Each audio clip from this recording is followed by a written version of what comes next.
Welcome everyone to my massive video of every single Mario Kart 8 Deluxe track in order. I am cutting right into it. I feel like I shouldn't have because there are a few things I need to mention beforehand, but we're gonna get right into it. We're starting with Mario Circuit 3, and I've already blown out the rules. Okay, so I have to use this track to go over the rules. Rule number 1, the in-game race rules are going to be the same. Hard CPUs, all items, no custom items. It's just hard CPUs with all items, which means I am at the mercy of boos, lightning bolts, and everything else. Rule number 2, this is going to be multiple different versus races grouped into one. I will be cutting all loading screens out in between, and there will be a different character representing each system. I want to spice it up. I'm going to try to gear towards the characters originating from said system, so we'll see where everybody ends up. But I will generally be picking characters I like, as opposed to characters that fit the theme. Well, to a degree, because I'm playing as Luigi because, well, I could have played as Mario, but I like Luigi more than I like Mario. Also, I've been on Team Luigi for every team rally Luigi was in Mario Kart Tour, and he's never won, so we're showing Luigi some respect. Mario doesn't need more of it.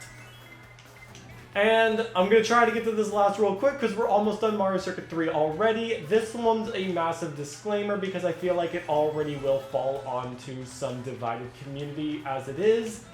The status of Yoshi's Island, Sky High Sundae, and Squeaky Clean Sprint. They debuted in Mario Kart 8 Deluxe first, however, I treat them as tour tracks. I have many reasons why. For starters, they were all in tour. Second of all, they all had data and mined assets in tour before they appeared in 8 Deluxe.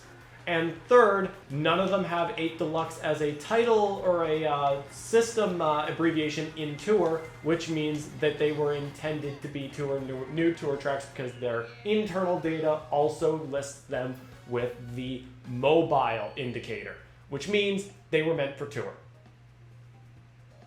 I spent all of Mario Circuit 3 doing the rules. So this will be the last loading screen you've seen, so let's get into it. We're starting with all the SNES tracks, as you know, moving on to Bowser Castle 3. Something that a lot of modern Mario Kart fans will know, but maybe a lot of new Mario Kart fans... Okay, I said modern. One thing a lot of old Mario Kart fans would know, and one thing that a lot of new Mario Kart fans might not know, is that SNES Bowser Castle 3 was not a Special Cup finisher. It was a Star Cup course. In fact, Super Mario Kart did not start the idea of Bowser's Castle leading up to Rainbow Road. That didn't start until Game Mario Kart Super Circuit, where Bowser Castle 4 followed up GBA's Rainbow Road. And from then, Bowser's Castle has always followed up to Rainbow Road. Mario Kart 64 was also in the same boat, and the fact that the Special Cup's penultimate track was actually Banshee Boardwalk as opposed to Bowser's Castle. Bowser's Castle was also in the Star Cup in Mario Kart 64. But here we are. Bowser Castle 3 from SNES is officially getting its follow-up to a Rainbow Road idea. So, here we are. This is an opportunity for me to talk about the base game tracks that I have not talked about. Because obviously speaking, I spent a lot of time critiquing and giving my impressions over the Booster Course Pass. Obviously, that includes Bowser Castle 3, which is, even after my ranking video, is still one of my favorite tracks in this game now. Like, again, phenomenal. Everything I said then applies now. It's an amazing track. But there are 48 base game tracks that I have not really said much about. And this will be my opportunity to, I guess, give people my opinions on that. Granted, that will take a while because this is one big-ass video. even removing loading screens and all of that, this is not going to be a short video. So if anybody wants to see all the tracks, stick around. I will be glad to keep playing, but this is definitely something you either listen to or you're devoted to watching. But either way, whatever the choice anybody makes, I hope you guys all enjoy it. That was Bowser Castle 3. Alright, I forgot to talk during the intro there, but we're at Donut Plains 3. On the topic of base game tracks, you can really tell a visual difference when you go back to the base game tracks. Donut Plains 3 was honestly kind of a surprise for me before even Mario Kart 8 released. Because remember, all from Mario Kart DS to Mario Kart 7, the SNES selection has always been a Mario circuit plus like one other track. We had, or I guess a few others in DS's case. We had Donut Plains 1, Choco Island 2, and Koopa Beach 2 in DS, Ghost Valley 2 in Mario Kart Wii, and then Rainbow Road in Mario Kart 7. And all of them were accompanied by one of the first 3 Mario circuits. 1 in DS, 3 in Wii, and then 2 in 7. So when I saw Donut Plains 3, I was quite surprised because we had already gotten a Donut Plains track in Mario Kart DS, but there were several tracks we hadn't gotten, like Bowser Castle and Vanilla Lake. Both of those wouldn't have seen their retro debuts until Mario Kart Tour, and I am getting struck by lightning and hit by blue shells, baby. This is classic item set. Out of here, you. And get out of here, Larry. Oh, Link. Oh, Link ran me over. So, yeah, I was kind of surprised to see them break the tradition and not include Mario Circuit 4 as the SNES pick. But then again, they also didn't pick a GBA Bowser Castle for this. They chose GBA Mario Circuit instead. So they half flipped it around and then fully flipped it around here, but they also brought back a SNES Mario Circuit, so. But I love Donut Plains 3. I love that they picked this course. It's quite surprising that I ended up like much lower because this is a Special Cup course as opposed to a Flower Cup course. But here we are, Donut Plains 3. Good track, solid visuals. I absolutely love this SNES pick. So for base game, it was great. We move on. And SNES Rainbow Road, finale for the SNES tracks. A track that has now appeared 5 times total, if we want to count Mario Kart 8 and Mario Kart 8 Deluxe as the same, which you could, you don't have to. It's kind of a bit of both. But SNES Rainbow Road is, I wouldn't even call it one of the most iconic Rainbow Roads because I feel like a lot of people are going to remember other Rainbow Roads before they go back to the original one, which is, I don't know, I'm not most people, but this was base game for 8 Deluxe, DLC for Mario Kart 8. Not gonna lie, I felt like they brought it back a little bit too soon after its return in Mario Kart 7. But playing it again recently and right now, honestly, they did very well in recreating this track to match Mario Kart 8's artistic style and detailed style. I think I like it because it's almost like it shows the evolution of Rainbow Roads, where while it originally did start off in like a starry sky, almost like it was in outer space, this one goes a lot closer to the ground and you can see the landscape. It's like it's not in space, it's just hanging in the night sky. Which is also funny because as far as I'm concerned, rainbows don't appear during the night, but who knows? I don't know how this stuff works. But I think this is easily the best SNES Rainbow Road has ever looked.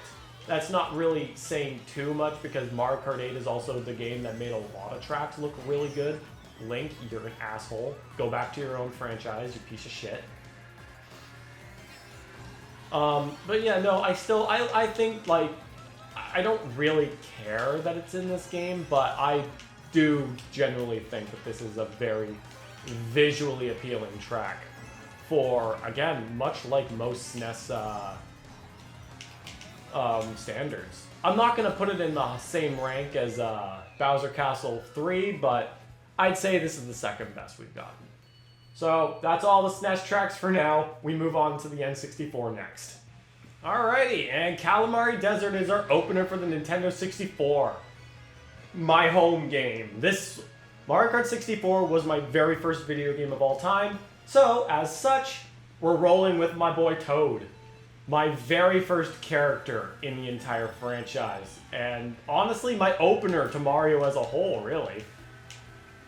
And once again, we're riding in the pipe frame, because honestly, it's just the most fitting thing. Like, SNES, N64, and GBA were all rolling with the pipe frame as their go-to car, so I just think it's most natural and necessary to be riding in the pipe frame this whole time.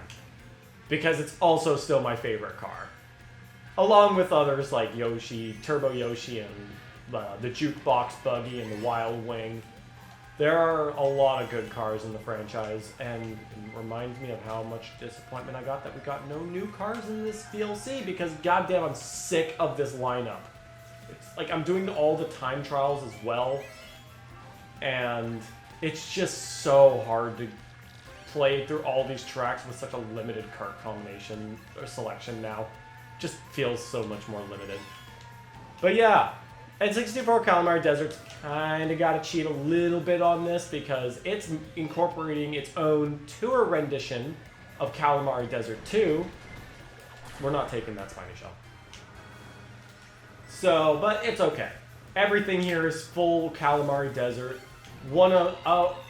Definitely one of the most iconic N64 tracks in the entire game. Like, even people who might not have played the original still seem to really like Calamari Desert. I know this was my brother's favorite. This was definitely up there for him. Personally speaking, Calamari Desert is also one of my favorites. It was my favorite N64 track to return in Mario Kart 7, and I was really excited for it when it was revealed there. And yeah, such a great track. Visually, as good as it gets for the 2-bit booster course pass, but you know, oh gosh, Link is back in this one too. Toad's Turnpike, my favorite track in the franchise. I will not explain why right now. Maybe that'll come later, but this is my favorite. I am honestly still more of a fan of the original reincarnation of Toad's Turnpike, but when this got revealed, I'm pretty sure I did not sleep a wink that night. I remember vividly that when I followed Mario Kart 8 and Mario Kart 7 news a lot because I love Mario Kart. And when I remember the night when I think they dropped another trailer. I don't know what time they did, but it was quite late where I was. And I saw it. I went all night, did not sleep a wink because I was so excited for what I saw.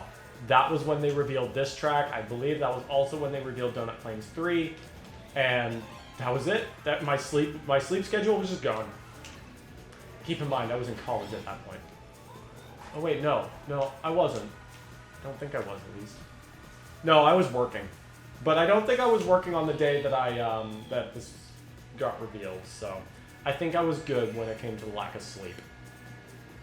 But yeah, I love Toad's Turnpike. I love what they did with this track in this. I don't really care for the layout simplification because I feel like I just liked it a lot better. This bottom loop is much smaller, and I think I wasn't really huge on the fact that the mirror mode traffic is specific. Like, I liked it a lot better when the traffic went against you in mirror mode, so because I love the challenge of the original. But all things considered, what I do like is I love the big city in the background. The outskirts look really nice with all those evergreens and cliff edges, and I'm not making that for some reason. Bowser, get back here! Bowser! You can't win on my track. This is my track. It's Toad's Turnpike, not Bowser's Turnpike. Get out of here. This is my track. Okay, fine. Strike me with lightning, I guess. It doesn't matter. I'm still gonna win. We're taking that dub. Good track. That's still my favorite. Don't care what anyone says. Maybe one day I'll get into detail, but now's not the day. I talked about it in this game, and that's what matters. Alright, Choco Mountain. Another solid, another classic, another solid N64 track. I don't really know, like, I know my consensus on N64 tracks, and I love just about all of them. So, what people consider classic or not is beyond me. But I personally think this is also a classic. Love what they did from Tour. They kept it original, they made some pretty decent changes while still keeping the feel of the track in there. Screw you, Bowser. I will be saying, as far as I'm concerned, this early on, I am recording this all in one sitting.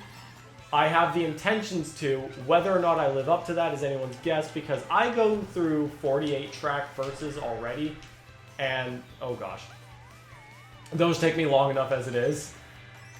I don't know how on earth I'm going to devote myself to playing 96 tracks straight, but we'll find out if I actually do. I might split the footage up into different bits to avoid having one giant file on my computer, but we'll see. But as far as I'm anticipating, this is going to be one video. I was originally gonna poll it and see what people wanted, but then I was like, nah, I feel like just the theme, and if I'm gonna edit it down a little bit, let's go for all of them in one video. That's kind of the whole point. It's supposed to be every single track. Yeah, I'm not talking too much about the booster course pass tracks because I really don't need to. I've already done a lot of that. I will be trying to talk a lot more about the base game tracks, because those are the ones I haven't talked about as much. So get your driver's license together, buddy. Ooh, the bomb? Cave in? Oh, I hit Bowser. Let's go. Alright. Oh, red shell. See, you're more than likely to always get a coin while you're in first. It's like, you could get a shell, a banana peel, and a coin. Like, that's it. You're going, the moment you have a shell or a banana peel, the odds of getting a coin are like, pretty much 100%.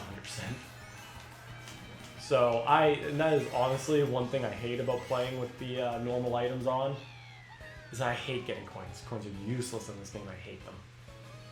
Alright, moving on. We got some base game N64 tracks to talk about, and I can't wait for that. N64 Royal Raceway, baby. I could not believe this was not in Mario Kart 7. There's a part of me that's surprised that they waited, and a part of me that's not surprised that they waited. I burned out. For starters, this is a decently... You know what, I'm not even going to say that a big track is a good excuse, because Maple Treeway was also in Mario Kart 7. And that track is marginally bigger than Royal Raceway. So, I'm not entirely sure why they saved such a potent a track with such potential to show off your debut mechanic of air gliding. I'm not sure why they saved that for the next game, but they did eventually bring it in, do the exact same thing I was anticipating, so I guess I can forgive that. Although I also, now that I think about it, I do kind of wish that this was in Mario Kart 7, because the N64 lineup in Mario Kart 7 was kind of dry. It was just the 3 Mushroom Cup courses that weren't in DS. Like, DS had Moo Moo Farm, and then Mario Kart Wii did not bring back any N64 track from the Mushroom Cup, and then Mario Kart 7 just brought all of them back.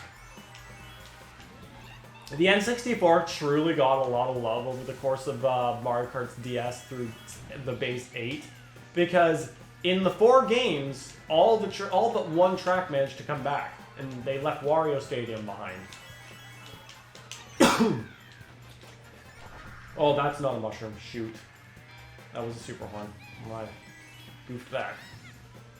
Yeah, but yeah, most games, like, didn't get all, like, no games okay, Tour technically is the only game to be rivaling Mario Kart 64 in how many tracks came back, as both of them only have one, technically, because Piranha Plant Pipeline has not come back. But that's also what dependent on if you count the remix tracks as Tour tracks. Which, it's a bit of a mix, because they're mostly based off SNES/GBA tracks. And yeah, Piranha Plant Pipeline is the only quote-unquote real new one that's completely unique. So, but yeah, no other game aside from Tour has managed to touch N64 and how many tracks have come back. GBA is still missing 2. Well, that's pretty close. GameCube is still missing 4, being Wario Coliseum, Mushroom City, Rainbow Road, and Bowser's Castle. DS is missing 3 now. Wii's missing 4. Yes, 4. And then 3DS is also missing 2. We're moving on. SNES is also missing 4, if I'm correct. It's Koopa Beach 1, Bowser Castle 1 and 2, and then Ghost Valley 3. Oh, and Mario Circuit 4. Never mind, that's 5. I think that would be it. I might be missing one other one. Because I know Donut Plains 1 through 3 were all in Tour as well. Mario Circuits 1 through 3 have come back in the first 3 games. Also, we're on Yoshi Valley.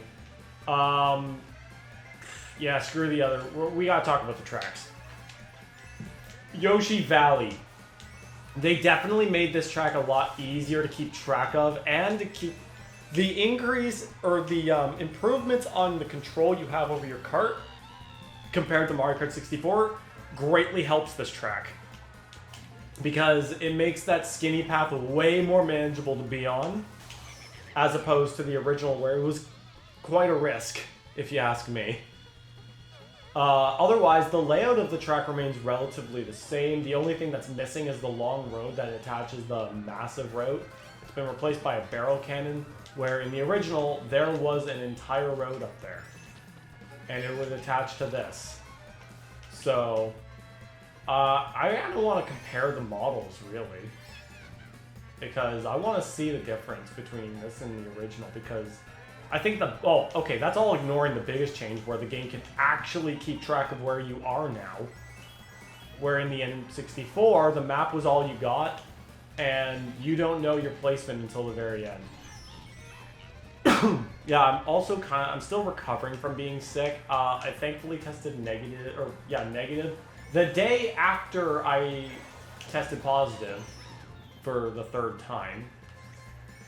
But honestly, the things I say on recording versus when they will actually go up and people will actually hear me say them, it gets really confusing for me to think about. But yeah, I'm still kind of recovering, so you might hear me cough here and there. As for my thoughts on Yoshi Valley, I'm quite surprised that they went the full 4 N64 tracks in Mario Kart 8. I seriously was not expecting this. Rainbow Road alone was, I want to say, a surprise and not a surprise, especially given that SNES Rainbow Road was in 7, so I was kind of anticipating that this would come back next if they were going to take Retro Rainbow Road seriously. But I was not expecting Yoshi Valley to also come back, because we knew of, I think, Royal Raceway. Well, they actually didn't reveal N64 tracks until late into it. Like, I think we knew the release date before we knew most of the N64 tracks. I also don't really remember the order in which they revealed these tracks. All I know is that Yoshi Valley was the last one revealed. And then here we are with N64 Rainbow Road, one of my greatest video game memories, because it was my first video game memory. This was the Mario Kart 64's Rainbow was the first track I ever played. Playing as Toad, this is kind of like a surreal throwback. I just wish that N64 Rainbow Road in this game lived up to the original, because I don't think it does. I still love this track. I still love it to death. This is one of my favorites. However, I think they severely watered it down. Like, don't let this huge cinematic bullshit fool you. No, this is oversimplified. The layout still remains relatively faithful. Some of the ending turns there are a little awkwardly shaped in comparison to the original. And in the nerd moment that I will give you, that loop that we just went up went inward, not outward. It was close to where the it went inside so that you could, it was closer to the finish line. Also, as I'm not surprised in the slightest they did, it's a sectional track now, which I'm just gonna say was the biggest disappointment. I know this track is infamous for being the longest track in Mario Kart history, but with the improved controls and gameplay, making the gameplay overall much faster, it was not warranted to make this 1 lap. 2 laps at best was what should have happened. I think that would have been suitable enough, because now this Rainbow Road just feels way too short because we're already done. I barely feel like I even got to talk about my favorite track here. Oh well, that's that. We're going to be moving on to the Game Boy Advance next. Alright, and we open up GBA with Riverside Park. Still would have liked Lakeside, but that's, you know what? Hindsight's 2020. We break it out Donkey Kong for our last true run in the pipe frame, because we should use some of the other carts. Even though there isn't a cart per game, it would have been really nice if there was. Again, why we should have gotten some more carts as opposed to just tracks and characters, but, well, okay. That makes me sound a little greedy. Oh, I missed him. I guess to a degree it's okay that we got Riverside. Keeps the diversion, or the diversity all spread out. Not the diversion, I don't know why I say diversion. English is a weird language and it messes me up even though I've been speaking it my entire life. But we got Riverside, it's a nice track. Again, I've talked about it a lot when I talked about the Booster Course Pass as a whole. Much like any GBA track in Tour and most modern renditions, not a huge fan of the layout redesigns, but at least they kept like pretty much the entire theming. And that's all, well, that's not all I really need, but that's still, I'll take that over a certain track down the line. But we'll talk about that one later.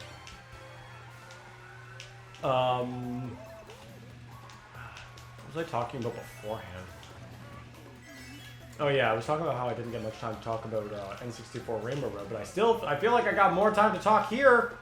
Maybe that's because I'm actually going through this track three times. I love N64 Rainbow Road, but that's another thing where it's like that love is back in the era where it made its debut. Oh, Bowser's back again. Oh, Link's gone this time, by the looks of it. We're retaining a certain computer from every round at least, or at least a notable one. I'll have to compare the CPUs. I have a list of every single track so that I can make sure I play them all in order. Because I don't want to make any mistakes. I feel like I am though, because I have to record 96 tracks in one sitting. Because I'm not gonna. I feel like if I make this 2 different sittings, it's gonna be painfully. Well, it's already. I already am saying that this is multiple footage at this point, but I don't want to stop my recording and then forget what my conversation was. It would feel weird. So I feel like I have to devote myself and do this all in one sitting. I don't know how I'm gonna do it, but I guess because I'm on camera actually recording myself, it's not like when I'm doing this in my spare time where I can allow myself to get distracted with other things. Right here, right now, there is no getting distracted by other things. I am doing what I want as a job right now. This is work as opposed to casual play. But it's also casual play because I'm just playing and I'm having fun doing it. Because we are in Mario Circuit. This is when it felt like things were getting mixed up with the GBA and the SNES traditions. Except they didn't bring a SNES Bowser Castle in right away. They brought in a Donut Plains instead. But either way, they did make Donut Plains look really nice. I do like what they did here. GBA Mario Circuit does still kind of feel like it's OG with the thick trees and... But they did... Oh, I think I got myself run over there. They added a few more racing-esque things. It's kind of like a really... They kind of made like a really old-fashioned circuit. But the big anti-gravity U-turn was really a really nice addition. Like, I feel like it does prove that it was just, let's throw some anti-gravity in where it doesn't necessarily need to be. But at the same time, I think it's cool regardless, so who cares? Whether it's necessary or not, throw it in there. The giant elevated U-turn is cool. And we got Boo Lake up next. This one did some changes that were warranted for the anti-gravity. And if they didn't put it in, I think a lot of people would have rioted. But Boo Lake is still, again, another one of the phenomenally rebuilt GBA tracks. Little compressed for my liking, but we'll take it over a complete layout overhaul. It's still pretty much faithful, aside from this part right here, which is, in the original, was a bit more of a square hook, if anything, if you know what I mean. If you don't, well, I apologize. I'm not really good at describing things like that. But I do very much like that the layout was largely kept faithful. Even this area, while it's a bunch of jumps now, it's still straight. It's like still the straightaway. And those jumps are kind of like the broken bits in like the sides of the pier in the original, but now it's like the pier was broken up a little bit more. Oh. Still a little stuffed up in the nose area, but it's at least not painful. Just irritating. GBA tracks still hold a very special place in my heart because Mario Kart Super Circuit was among, like, it was my first GBA game, and that came across when I was like 6 years old, and I absolutely loved this game. I was no good at it when I was a kid, but I think I didn't go back and fully beat it until I was in high school, like grade 9, and I just continued to appreciate the tracks even more from there. I thought that was a red shell, not gonna lie. But yeah, GBA tracks are always going to be some of my favorites. That is going to be largely limited to their original incarnations, barring a few. Boo Lake, I'll give a good solid pass. Most GBA tracks that appeared before Tour will probably get a pass. The little ones that got the spotlight, that is. It did really take them a long time to tap into GBA's potential because we got Bowser Castles from DS through 7, and then Shy Guy Beach and Wii, and then like 2 other circuits and Sky Garden and DS, which Sky Garden was like the OG great pick for DS. And it wasn't until this game where they started tapping into some of Super Circuit's more unusual themes, like this one, Cheese Land. I love this track. I loved it in the original, and I will say that in the remake, it's still really good. I love the giant anti-gravity section right here. Like, this is just really cool. It's all sloping downwards like melted cheese on the canyon. I love it. There were a few details in the original that I liked better, but like, it's also a case of I don't care that they changed it as much.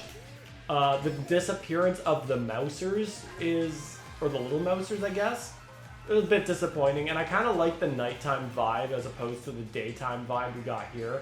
But the layout's still relatively faithful. The starting section's a little bit flattened out, and turns are a little bit sharper over there. But you still got the large jumps across the track itself.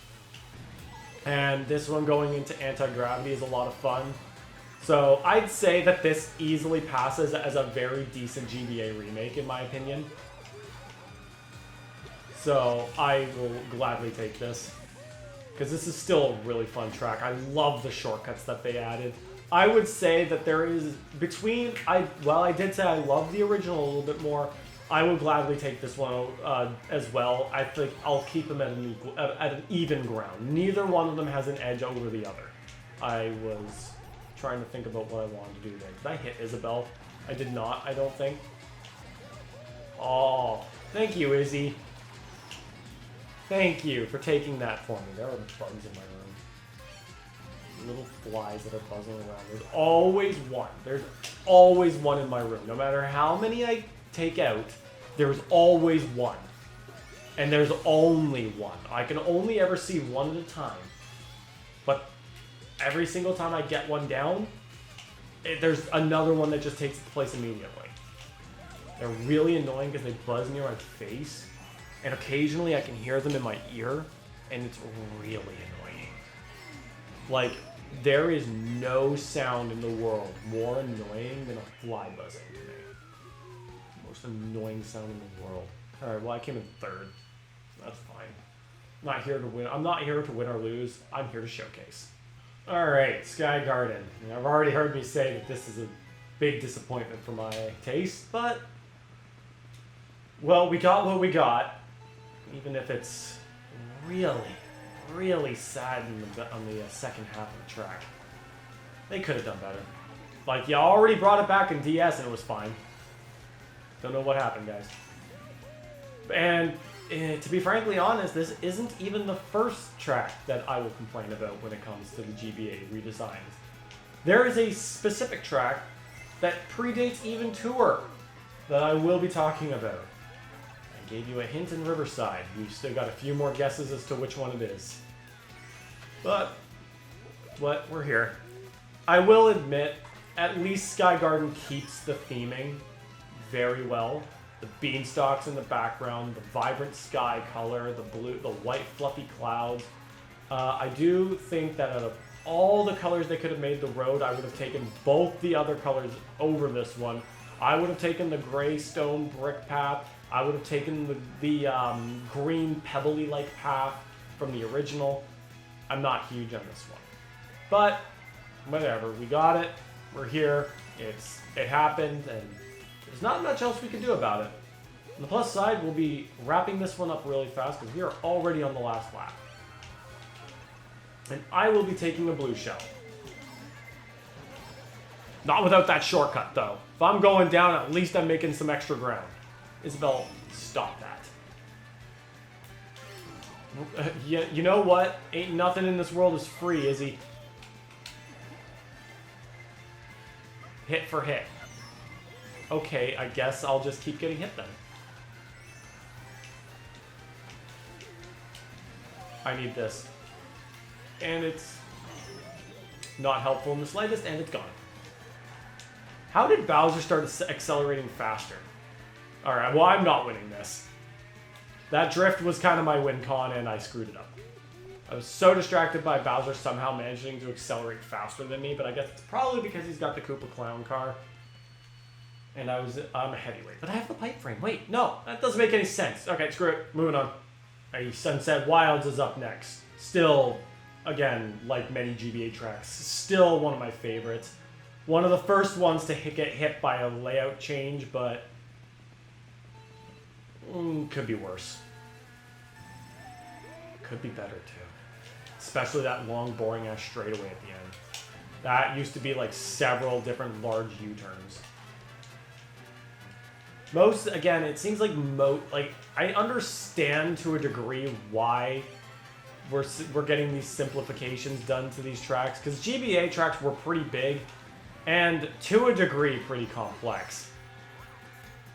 But come on, your audience isn't that incapable. I'm pretty sure most Mario Kart veterans can handle a large track without complaining. Can we? I know I can, but I can't speak for anybody else. If you want to leave some comments on this video, here's something for you to comment on. Do you like the GBA? For anybody who has played the original Game Boy Advance Super Circuit and has played the original tracks, okay, let me try and find a better way to ask this question. Do you like the simplified layouts, or did you prefer the original layouts? And do you think that the original layouts could have still been perfectly suited for this game? Let me know. I want to hear your thoughts. I want to strike some Mario Kart conversations. Like, I know most people say juice me into the algorithm and all that, but no, I actually kind of want to talk Mario Kart with people. So by all means, leave comments. I do my best to answer to any comment that I feel like I can answer to. So let me hear it. I will answer this question myself by saying I think it's pretty obvious that I do prefer the original layouts, and I think that they could have worked with slightly more minor alterations. Like, Sunset Wilds could have been one of those tracks like Boo Lake, where it could have just been compressed a little bit.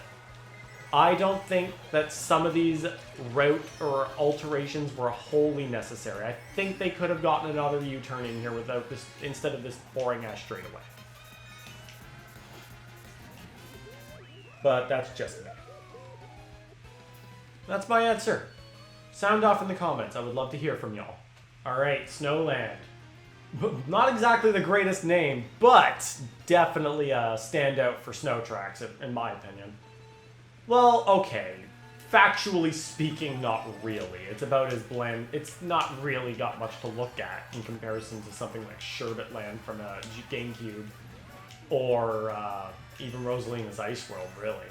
But you know what? It's simple, and I like that. And I like this remake, too. A little bit of elevation changes, a faithful layout. I'd say this is a pretty solid one. I think the most important to me is that they kept the giant ice crystals in the background. I love those. They look so cool in the original GBA, and they look even better here. So I'm glad they I'm glad they kept it all.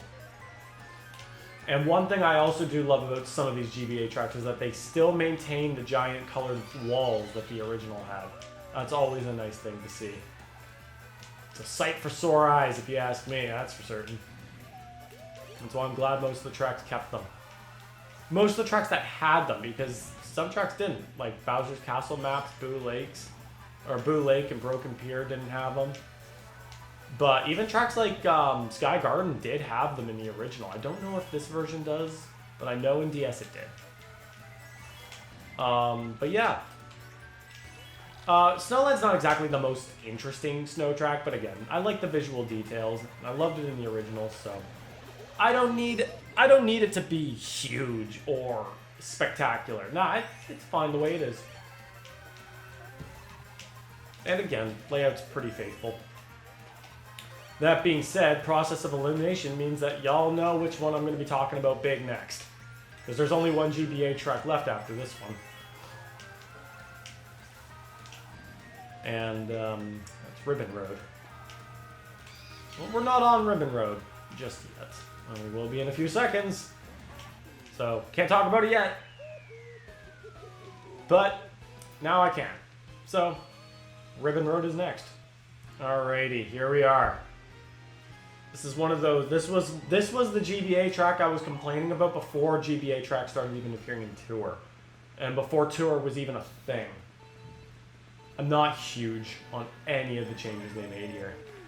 Ribbon Road was one of my all-time favorite GBA tracks. Like, this track overall is in my top 10 favorite tracks of all time.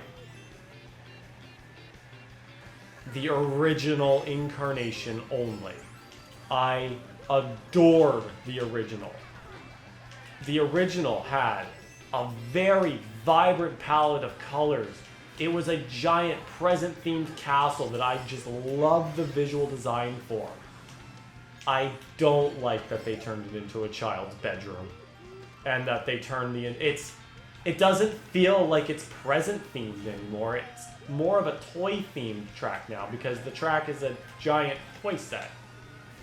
And I'm sorry. I know if there are people who like it, sound off, go for it. I will not take that away from you. I don't like this change. I'm not huge on it. That's not even discussing how the layout was near unrecognizable. I had no idea this was Ribbon Road when this was revealed for the DLC. I had zero idea. Because nothing, aside from the road, the fact that it was made out of a ribbon, nothing felt reminiscent about the original. The only thing that seems remotely close is the first bit here. The starting line is the only familiar part of Ribbon Road, because the giant anti-gravity section does not match up to any bit of the layout in the original. The green section here, it was originally diagonal, like a diagonal triangular-like turn. It's just, I couldn't recognize anything. Even the music felt a little too far off from the original music. And this was definitely another case where the jazzy remix did not suit well for me. Like, unfortunately, I'd wager that this is not my least favorite track in the game, but it is my least favorite retro remake ever. Like, I don't... Aside, like, even more so than Sky Garden. Sky Garden at least kept its theming very intact and had more to recognize. This doesn't have anything. And it's a real darn shame. I loved this track. Just, this remake just did not do it for me at all. Moving on to the GameCube tracks. Alrighty. We are here with the first of the GameCube tracks and a definite fan favorite. Not mine. Not by a long shot. Baby Park is one of those tracks where I felt like it was a little bit of a... It's like, it's fun is a little situational. Also, I've decided we are bringing Petey because if I want to avoid talking about my obvious favorite character, which was Yoshi, and Yoshi was one of my go-tos for Double Dash, Yoshi was always paired up with Petey product. Petey is one of my favorites, so gotta bring him to represent the GameCube. Because keep in mind, that was Petey's last appearance before Tour, and a Deluxe by that matter. So, any case, Baby Park I felt was indeed a lot of fun in Double Dash because of how it worked. The inner circle was not covered, which meant shells and, more importantly, Bowser shells can traverse across it. Instead of having guardrails here that blocks off all the items, Baby Park in the GameCube was true chaos. And I think that's what made it fun. It was severely downgraded in DS, not just in its visuals, but the lack of good items in DS made it less fun there. And in Tour, I'd say that the fun factor went up a little bit more with the item frenzies and all that. But in this game, I don't think the hype is nearly there either. Because again, the barriers in the center of the track don't really help with the item chaos. So, yeah. Baby Park's okay, but I think it's fun in certain circumstances. Maybe with the custom items this can be a lot more fun, but for now, Gray Zone. And Dry Dry Desert's up next. This was one of the first tracks revealed, or retro tracks revealed from Mario Kart 8. At the time, it was like mixing it up with Dry Dry Ruins, which I can kind of see now. But we got Dry Dry Desert, which is still fine. Good track. A solid GCN track. I missed the tornado. The tornado was really fun. Otherwise, it's kind of just really... It's even more simple of a desert track than most others even are. Like, well, actually, no. I'd say that, especially in this version, it stands out above a few other ones. I'd say it competes with, like, Desert Hills, and Desert Hills was fun because it was a big Mario Bros. 3 reference, and I love that. But all of them are a far shot from my true favorite desert tracks of Yoshi Desert and Dry Dry Ruins. Neither of which we got in this game. But that's fine, I digress. Dry Dry Desert's fun. Definitely loving I love the visuals, even though there's not too much to look at. Like the sand visuals the sand design looks really nice. I love the lines in the sand here that kind of like travel along the road. The darker sand looks nice, all the rocks and all the leaves and the pyramids and the cacti. Like this definitely captures a lot of the classic desert vibes, even though pyramids are more or less just an Egyptian kind of thing, which I don't think that's real. Well, I guess they tried to capture that going with this remake. The Oasis was a kind of a nice new addition to add in some of that the new mechanics since Mario Kart 7. The underwater Oasis here was a very nice add. They even kept some of the hills intact to reference the giant sandy piles in the original. So, I'd say that, again, we're sitting on a very solid remake. Mario Kart 8 was kind of a bit of a half and half between tracks I just didn't care for the remakes versus tracks that I love the remakes too. And this is definitely on the stronger side of things. It's not like, again, N64 Rainbow Road's kind of on the bum end because I think changes just did not help it, or just didn't feel, I didn't feel like they captured the original as well. Ribbon Road, again, like I was saying, far shot from the original and way far away from what I liked. So I think this is definitely a solid improvement. It's a little, thanks to Mario Kart 8 being a little bit easier on the controls as opposed to Mario Kart Double Dash, where one small hill will send you out who knows where. So much easier to control here, and very solid in the visual scale. Alright, lots of bouncing back and forth between base game and booster course pass. We got Daisy Cruiser up next. Definitely one of GameCube's more unique tracks, like wholeheartedly. You're racing on a cruise ship. It's pretty amazing. Double Dash did have a lot of iconic and unique tracks. I know a lot of people, this was, I think, a fan favorite. Up there with like DK Mountain or Baby Park or anything else that may have appeared in the Wii, because people I think will remember modern games more than they will remember the actual OGs. But throwback, or sound off, like this video if you have played the original Mario Kart. Extra bonus points if you played them when they came out. I can safely say I've been playing every single Mario Kart since N64. I will say that I did not play Super Mario Kart until I was in high school. On the original, like maybe not even on the original system. I had it on the Wii Virtual Console. However, I do own a copy of the original because I got that later on. I think I got it at a flea market.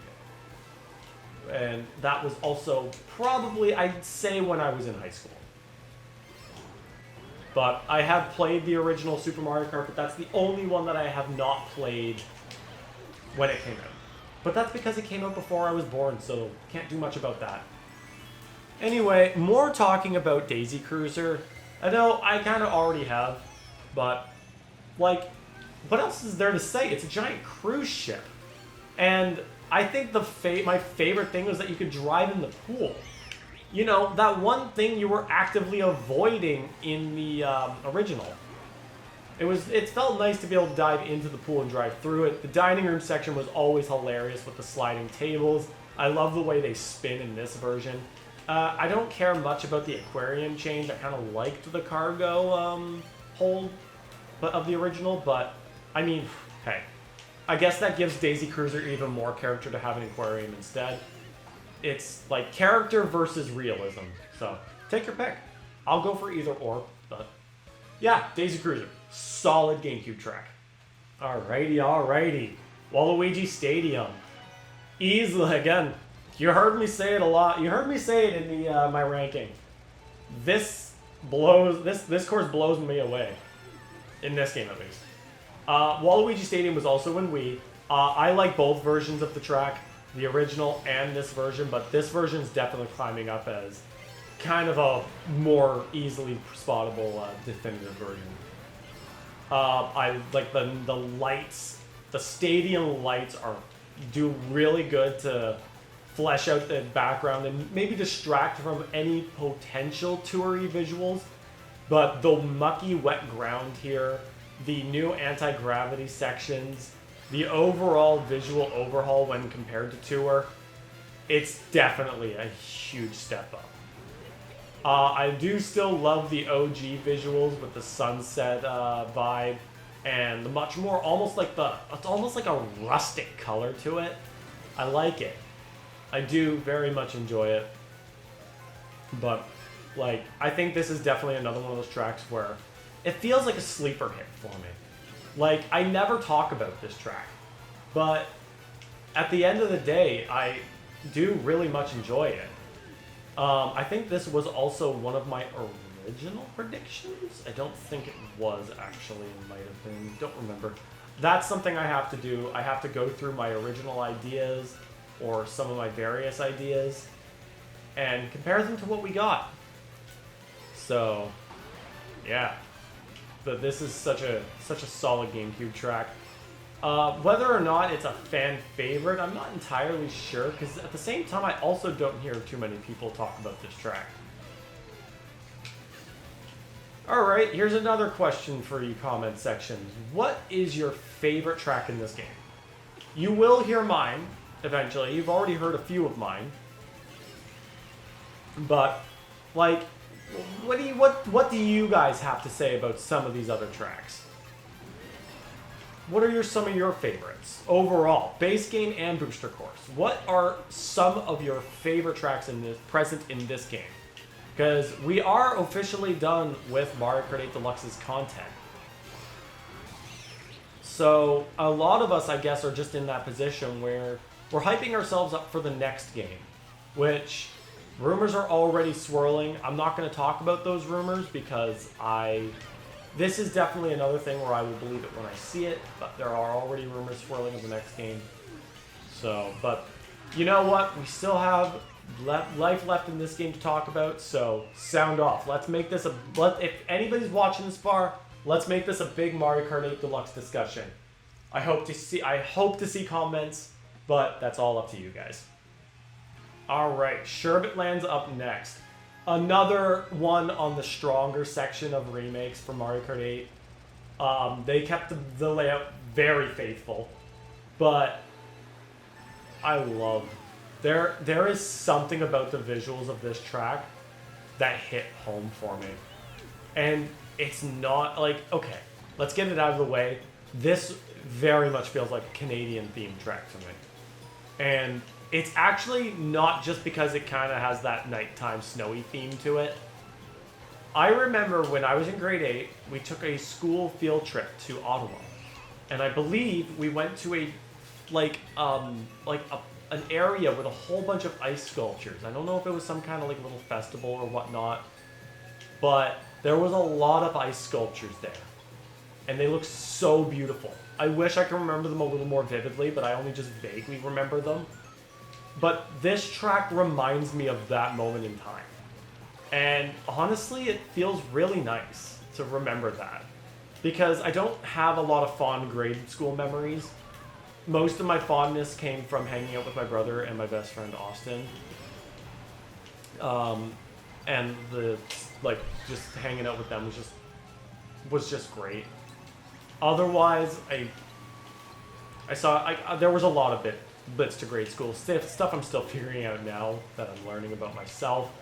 The fact that I was autistic, that definitely had a huge play in how my grade school experience really went. And it makes me understand that a lot of things that happened were beyond my control because it was just, I didn't know any better. So remembering those ice sculptures in Ottawa, it clicks as a good memory. And that's why I love this track so much, especially this remake. I'd argue that this is definitely one of those tracks where I'll take the remake over the original. Well, I'll also take the original, but the remake just... For a cold track, this one warms my heart. I will be cliche in saying it.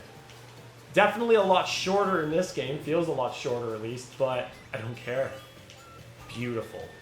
Beautiful theme, beautiful visuals, the giant ice sculptures. We're now underwater.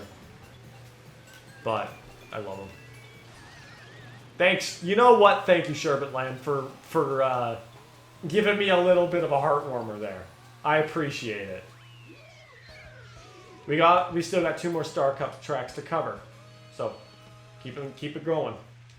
All right, Yoshi Circuit, another very memorable GCN track where it's the only track shaped after a actual character. Yoshi got his own circuit, and they shaped it after Yoshi himself, and it looks adorable. Look at that big nose, look at that big tail. They definitely went for a mix of Yoshi's modern design and his classic design, where his tail was definitely a lot more prominent in his original design. He was much more hunched forward.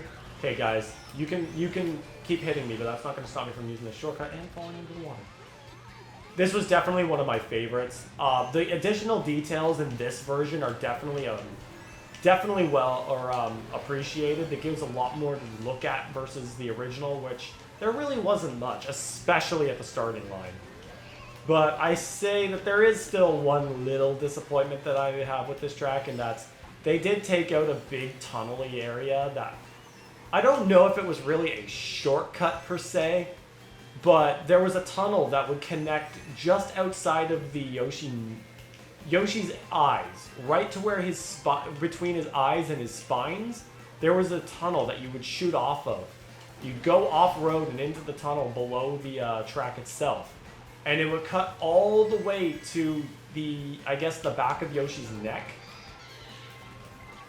The shortcut opening would be right in and around this area right here. Right off to the side of the barrier there. And it would come all the way to over here, where I am right now. And I thought that was cool. Unfortunately, that was taken out in Mario Kart DS and has never resurfaced. Bit of a disappointment, really. I kind of would have liked that. But, again, I think that just falls in line with Nintendo's oversimplified viewpoint of we gotta make this accessible to everybody, so we gotta take out anything that we deem unnecessary. And that's a bit of a disappointment. Alright, shortcut all 3 times, let's go. That one shortcut was one that I did not get the hang of right away. Took me a while to get the hang of that one, but that one's a fun one. Get a mushroom every time, that's a pretty big turn to cut. Going right out, off bounds in the grass on the spines. I love the geometry of Yoshi's shape here. Describing the track as different parts of Yoshi himself. I love it. Going down his tail and right back to his boots. Alright, yeah, still classic. Still one of my favorites, even if it doesn't always stand out to me. Alright, last GCN track of the run. DK Mountain.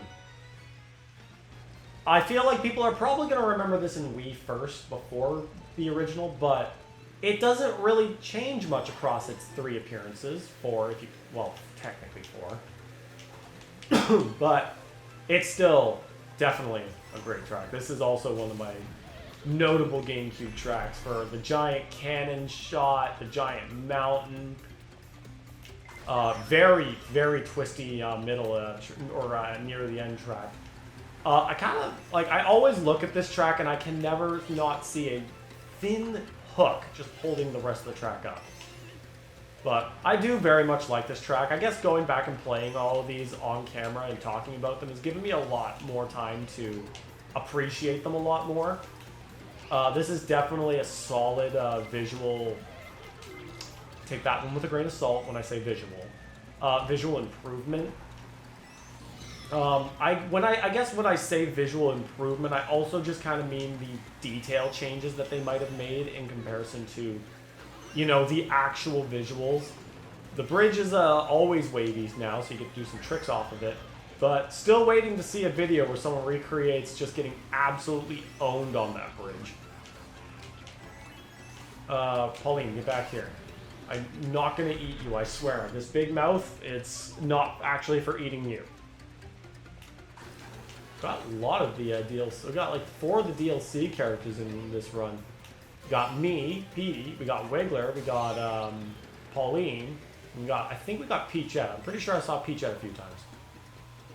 I have still yet to see a race where all 7 Koopalings are present. I know the odds of that are really, really low because like, you gotta get all the Koopalings in one race, but I would love to see it. I would also like to stream Mario Kart online with people, but again, still haven't gotten around to learning how to stream. More or less, it's just I'm not dedicating the time to do it yet. If I'm going to dedicate the time, I actually have to stream in the moment, because I don't know how to stream and just not stream, like just to know how. I've streamed like a few times, like I streamed with 3 Dorks twice. I don't remember how to do it.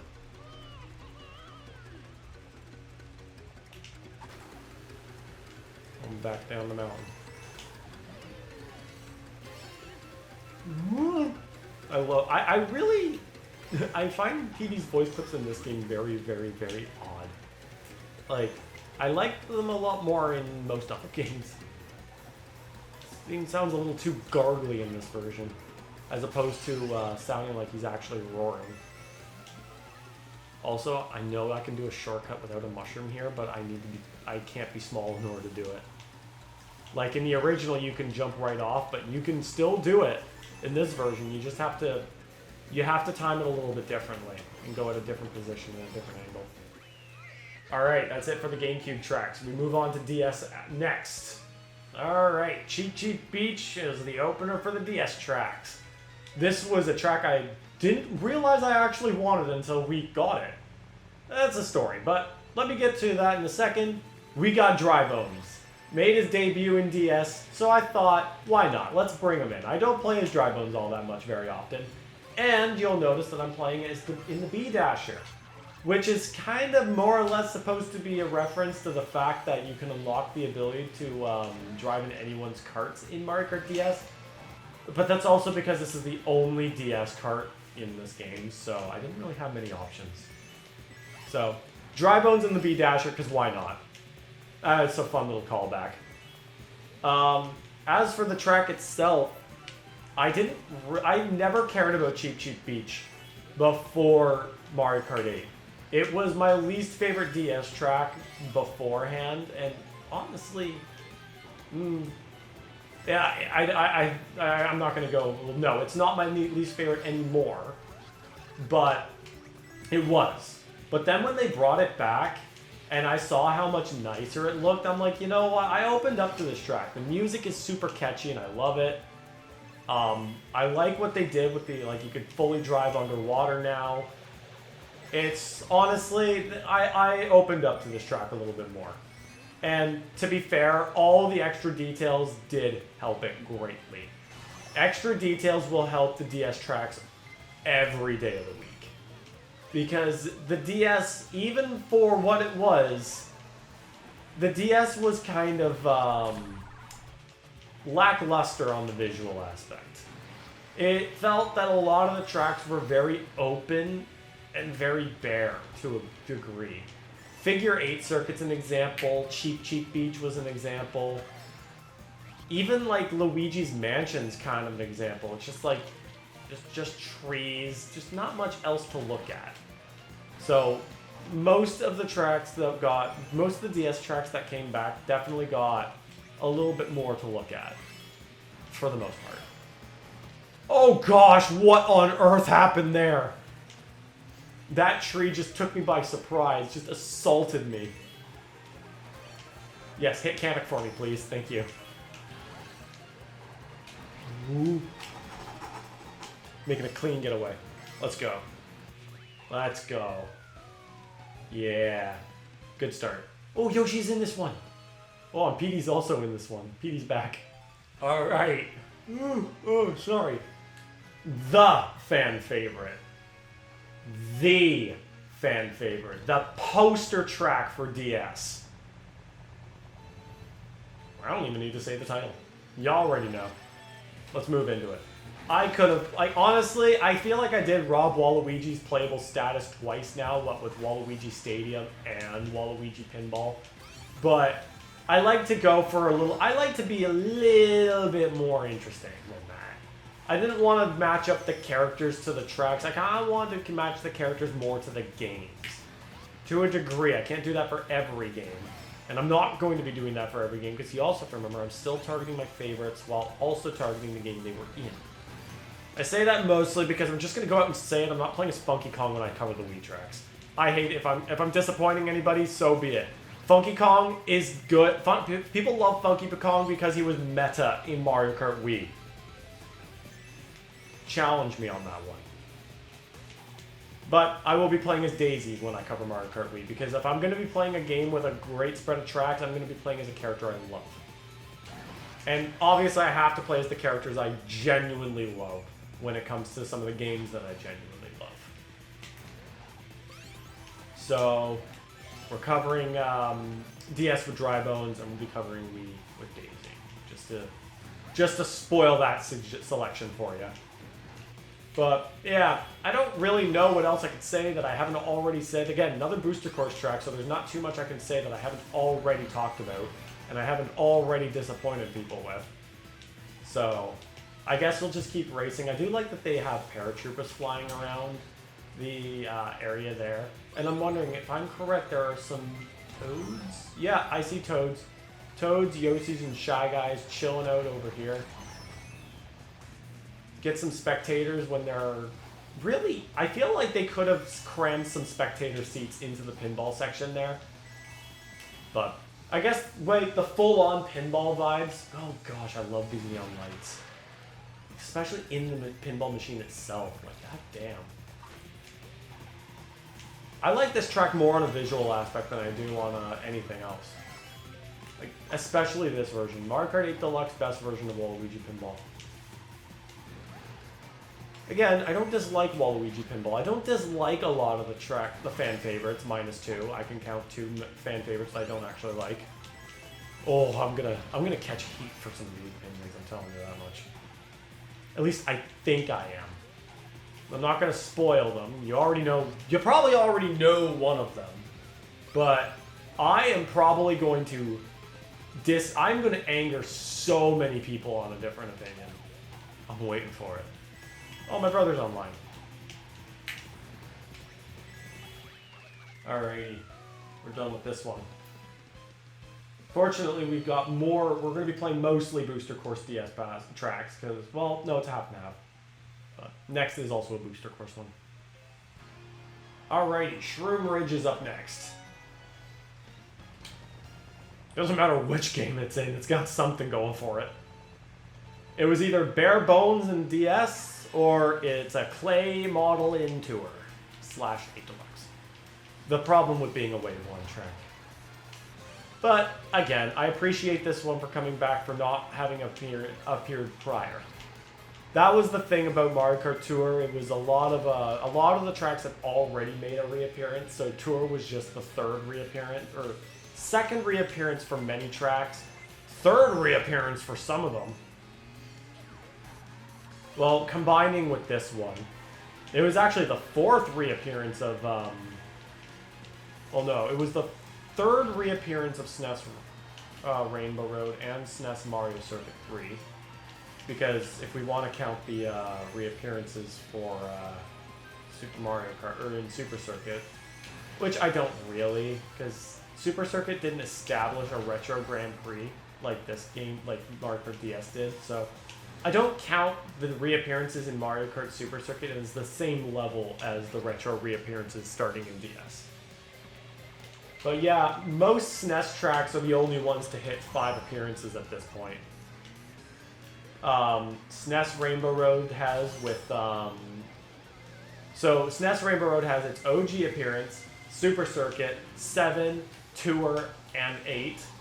And if we want to count 8 Deluxe as separate, it would have had 6 appearances. But I kind of like to... I'm going to say that the Booster Course Pass is separate. I would sooner split off the Booster Course Pass as its own thing than count 8 Deluxe and 8 as different. So... And then Mario Circuit 3 has 5 appearances. OG, Super Circuit, Wii, Tour, and 8 Deluxe.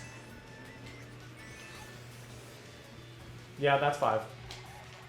I'm trying to play... Oh my goodness, that shell hunted Wendy down later. Do I get in trouble for hitting a superior like this? Because we all know that the Koopalings do outrank all the minions.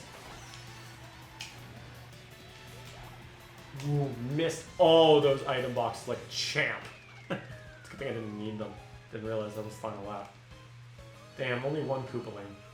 And Bowser Jr. Alrighty, TikTok Clock. My brother's personal favorite track. I do have some stuff to say about this one, and the fact that I also love it. I kind of like the original a little bit more because it captured the Super Mario 64 references a little bit better. Whereas this one streamlined, or opted to go for more enhancing the Clockwork Tower feel. They both kind of represent different ideas. This one, like, treating TikTok Clock like it's a clock tower, whereas the original was treating it as a reference to the game. And I kind of like that a little bit more. But they kept the layout of this track very faithful. The only thing that was really changed was the giant clock at the end here, where instead of it being an actual large circle, they opted to make it just a big curved turn or C-like turn. But it still takes place on a clock face, so works still quick. Yeah, I don't know if I actually will be able to do all this in one sitting because this is a lot. It'll still be one video, but it definitely won't be all one sitting of recording. Because I am slightly out of breath. Feel like I could feel my eyes getting a little dizzy right now. While we're talking, very hot. My brother is trying to call me. Unfortunately, I'm going to have to ignore that. I will message him in between tracks. I will message him in between tracks and tell him I'm just in the middle of stuff. Oh, Waluigi, that was cheese. I don't like that. Oh, yeah, let's go. Can we call that a, can we really call that a shortcut? Well, I got in the second. Okay. Okay, now my alarm is going off. Okay, give me 1 second. Alright. That was a little hectic there. My alarm went off, my brother was calling. I didn't want to have to get interrupted, but, you know, these things happen. I do have stuff going on outside of YouTube, so. Don't feel bad if you're watching this, brother. Don't feel bad at all. You're getting special shoutouts, if anything. I've been mentioning my brother a lot lately because my brother and I have been hanging out a lot more lately, and it makes me a lot happier. I do have anticipated plans to get some more videos with him out, so we'll see. All right, DS TikTok Clock. We still got 2 more Star Cup courses from the DS cover. Oh wait, no, only 1. I forgot. We didn't get Airship Fortress. All right, well, Mario Circuit is up next. Alrighty, we at with Mario Circuit. Almost done the DS lineup. And then we gotta get into the beefy-ass Wii lineup. And that's not even the beefiest category there is. We all know it's going to take a little bit more energy and effort to do the Tour and the Wii U tracks. Yes, I'm calling them Wii U because, let's be real, they're not Switch tracks. Mario Kart 8 Deluxe is a port of Mario Kart Wii. An enhanced port at this rate, considering it's got the entire Booster Course pass. But the Wii U tracks debuted on the Wii U. That's how it is. I know people are going to remember Mario Kart 8 for Mario Kart 8 Deluxe over the original. But whatever. This definitely is just the definitive Mario Kart 8. And it is notable that the Switch is going to be the only system without it. Well, one of the only modern systems without its dedicated Mario Kart. Unless you want to count Home Circuit, which I have not played. That's about the only Mario Kart I really haven't played, aside from the arcade titles, but I haven't played that for a reason. I don't have the space to do that. I live in an apartment, and my room alone is not going to be able to house Mario Kart Live. So, I don't own it, and I don't think I will. Maybe if I have a place of my own, a bigger place of my own, but I don't see that happening anytime soon. Plus, I'm also not really anticipating on recording that because that would include me actually recording my living condition, which, well, I'm not really willing to do right now. All right. I also am going to say that this is not going to be recorded all in one sitting.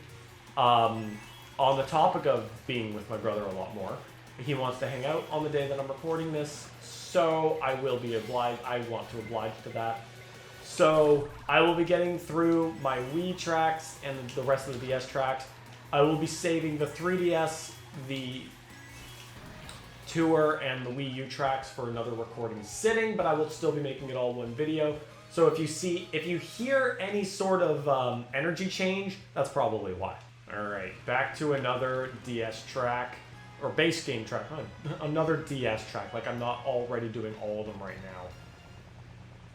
All right, base game track, Wario Stadium.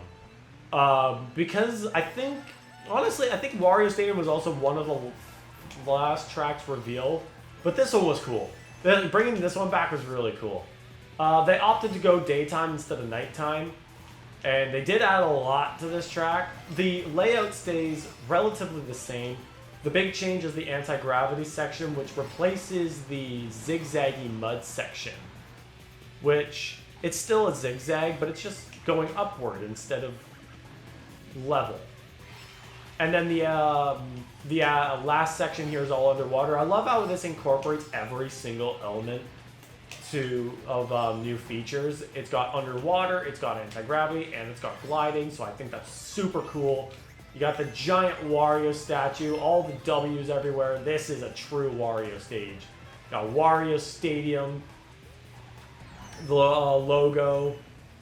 You got it's all yellow and purple everywhere. The standees. Like, I honestly think this is a true Wario course. Like, definitive. It's got Wario everywhere. I love it. I'm not doing so well though. Need some coins. I would rather just get the coins off the track though, not from the item boxes. Oh, I am so getting lightheaded. Yeah, this is definitely going to need to be recorded in separate settings. I'm not going to survive. Oh, come on! I needed that. I was going to cut the mud. I was going to cut that mud like butter through with a hot knife. I said that at work once. I said it's like cutting through a hot knife with butter, and it confused some people around me. And I'm like, yeah, I know what I said. You heard that correctly. I had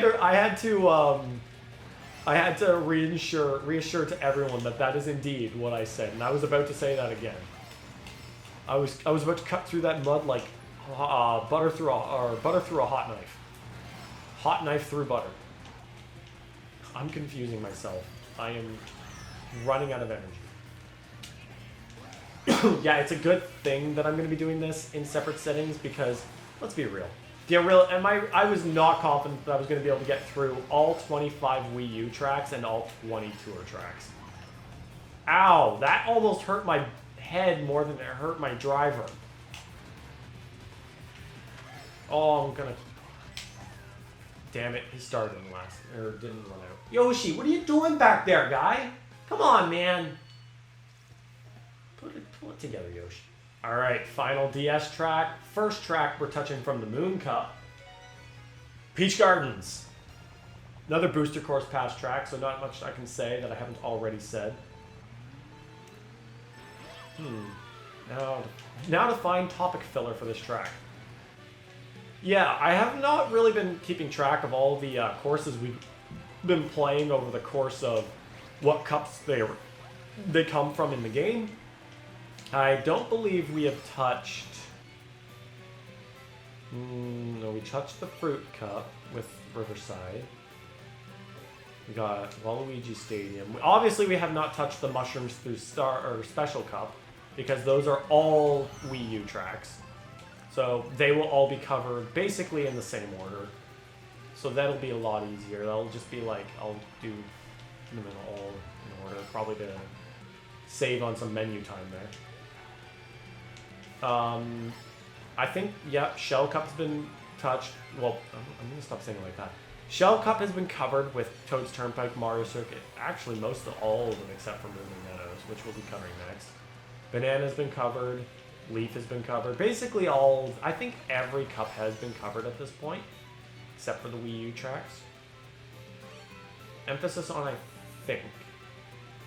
You know what, let's keep going through them. Yes, basically anything with a Game Boy, and a SNES through Game Boy or GameCube track has been covered, which actually I do believe would be all of them. Because GameCube was prominent within the last 3 waves. Wait. Los Angeles Laps, Vancouver Velocity, Koopa Cape. What was the... oh yeah, Sunset Wild. So we have covered the Feather Cup. We have covered the Cherry Cup with Daisy Cruiser.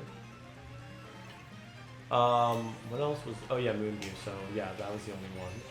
We have covered Wave 6 courses with DK Mountain and Bowser Castle 3. So, yeah, I think the Moon Cup is the last one we had to cover in terms of, like, at least getting our foot in the door. Because Berlin Byways and Merry Mountain are both tour tracks, while 3DS's Rainbow Road is a 3DS track. I know we've covered, we got Boo Lake for Rock Cup. I think there's one more. Is there?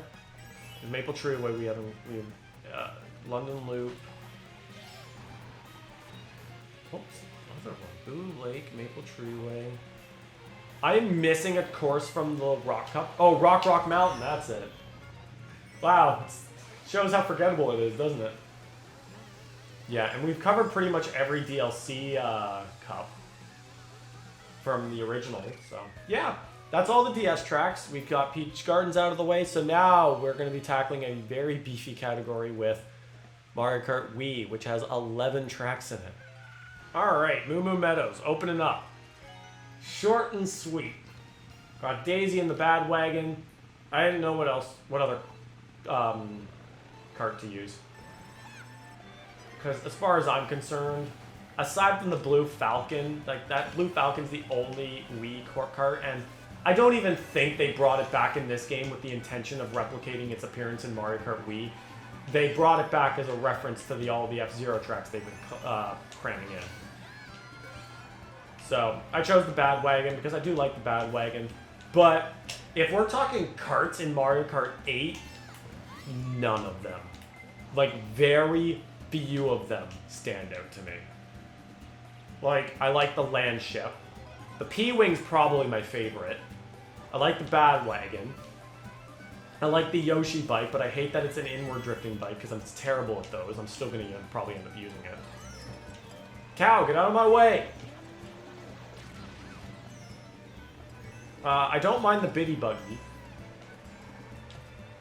Like, there are just not very many carts or bikes or vehicles in this game that I haven't already used. They're getting stale.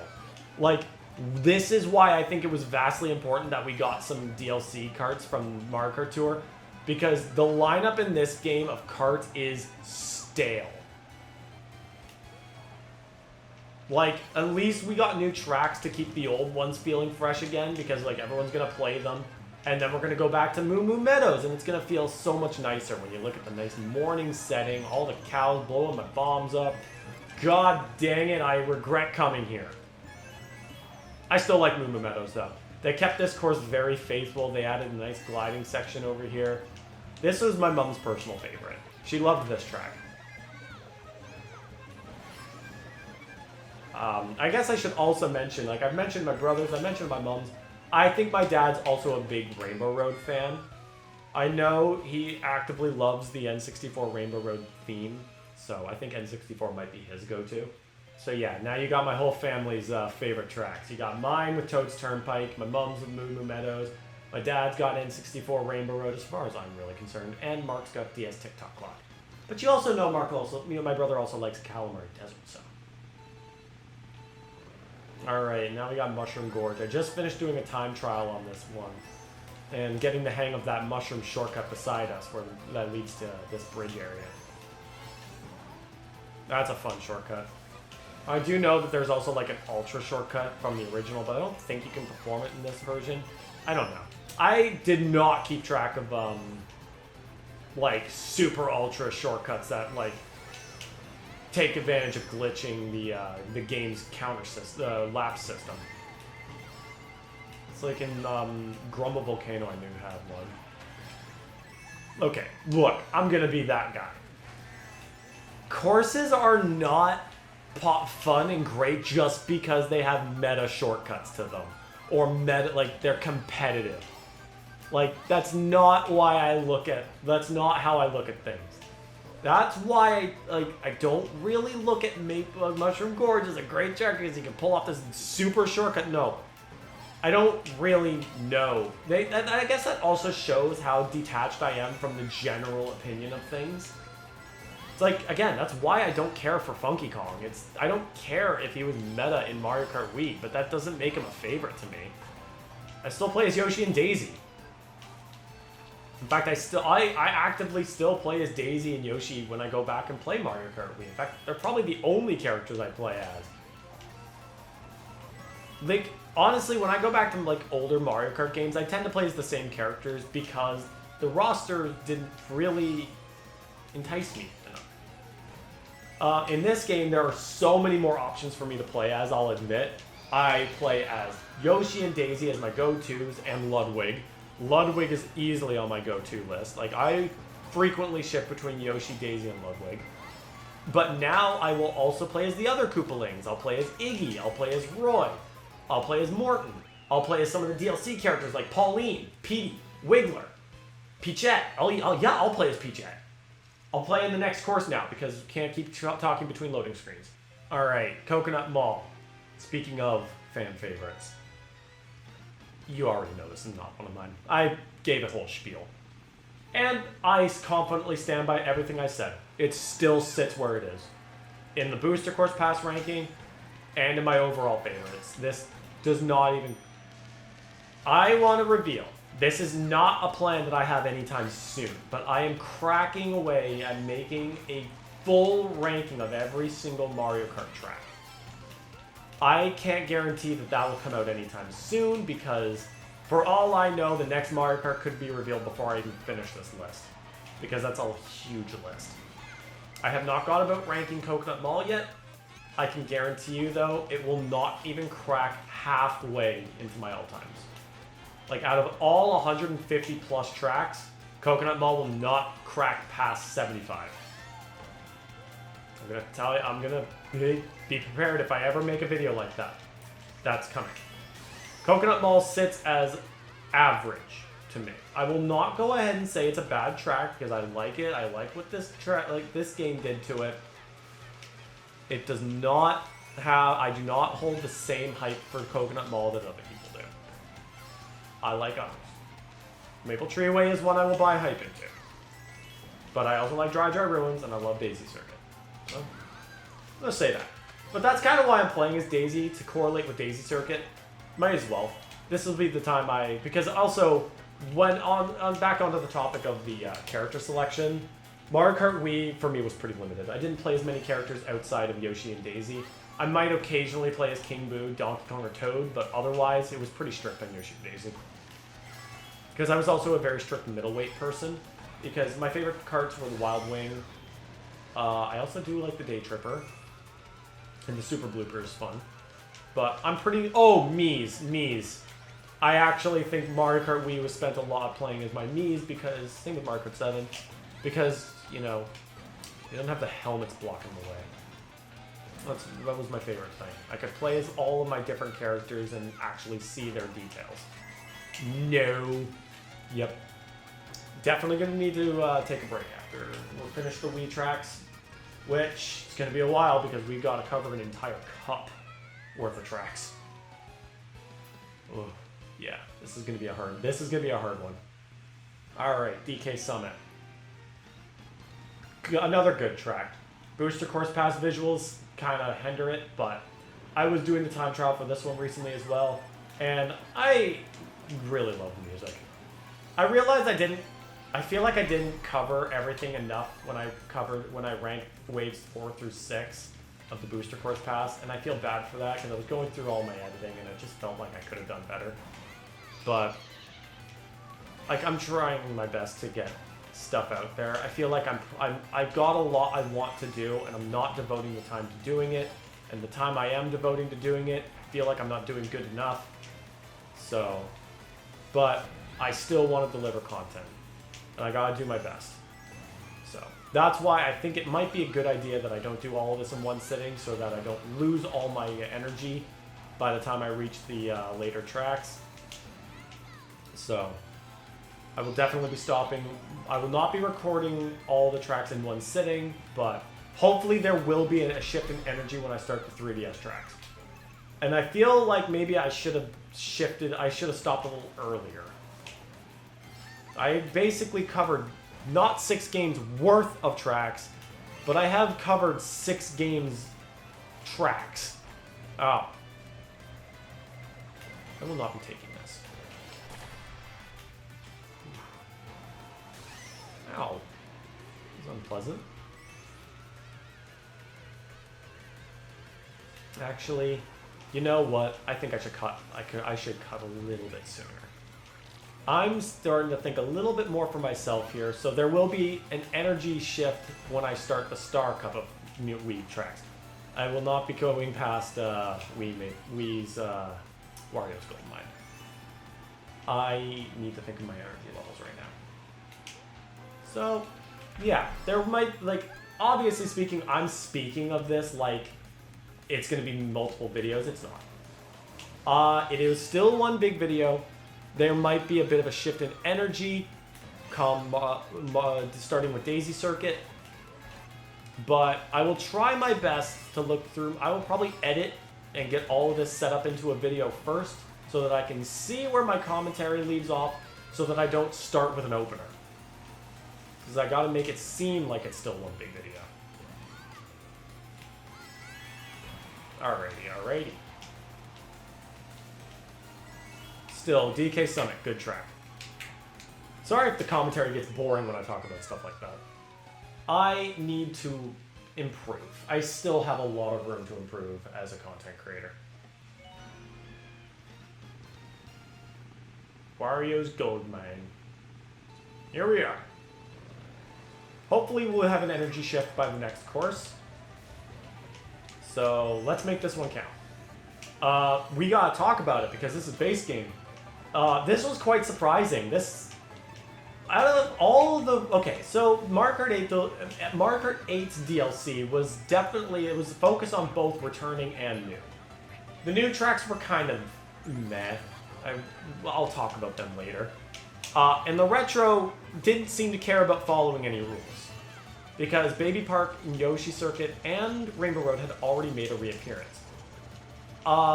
We got, out of the other retro tracks that hadn't made reappearances since their debut, we got Wario's Gold Mine, Ribbon Road, and Cheese Land, and Neo Bowser City. Wario's Gold Mine kind of feels like a very, very weird and out-of-pocket choice, but I'm okay with it because Wario's Gold Mine is kind of a cool track. I like that they did some twisty bits with the minecart trails or tracks inside the cave here. Or in the mine, I guess. It's not really enough to say that it's over the top. Because this is kind of sideways, and now that I'm thinking about it, why is it sideways? And this is all pretty non-anti-gravity. Like, it's anti-gravity, but not really. Doesn't really need to be. It's just to suit the minecarts. But, like, from a mining standpoint, why the hell do you have minecart tracks that are on their side? Like, you can maybe get the, oh my goodness, those things are shaped like W's. Those support beams are shaped like W's. All the support beams are shaped like W's. Hold up! I got distracted by the W-shaped support beams. All of the support beams are shaped like W's, like Wario. Guys, you pick Wario! Oh gosh, that was not helping my energy levels. But yeah, you can keep the, minecart suspended on this through the anti-gravity, but that's not going to keep the gold inside of them in there. Wario, you might want to think that one through a little better. Yeah, I didn't realize all those support beams were shaped like W's. This is more of a Wario track than I anticipated. I mean, it's like, obviously it's suiting Wario's love for treasure, and that's why I think it suits the Wario theme a little more. Oh, come on. Damn it, he beat me. Alright, so that's that for Wario's Gold Mine. Hopefully energy levels will spike up when we go to Daisy Circuit. Wii's Daisy Circuit. Energy levels are restored, headache's gone. I think I'm good to keep going for a bit. Well, not for a bit. This is a completely separate sitting, but hey. Just what I gotta do what I gotta do. Keep myself in good condition so that I can get through all these tracks. I don't even know if I got through any more than half of them. And I'm probably not going to try and count just yet, but we're here back at Daisy Circuit. leaving off with Wario's Gold Mine. I gotta stop talking like that. Like, this is supposed to, like, be one video. Like, but I guess I could also think, like, this is how you know it's real. Like, this is how you know. Like, I'm basically planning my videos as I'm making the footage for them. That's how you know it's real. I'm saving this mushroom. I want to use the shortcut. I still love Daisy Circuit. This is still one of my favorite Wii tracks, without a doubt. And even if it like in all of its appearances just feels like it's not gonna hold up to the rest of the game. I bombed Baby Daisy back there. Like, it's gonna have its fans, and I'm one of them. So I'm wholeheartedly glad that it's in Mario Kart 8 Deluxe now as well. And I think it's still really funny that we got the entirety of Star Cup in this game from Wii. Like, I think this is the, like, okay, barring Tour, because Tour has multiple cups. Like, the entirety of Mario Kart Super Circuit's Lightning Cup is in Tour. The entirety of Mario Kart 7's Mushroom Cup is in Tour, which sucks ass because that cup is just the most mediocre cup in any game, if you ask me. I'm taking this one. And the entirety of Mario Kart DS's Lightning Cup is also in Tour.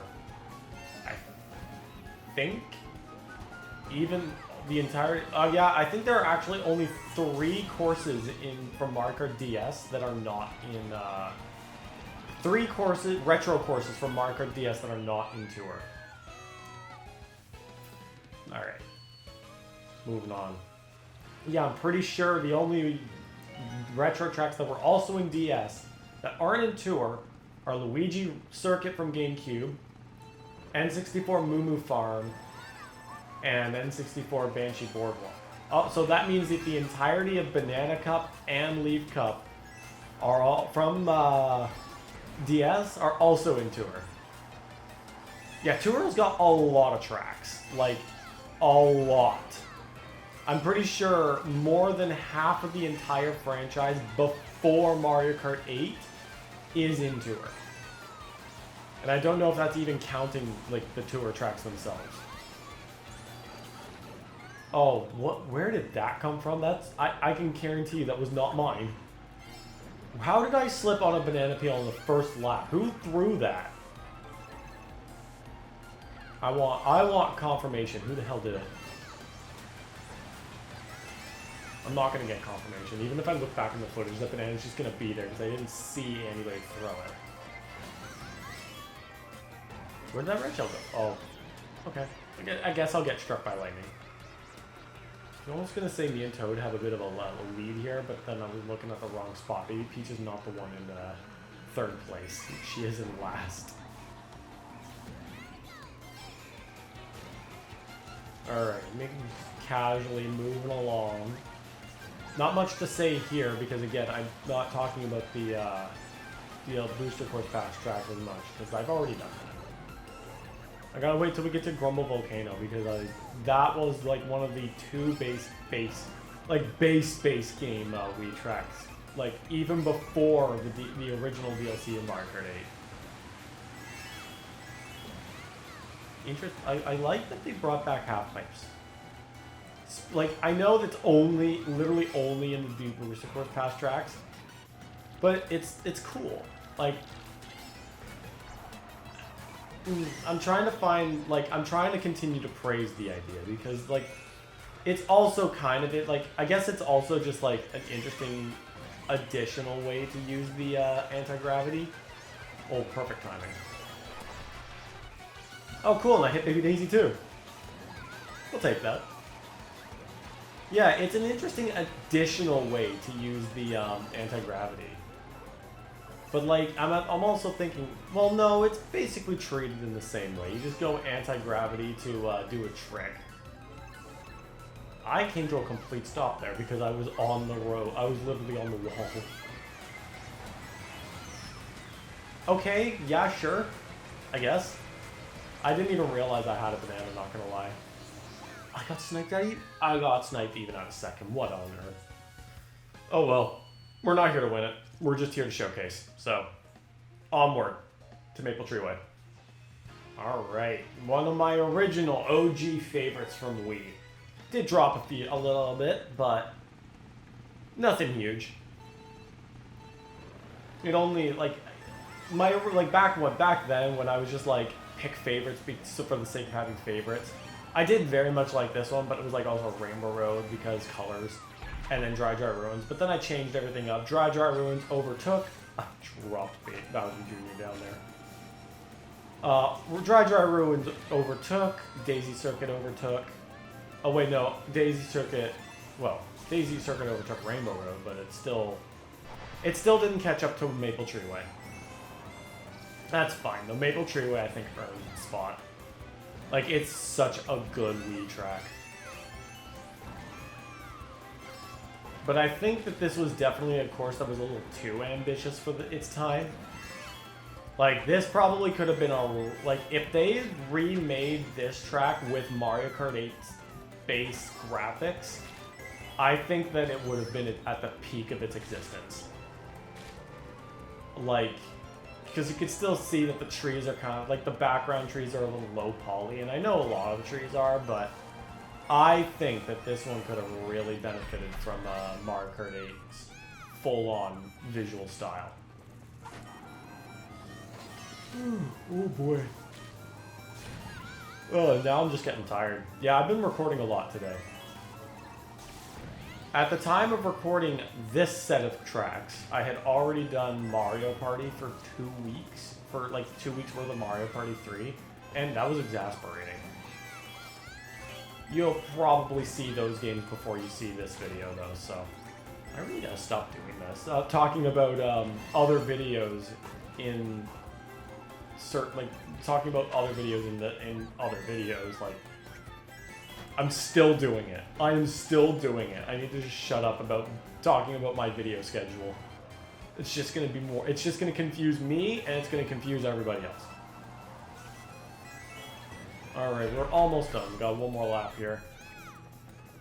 I still do very much, I guess, like, I wouldn't call this base game visuals, but, like, I'm still trying to appreciate the visuals of Tour brought back, like, ported over to here. And I gotta say, like, Maple Tree Way does stand out as a pretty decently visual track for what it's worth. Yeah, this is really giving me all the time I need to truly appreciate this track even more. Like, I know it's already a fan favorite, but goddamn, I really do like this track. I don't like to buy into the hype, as I've mentioned, but I will do it this time. It's honestly just, it's worth it. This track is great. I still like Dry Ruins better, though. It's still my favorite. Maybe we'll get that track to come back in another game, but for now, we got pretty much more than half a Wii in here, so we'll take it. Yeah, going through my list, I had not actually gone through more than half of the tracks. In fact, I'm slightly below half of them, but we're at Grumble Volcano. So, here's a fun fact. Grumble Volcano kept the tradition of the final track of the Star Cup, the 2 games prior, becoming the penultimate track of the Lightning Cup. So, okay. So, in Mario Kart Wii, the second last track of the Lightning Cup was DK Mountain, which was the final course of Star Cup back in Double Dash 2 games before Wii. In Mario Kart 7, the second last track of Lightning Cup was Airship Fortress, which was the final track of Star Cup in DS 2 games before 7. And then Grumble Volcano is the second last course, or the last course of Star Cup in Wii, and then it came back in Mario Kart 8 as the second last course of Lightning. 2 games before Wii, or Mario Kart 8. Fun fact for you there. Mario Kart Super Circuit did not uphold this trend because not a single Star Cup I don't think any Star Cup course even came back until Mario Kart 8, actually. Mario Kart 8's DLC. It was Ribbon Road. Oh wait, no, Bowser Castle 3 was in Wii, never mind. In any case, Grumble Volcano, honestly, I think my favorite thing about Grumble Volcano was how little they changed about it. Like, I think they added a few extra, like, question mark and brick blocks into the volcanoes. Spruced up everything, because, like, the lava looks phenomenal. The structures look phenomenal. This cave looks way better than in the original. Like, in the original, it was just, like, two-dimensional, like, stalagmites and stuff. They added the gliding ramp here, which is cool. They added a gliding ramp towards the finish, which was awesome. This was definitely one of those tracks where I think they didn't need to do much to make it really good. Also, you should know, like, I like when they keep things more closer to the original variants. Oh, Grumble Volcano stood out to me as one of my my favorite returning tracks in Mario Kart 8 for keeping it close to the original. We're gonna glide right over Toad here and steal back first place. And then we're gonna move on to Moonview Highway. And here we are. Wave 5's surprise appearance. Gotta say, the music, I don't think I could have actually liked the music more. Like, I never really cared for Moonview's music beforehand, but this remix, even though it's not that different from the original, just that added percussion, the added drums, and the slight change in instruments, I think was perfect. This track's music is definitely better than the original. Is the track better than the original? No, because they took the tour building designs, and that just kind of looks distracting. That's, again, there's a reason why I got this track mixed up with New York Minute. It looks so similar, but at the same time, like, the lighting from the moon just looks a lot better. Like, the whole track feels like it's glowing under, like, a blue moon color. Like, this is what I picture a blue moon if it were an actual color. It's like a pale whitish blue, and it looks so amazing. Then when you get in the city, you get that golden, you got that golden glow. Like, I like how everything is glowing in the city. I get a Toronto vibe from this. Or, no, you know what, I'm gonna say the obvious. I get a New York feel out of this. So, I don't know if that's helping this track's case or hindering it, but either way, I'm okay with Moonview. I think, again, if I were to personally replace any Wii track out of this for Dry Dry Ruins, it'd probably be Coconut Mall. And then I would probably shove Mushroom Gorge in Wave 1. That would probably hinder its visuals, but you know what? In the ideal case scenario, we wouldn't have the issues with the visuals. We would have, like, honestly, even if we were to just keep with the toury visuals, why did I just let myself roll right into that? Even if we were to keep the toury visuals, I still think that the tracks would benefit a lot if some of them just waited. Like, I don't even think it would be that hard to go back and just touch up Wave 1's visuals. Yeah, see, I'm not a game designer, so I can't tell what would be... I can't make the call of what would be easy or hard when it comes to developing a game. So, but we're on the Wii Rainbow Road. Phenomenal finale. Beautiful looking track. Like, I think this was a perfect way to end it. Like, and I think we all knew it was coming the moment... Like, I saw this coming the moment I saw the data mine assets for Rainbow Road. And then it was added quite shortly after. I'm pretty sure that was the 2023 Space Tour that was added. Well, I'm 100% certain. But that came out short. Like, that tour was like almost one of the first tours of 2023.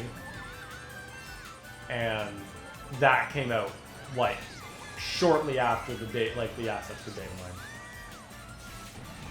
So, beautiful finale. Couldn't have asked for better. Good way to end off all this DLC.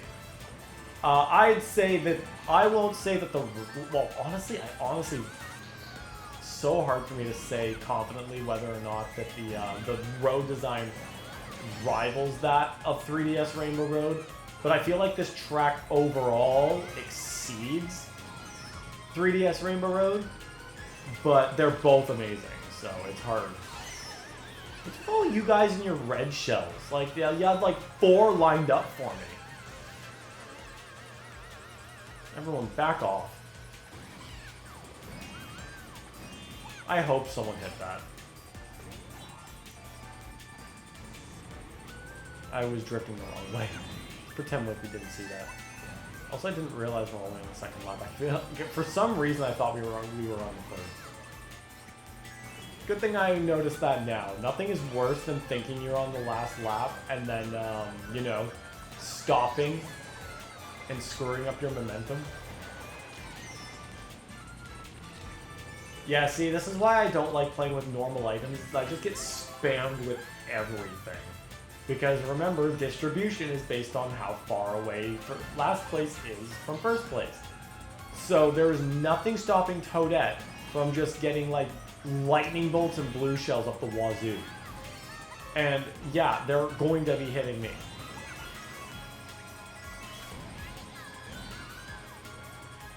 Such a beautiful finish line too, god damn. This makes me want to just casually play when I'm done recording all the tracks. Speaking of, the next game already, the next 2 games I'll be covering will also have their own Rainbow Roads. So, and we're not really finaleing this, we're not really ending all 96 tracks on a true Rainbow Road finale because the last track we'll be covering is Madrid Drive. At least I'm 100% certain that was the last track to make its debut in tour. Yeah, no, it was. Came out in the summer tour. I don't even, you know what? I'm second guessing myself, so I might have to look into this between episodes. But I'm fairly certain Madrid Drive was the last track overall. If not, then like I might have been Squeaky Queen Sprint. Oh well, I'll figure that out in my own time. For now, we're done with the Wii tracks and we move on to the 3DS tracks. Alright, did my intermission research. Yes, Madrid Drive is the last track. I think it was in the tour directly after Squeaky Clean Spring. So, yep, starting off the 3DS tracks, I opted to go with the standard car with the monster wheels because this was the first combination I did when I first played Mario Kart 7. I did the monster tires with the standard 7 track kart and the super glider. That's why I had to pick Yoshi for this because Mario Kart 7 was such a monumental game for me on the 3DS. I absolutely loved it, even if the tracks have not grown on me as much over time. But I think Yoshi on the game Mario. The reason why I'm picking Yoshi for Mario Kart 7 was because Mario Kart 7 was such a huge excitement for me. It was the first Mario Kart I had started following when I started following games before their release, because before the 3DS, I didn't really use the internet much to follow up on games. It wasn't until high school when I discovered Super Mario Wiki that I started using that site to follow new upcoming games. And Mario Kart, that was when the 3DS was really announced. So I started following the information for upcoming Mario games on the 3DS. And that's when it basically all started. And Mario Kart 7 was amongst some of the first. And Mario Kart 7 was the one I was the most excited for. So I decided to recreate my old combo. To a degree, all these karts kind of have a reference, except for like the Double Dash tracks, really. And maybe even the Wii. Like, I didn't really have much of a reference to the Wii either. Because there are no GameCube or Wii karts that I could have used. But yeah, talking about all that just to get Toad Circuit done and over with. Theoretically speaking, I could have used the Blue Falcon to represent the Wii tracks. But like I already mentioned, it doesn't feel like that kart was brought back as a Wii reference as opposed to it was supposed to just fit in with the F-Zero tracks. So, Basically, almost every game will have some kind of reference. Tour basically won't. Maybe I'll just pick a cart that was also added to Tour, like the Biddy Buggy or... I don't know. The Biddy Buggy, the Bad Wagon. There are actually, like, now that I think about it, a lot of Mario Kart 8's carts were added to Tour as well. Not a lot of the bikes, though. If any, really. I don't think there were any... No, there weren't any bikes in Tour. It's probably because, well, I don't know why. Like, Mario Kart 8 doesn't do a really good job at... The only difference between carts and bikes is that some of them are inward... some of the bikes are inward drifting. Bikes like the Varmint or the Duke or the Mr. Scooty, they're just carts. They don't have much of a difference, if any. Because they can all do the same mini turbo strength, just like unlike in Mario Kart Wii. They're outward drifting, just like carts. So again, sport bike, jet bike, Comet, Yoshi bike, and I think the Master Cycle. I might be missing a bike or two. They are only different because of their inward drifting capabilities. Oh, I should be talking about Music Park. Music Park, no changes whatsoever. And the more I think about it, the more I appreciate that. This track, all it needed was a touch-up in visuals. Like, the instruments look phenomenal. Like, again, much like the insides of Moonview Highway City, everything just seems to glow in the night, and I love it. Again, they didn't need to change this track. This track was already unique enough. This Music Park wouldn't be out of place with Mario Kart Super Circuit's best tracks. It's like, it's so energetic. I love this track. Music Park was such a good track. It was also one of the first tracks or retro tracks revealed for Mario Kart 8. Along with Dry Dry Desert and Piranha Plant Slide. Oh, I guess we're taking a second place finish because one red shell is all it takes. Yeah, you try to convince me that I lost because I'm not skilled enough. I won't believe you. I know there is the ironic joke of if you lose by luck-based things, it's a skill issue. I know that's the ironic joke, but let's be realistic and real without using that as a joke. What part of me is going to say I'm not skilled enough because the CPUs in last place got lucky enough to get a blue shell coincidentally at the very last second to bomb me on the finish line? Like, that is more luck than it is skill. Don't at me. Ooh, gliding. Yeah, there's not much to say here. It's Rock Mountain. This track has not changed. This track didn't change when it was brought into Tour, and it didn't change when they brought it from Tour to here. Aside from right here, which arguably is the only decent change they made here. Like, look at these ugly-ass orangey brown rocks. They look like goddamn clay and plasticine. If I devoted myself, I probably could make this track for an art project in grade school. I can't because this track didn't exist when I was in grade school. In fact, when I was in grade school, Mario Kart Wii barely existed. Dude, most Mario Kart games were released while I was in grade school. Super Circuit was in 2003, which was when I was like roughly in grade 4. Yeah. No, it was when I was in grade 3. No. I don't know. I think it was when I was in 4th grade. No, wait, it actually might have been when I was in 2nd grade. Jeez, I am having a hard time figuring out my timeline here. When you get to a certain age, every single day, every single month, every single week, every single year just kind of melds together. You only remember the year for the number, not so much the events that happened within that year.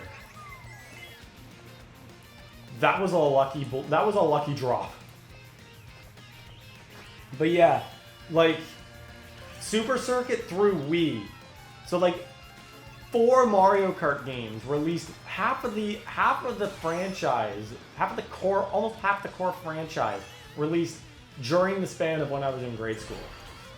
Because Mario Kart 64 released in like 1996 or so, or 1997, which was like 2 or 3 years before or after I was born, in 1995. And I remember Mario Kart 64 being my first game, so had to have been at least within the first 3 years of my life. Alright, and here's the other 3DS track that was a known since reveal. They did a good job at hiding the anti-gravity mechanic out of this one, though. Piranha Plant Slide is another track that didn't change too much. Like, okay, everything that did change really changed, but everything that didn't need to be changed and wasn't touched didn't just stayed the same. Like, obviously they touched everything up a little bit. I think this underground spot looks really nice, especially when it doesn't have the blue hue. I know this was supposed to be like a Mario Bros reference, but I very much love Piranha Plant Slide. This was one of the stronger Mario Kart 8 tracks, or Mario Kart 7 tracks, and what they did here, turning the underwater pipe into a giant sewer system, looks phenomenal. Like, this whole room is so much more open. I love it. Like, and like the only other change they really did was they kind of made this a little less windy. They removed one of the shortcuts out of it because you could, I think you could originally cut through both the fenced areas. There was an additional fenced area, but overall though, this is such a phenomenal track. Like, I absolutely love this remake. Like, this was one of the few times where I think I like the remake a little bit more than the original. Because again, the touched up details in the tunnel, the sewer area, like the entire anti-grav pipe sewer area looks so good.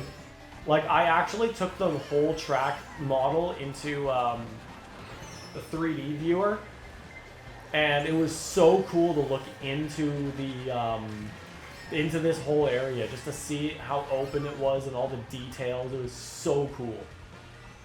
And to a degree, it's also a little bit challenging to see where up is and down is, because you're going at a downward angle, then going straight up. It's like the anti-gravity was also masterfully implemented there.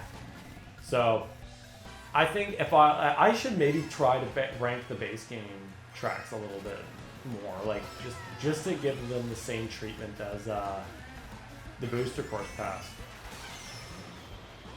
But this would definitely probably be honestly, strong S-rank track. Like, that's how good I think this track is. There's another comment. There's another comment topic for you. If you guys want to see me rank the base game tracks with Mario Kart 8, let me know, and I'll do it. That'll be a lot easier, because I can do that all in one run. It might also be 2 videos. I might split it up base game. Maybe what I'll do is I'll split it up Nitro versus Retro. Because,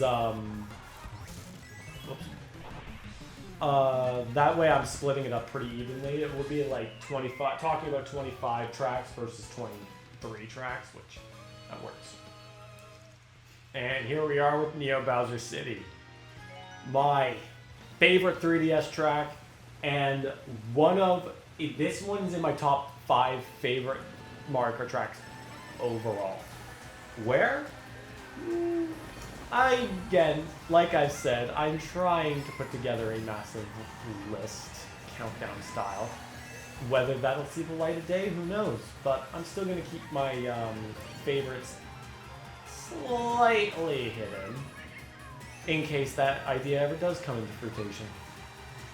In any case, Neo Bowser City, I was so hyped when they showed off that they would be bringing this track back for Mario Kart 8. The visuals definitely, like, I love the additional city details. Like, this looks really deep into a Bowser-themed city. And it has inspired my own similar styled area within my own writings. My villains also have a neon-lit, rainy city under a very similar name, but we don't need to worry about that. It's not full on. It's copying, sure, but it's also copying in unofficial format, so it's not like that's never going to see the light of day either. Nice try, Blue Shell. And things can be referential or inspired by, so long as they're not like using all of the exact same details. Which I'm not, because it's not Bowser in my series. But yeah, I absolutely love this track. It's so, like, the music. The music was one of those things. This was the moment this track was revealed from Mario Kart 7, and I heard the music, I was sold immediately. Because I was hoping for Toad's Turnpike in Mario Kart 7, which we didn't get. But then I heard that this music had a remix of Toad's Turnpike in it, and I thought they freaking read my mind. It was almost as if they read my mind, so. I was on board with this track before it was the game was even revealed. Like, can you stop just spamming all of the items? It would not surprise me if we got struck by lightning before I even managed to grow back to normal size. If that happened, I would not have been surprised. Gotta get back in first. I also had a winning streak on this track in Mario Kart 7. Like, I maybe have, in the context of Mario Kart 7, I can remember losing this track twice. And both were online. Otherwise, never lost this track. I've lost it in this game, though, so that I can confirm. Alright, 3DS DK Jungle. The last course of the Banana Cup. Another track that really caught me by surprise on its placement. 3DS tracks must have had a very flexible difficulty level for a Special Cup course like this to end up in the Banana Cup. All in all, quite impressive. And, like, honestly, I almost don't know how to draw the comparison. Like, yes, this track isn't that hard, but this came from a Special Cup. Same with Donut Plains 3, but that's a different can of worms, because all SNES tracks, basically, once you flatten them down or once you scale them to the game that they're being ported over, none of them come across as very difficult, especially when you do some adjustments. Like, Donut Plains 3 was tough in the context of Super Mario Kart, but with the changes in the road designs that they made, it passed for pretty well for a Banana Cup course. Not too long, it's not too hard. But, like, this kind of just surprised me. Like, yeah, it's not that hard, but I felt like it feels a little bit longer than that. Actually, no. Now that I compare this to even Rosalina's Ice World and Rainbow Road, no, this track is not that long. So I think they surprisingly got away with it. Especially considering Music Park, which was actually in the Flower Cup, was put a cup above. I have to go over that, but let me just get over this. DK Jungle was like a really good stack of references to Donkey Kong Country Returns, especially. Oh, with all the tikis around. And I'm surprised it took them this long to get a Donkey Kong like country-style track into Mario Kart, but better late than never. But yeah, I also find it funny that the Special Cup course went down to the Flower Cup equivalent Retro. The Flower Cup course went to the Star Cup equivalent, and the Star Cup course went into the Special Cup equivalent, because Piranha Plant Slide is in Lightning Cup, and it originated from Star. So they just kind of shuffled everything around, didn't bring a single Mushroom Cup course back up until the DLC, and yeah. Again, I also had patterns that I thought would be followed for this game, like they would bring in 4 3DS tracks, but they only brought in 3 initially. And it was the N64 that once again got the favoritism treatment and had 4 tracks in. But hey, I'm not complaining. Definitely feel like I complained a lot more back then, but that was also immature back then. I'm looking at it now, and Mario Kart 8 Deluxe is just phenomenal. So many tracks, so many games to pull from. You've got a bare minimum of a full cup's worth of tracks from each game. Now, that means like the average too, because I know Super Mario Kart had 5 courses per cup, but there are 4 SNES, that's the bare minimum. Oh, I'm hiccuping. That's the bare minimum. Oh my goodness, that's not gonna leave me alone. I might need to hold my breath just to get rid of these hiccups, or keep talking so that maybe my talking will distract my throat from the hiccups. I think that pretty much did work. Just doing these courses for now. We'll record the rest a little later. But again, not like anyone's gonna know that because this is all one big ass video. But again, the showcase is gonna be fun. I love going through all these tracks in order, and I think it'll be decently fun to watch because, like, I know this concept has already been done, but this comes with commentary if people are okay with that. I mean, I guess if you do want one without commentary, there are a lot of options for that. But I hope the commentary is okay here. You get a few interesting facts about the franchise as I go, with original track placements and whatnot. Whoever's in front of me. Oh, I was boosting when I threw that, so that was in no way gonna hit anybody. I love the little snowy ramp they added there. There was no reason. They just did. Which is fine. Yeah, the entire Special Cup is in this game, except for Bowser's Castle. They really need to focus a little bit more on the Bowser's Castles. Like, okay, when compared to the Rainbow Roads, where we've had 5 Rainbow Roads come back now. No, wait, 4? Yes, 4, 5, I don't know. Oh wait, well, 3D Rainbow Road hasn't come back yet, so that doesn't count. So we've had like 4 Rainbow Roads come back: SNES, N64, Wii, and 3DS. But like, aside from just shoehorning GBA Bowser Castle maps in, we've only had one SNES, 3DS, and N64 come back, which I guess is about the same amount. But I still think without the Wii, it falls behind. I guess there also are more Bowser Castle maps than there are Rainbow Roads, considering Super Mario Kart had 3 and Mario Kart Super Circuit had 4. We've got 1 from SNES that came back. We've got N64. All 4 from Super Circuit came back. And then 3DS Bowser Castle was in tour. So the only Bowser Castles that haven't come back are GameCubes, DS's, and Wii's, which I guess does put it on par with the Rainbow Roads because, well, we also haven't gotten DS and GameCube's Rainbow Roads back, and then swapping out Wii Bowser Castle for GBA Rainbow Road. I'm going to be 100% real. Now that we've seen what they've done to some of the GBA tracks, I'm not excited for GBA Rainbow Road because they're probably going to find some way to change it too much. That just goes, I guess that just leaves it up to what are they going to do for the next game. I'm very interested. And I wonder what they're going to do with the whole Retro Grand Prix thing. I think they just need to do a Mario Kart Ultimate. Every track in one game would be phenomenal. Almost, like, I know that would be a huge deal. Like, that would probably be a lot of work. But think about how cool that would be. I think that Mario Kart of all franchises could definitely benefit from like the Smash Ultimate treatment. So, because the tracks are really what you focus on when it comes to Mario Kart.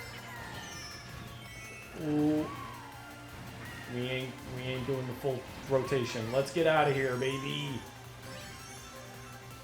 Move, Yosh. All right.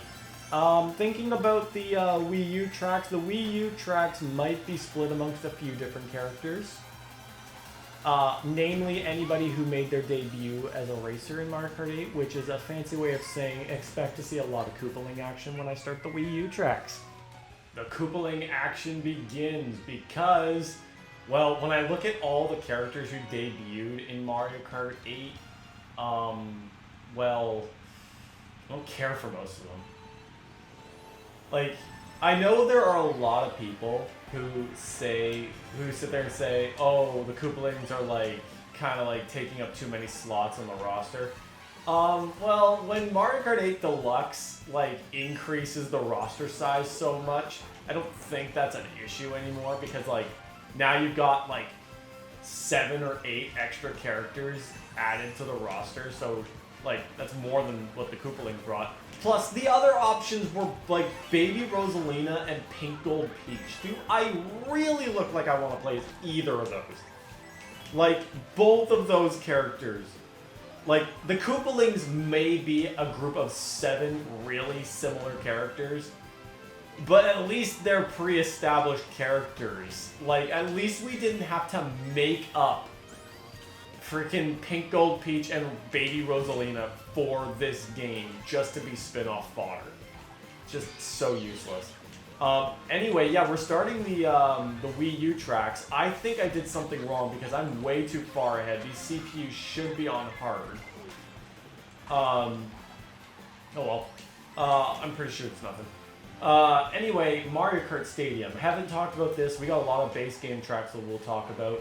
I kind of respect this track for, like, kind of following in suit of being a typical circuit while not having the circuit in the name. Like, we're not, like, this is not a Luigi circuit, this is not a Toad circuit, this is not a Mario Kart anti-gravity circuit, no.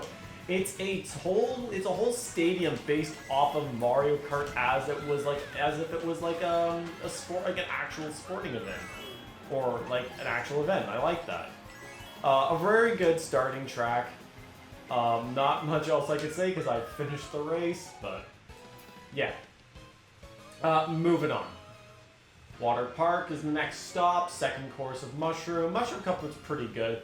As you've already seen, I'm playing as Larry first. Now I'm playing in the Sport Bike because that was the kart that he was, he used in the reveal trailer for the Koopalings. I won't be using all of the karts the Koopalings used in their reveal trailer because, like, there are some better options. But I just thought, like, with Larry, I didn't really have any other thoughts. Because, like, I'm going to obviously use the land ship. I'm obviously going to use the Koopa Clown. Because those are made for the Koopalings themselves.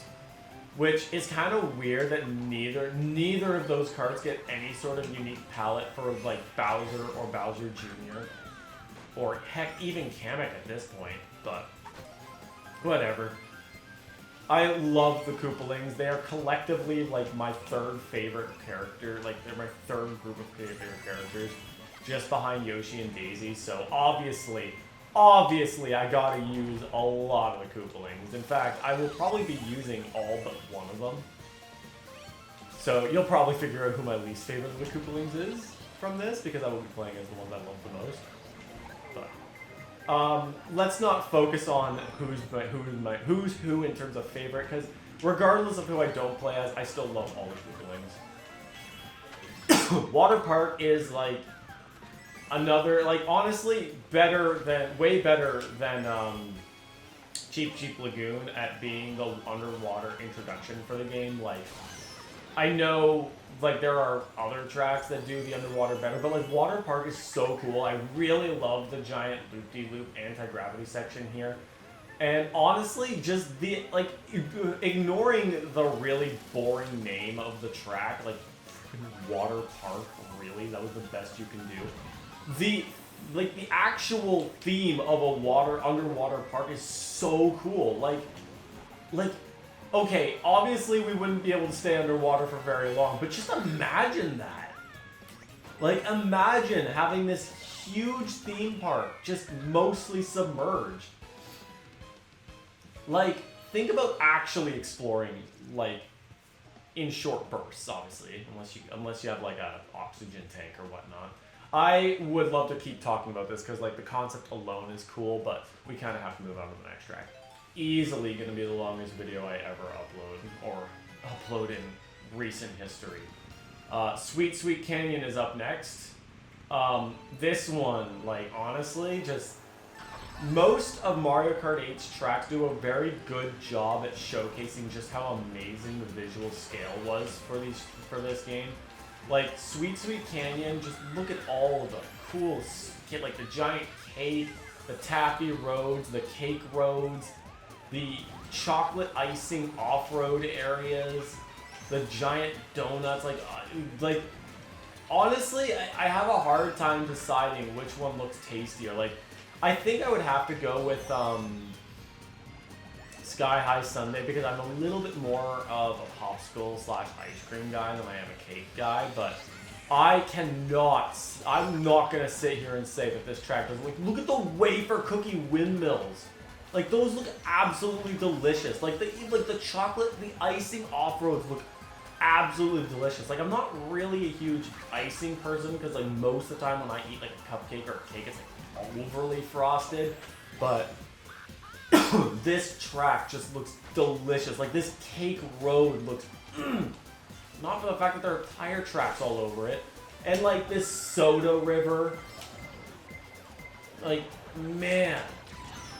Like, this whole track just looks... Like, honestly, I would love to... I feel like I've already seen someone try to make, like, a similar track, like, actual cake that looks like this. But if someone were to ever make this whole track as an actual edible confection, that would be amazing. Like, and honestly, if someone already has done that, link it.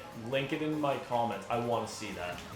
If I don't already, you know what? Actually, don't link it because chances are I'll already look this up before this video even goes up. I'm thinking about it right now, and chances are I will look it up. Ow, I'm getting struck by lightning underwater. That sounds very dangerous.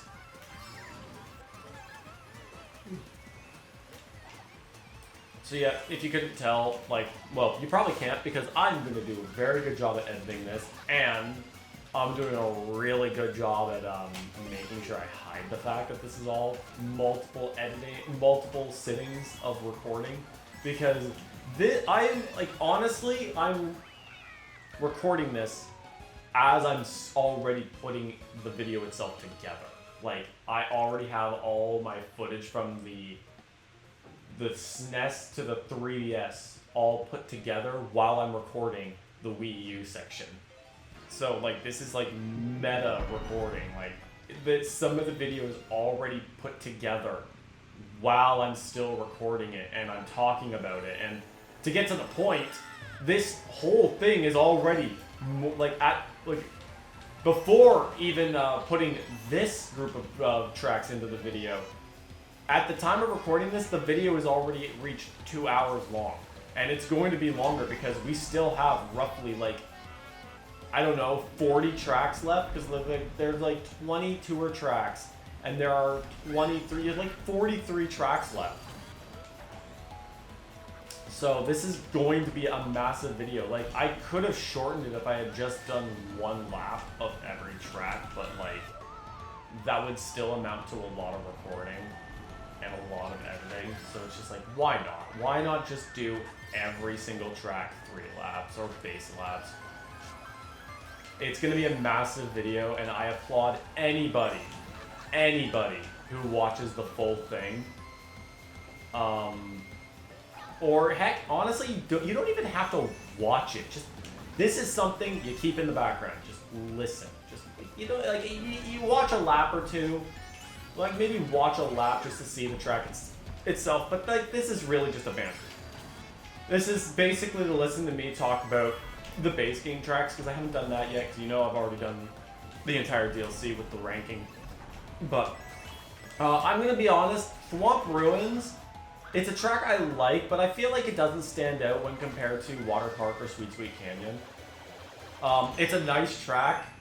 It's honestly funny to see a Swamp dedicated track that isn't like Bowser's Castle, because if I'm correct, this is one of the first times, if not, okay, I think it's one of the first times that Thwomps were featured in a track that wasn't Bowser's Castle. The first one being, I think, SNES Rainbow Road, but those are listed as Star Thwomps. Either way, they are a type of Thwomp.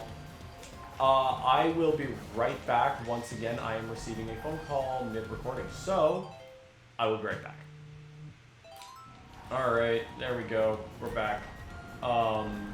Yeah, I seem to get a lot of phone calls during recording, but that's because, like, I kind of just record randomly. I didn't really get to talk much about Swamp Ruins. But, oh well.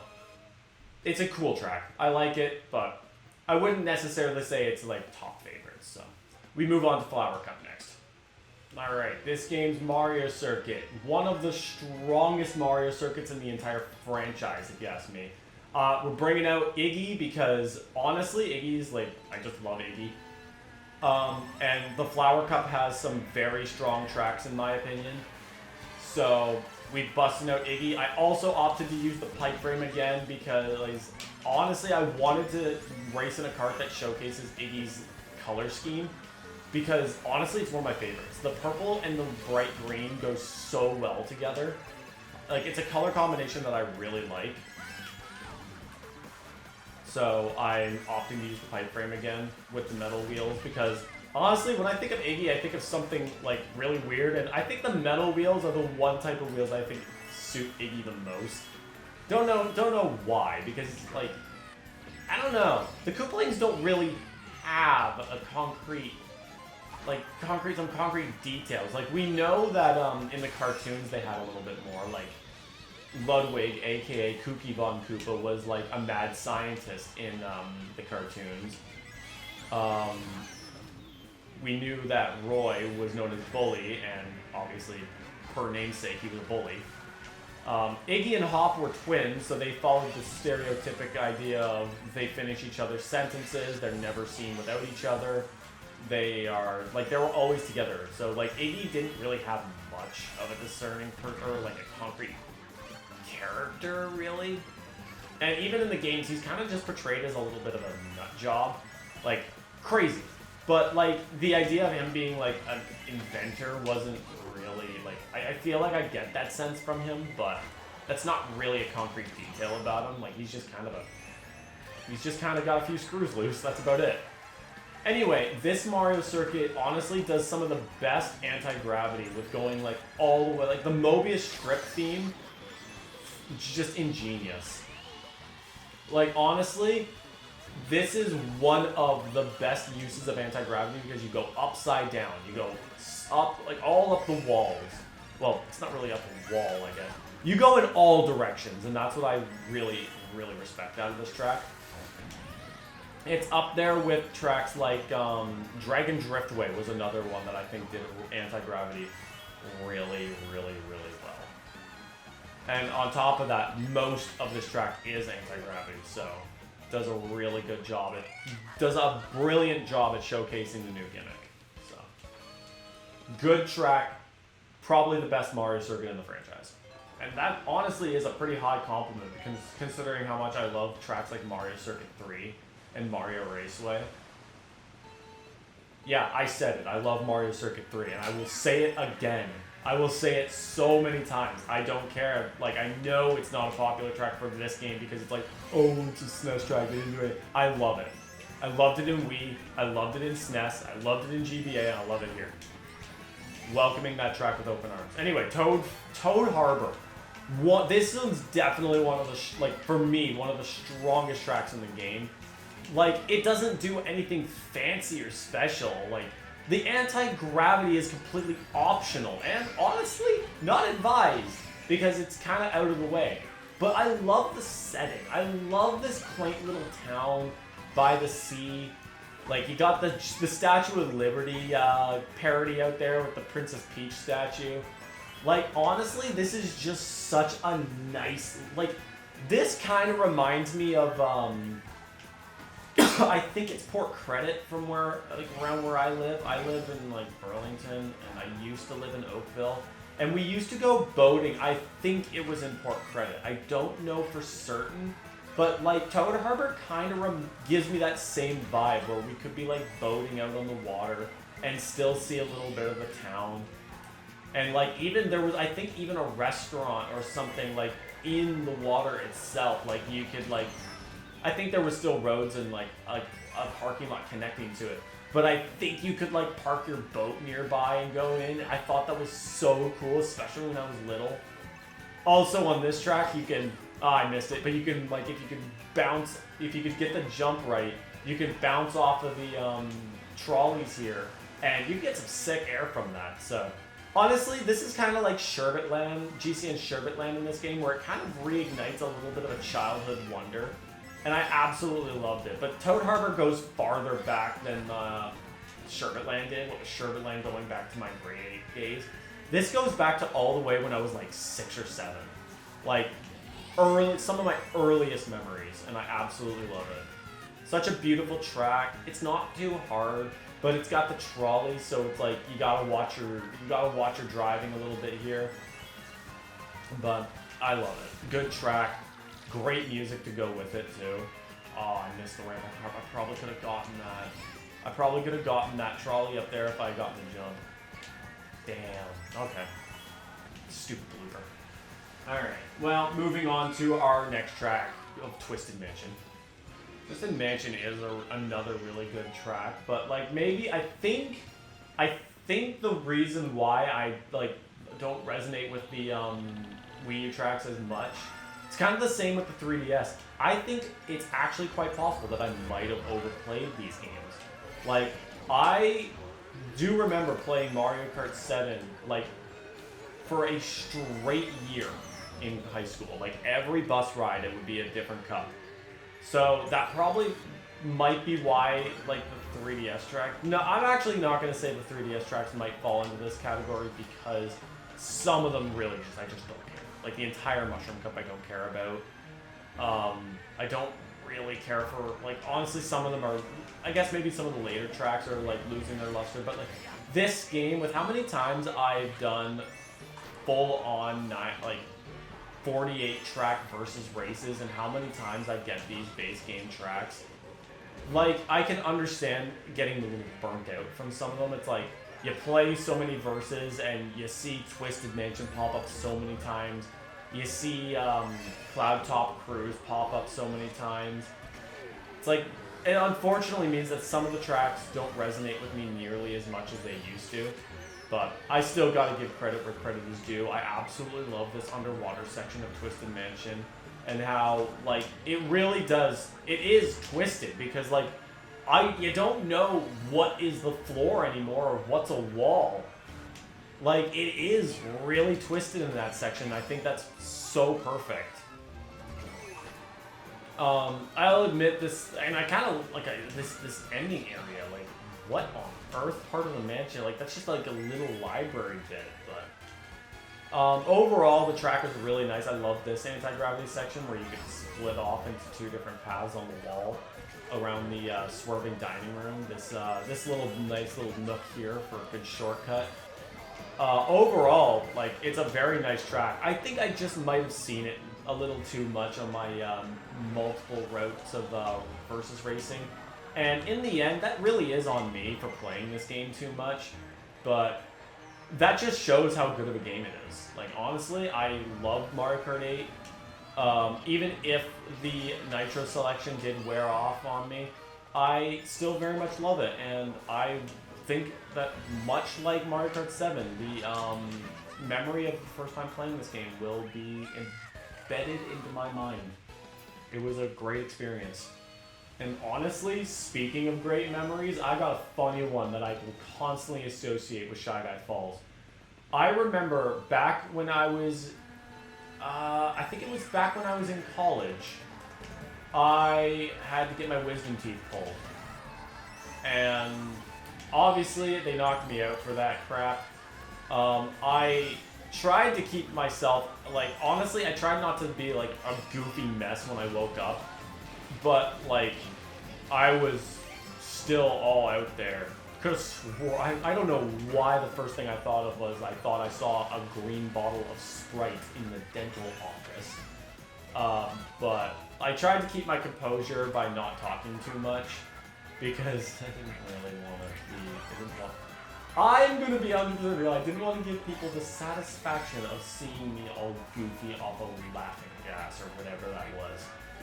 Because that kind of would have felt a little embarrassing on my end. It's a long story. I don't. Let me finish one story at a time. Anyway, after I got home from getting my wisdom teeth pulled, obviously I had, like, my mouth was filled with gauze, so I couldn't do much. So I instead just decided to chill in my room and play some games. And I decided to play some Mario Kart. Yeah, a guy still high off the Laffy gas was trying to play a driving game. Like, at least I wasn't getting behind the actual wheel, but you can imagine how poorly that went. I vividly remember how terrible I was. I was, like, after getting hit by an item, I was still in particular part of the track. Driving in the grass. I almost fell off the track from the off-road section. Like, like for me, that you don't do that. Like, if I'm off-road, the first thing I think of is get back on the road. But no, I was still going off-road and off the track itself from the grass. It was just crazy. It was really funny. After playing this track, I decided I think I might need to take a nap again because like I'm still like I'm still wearing off on the anesthetic, I guess. Whatever it was that knocked me out. So after that, I just ended up crashing. So, but yeah, I'm kind of somebody who likes I don't want people seeing me when I'm like when I don't feel like I'm being fully myself. I guess what I want to try to say is that, like, I'm very on and off about my public image. Like, when I'm around other people, I want them to see who I am in my entirety. Even if, like, sometimes I'm a goofy guy. It, like, really does depend on my mood most of the time. I can be a little bit loud at times, especially when I'm talking about things I enjoy or when I'm just in a good mood. I get excitable and I talk a lot, but then there are also times where when I'm like kind of a little more subdued, I am just quiet. I just kind of keep to myself, do my own thing. But like I always try to, like, I will admit I try to lean on a bit of a cool front, even if that doesn't always end up working. I'm a relatively goofy person sometimes. So obviously when I'm like high off of a laughing gas or an anesthetic, or again, whatever it is, I don't really want people seeing me like that because like that's a kind of a behavioral change that's not beyond my control, so I don't want people seeing that. Anyway, we're playing the cup that contains my favorite course in Mario, or favorite new Nitro track in the game, so thus gotta play as Ludwig, my favorite of the Koopalings. And honestly, one of my go-to racers in this game. Like, my three most played characters are probably Yoshi, Daisy, and Ludwig, easily. And the Mii, obviously, but like that's like the reason why I play as the Mii so much is because of my time trials. I love playing with my Mii, or all of them. Maybe I'll break out a Mii for some of the tour tracks because. Yeah, there are Mii racing suits that I could be using that were tied to tour, so it would be relevant. But anyway, Sunshine Airport. I think the concept of this track is amazing. I think there's only one thing about this track that I was like, why? Like, I have a question about, and that is, why did they feel the need to make this mid-air spot an anti-gravity section? Like, I think the only thing this thing does is set up for easy bringing back and without the anti-gravity, because this doesn't need to be anti-gravity at all. Like, this is not sloped in the slightest. Like, look at that. It goes up at I've seen steeper roads on 3DS Rainbow Road where the anti-gravity didn't apply or kick in. But overall, Sunshine Airport is a really cool track. I love driving through the airport itself and onto the runways and flying with the airplanes themselves. Pretty cool and pretty nifty concept. And then we have Dolphin Shoals, which kind of fills the just the stereotypic water level. And like I'll admit, I kind of like this. I like this one way better than I will ever like Cheap Lagoon. But honestly, it still doesn't really hit too much with me. Like, it's really fun. It's nice, but I think this one definitely falls under the same category as like Thwomp Ruins and Twisted Mansion. Not Thwomp Ruins. Twisted Mansion or Cloud Top Cruise, where I just feel like I've raced on it too much. That in this underwater cave section with all the warp pipes blowing out air to push you around and help you prevent you from falling, that's really cool. Driving on the eel. This giant cliff section is another thing that they could definitely easily work into a normal section if they ever want to bring this back without bringing back anti-gravity. It might be a little harder because you go straight up, but overall, it is a very nice track. The water effects, once again, look beautiful, especially with all like the underwater sea life here and the coral. Ironically enough, for a track named after dolphins, there's only really this section with the dolphins. There's giant dolphin rock here, and the actual dolphins, but for the most part, there's not a lot of dolphin-related objects here. Like, there are no dolphins here, just cheeps and a manta ray, and a lot of warp pipes, and then a giant eel with some gelectros, I believe they're called. Jellyfish-looking asses. The amount of tricks you can get off this eel is insane. Not like it really matters too much, because the trick boosts don't last very long. And the underwater physics makes it a little different. I'm not taking that red shell. I was saving that for Diddy Kong, but fine. Make me use my super horn all the time I don't want to use it. Ludwig, come on, man. Come on. Oh, that's a Wario. That's a Wario coming after me. Get away, Wario. Wow. Oh, baby. Oh, baby. Oh, baby. He's right behind me. Oh, I goddamn love Wario voice clips. I'm going this way this time. Oh, I don't know where I'm going because I can't see myself. Oh, I'm falling. God damn it, I hate it when I hate the few times that the blooper is actually an effective item. There was the Wario distraction. Oh no, I was distracted by the crusty garlic man. Oh, and I'm gonna get hit by another red shell. Come on. Okay. I was like, please, I was gonna say, please, give me a mushroom or something. Frick, Wario. This whole race is falling apart now. Because they couldn't stop bullying me with items. Oh my goodness, Peach almost beat me there. That was, god damn it. Okay. Yeah, it's fine. Oh my goodness, I'm in third now. What? We're gonna ignore my placement, and I'm gonna blame Wario for that last track. And we're gonna move on to my favorite track, new Nitro track in Mario Kart 8, Electrodrome. This was much like Neo Bowser City. When I first saw this track, immediately knew this was my favorite. Immediately. It is so nice. I love the neon nightclub theme.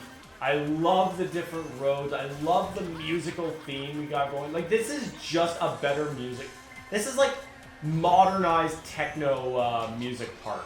I love all the neon, like, honestly, I don't know the words for it. But the first thing that comes to my mind is synthesizing. I feel like that might be a correct word to use to describe this whole track with its details. Like, again, neon lit, the bass, like the boosting, the star speakers, the regular speakers, the dancing piranha plants over here and their little colorful warp pipes. I love how you could see what looks to be Larry as a disc jockey on the giant Jumbotron. Like, this track is so choke full of super cool details. And I like beautiful visuals that, like, it's hard for this not to be my favorite. And all of that isn't even talking about how I love the music. It's my favorite music track in the game.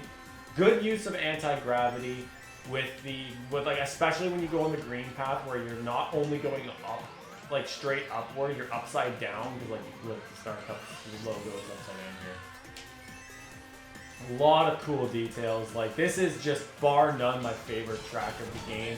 And another track that easily cracks into my top 10 favorites of the entire franchise. Once again, will not talk too much about that because I do want to save that for the potential possibility of a massive Mario Kart countdown. I don't know when that'll ever come to fruition. And honestly, it would hurt a lot if I ended up seeing a new Mario Kart game with brand new tracks coming up, because when I increase the size of the list, it would just be hard. So I don't know if I'll ever see that list into reality, but we'll see. We'll see. I know I did listen to the poll. There were a few votes there. I know a lot of people did say they would like it would probably be too much if it was one video, but a lot of people are also saying that it would be better off as one video. Who knows? Maybe I'll try to do both. But that would be very hard because scripting and all that. In any case, though, Electrodrome, easily my favorite. Cracks top 10. Where? I won't say yet. But great track. And now for the hot take that will get me in a massive load of trouble, because we go from my favorite track in the entire Mario Kart 8 to my second least favorite track in the entire game. I I know this is a fan favorite, but I'm not afraid to say the hot take that this is one of my least favorite tracks, not just in Mario Kart 8, but in Mario Kart as a whole. Whereas Electrodrome cracked my top 10 favorite tracks in the entire franchise, this track cracks my top 10 least favorite tracks in the entire franchise. Ignoring how I think it's overrated, my general dislike for this track, first off, I'm not huge on sectional based tracks.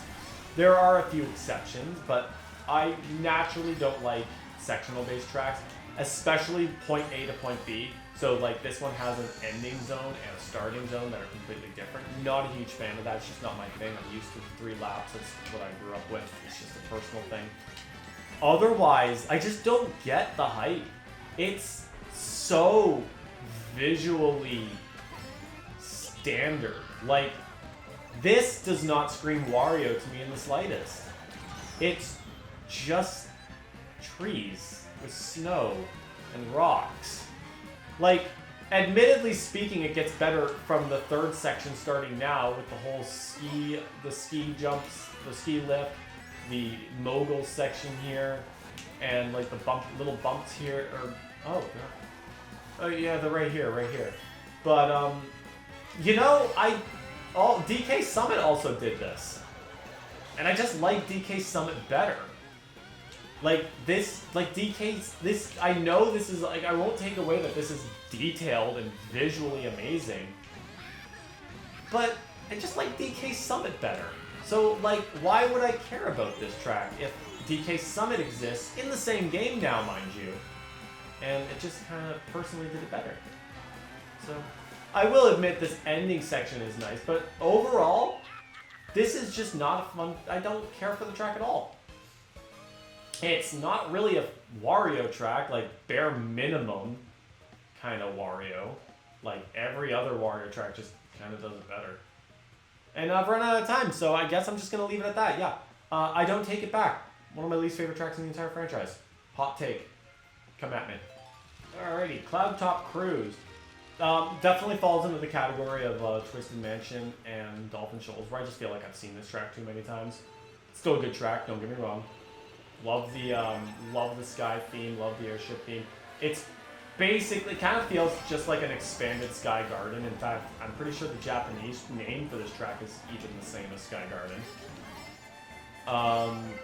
But yeah, it just feels like a really expanded on Sky Garden with the airships you can drive on and the giant stormy section. The storm section's got some great... I love the rock rendition of the music for the this area.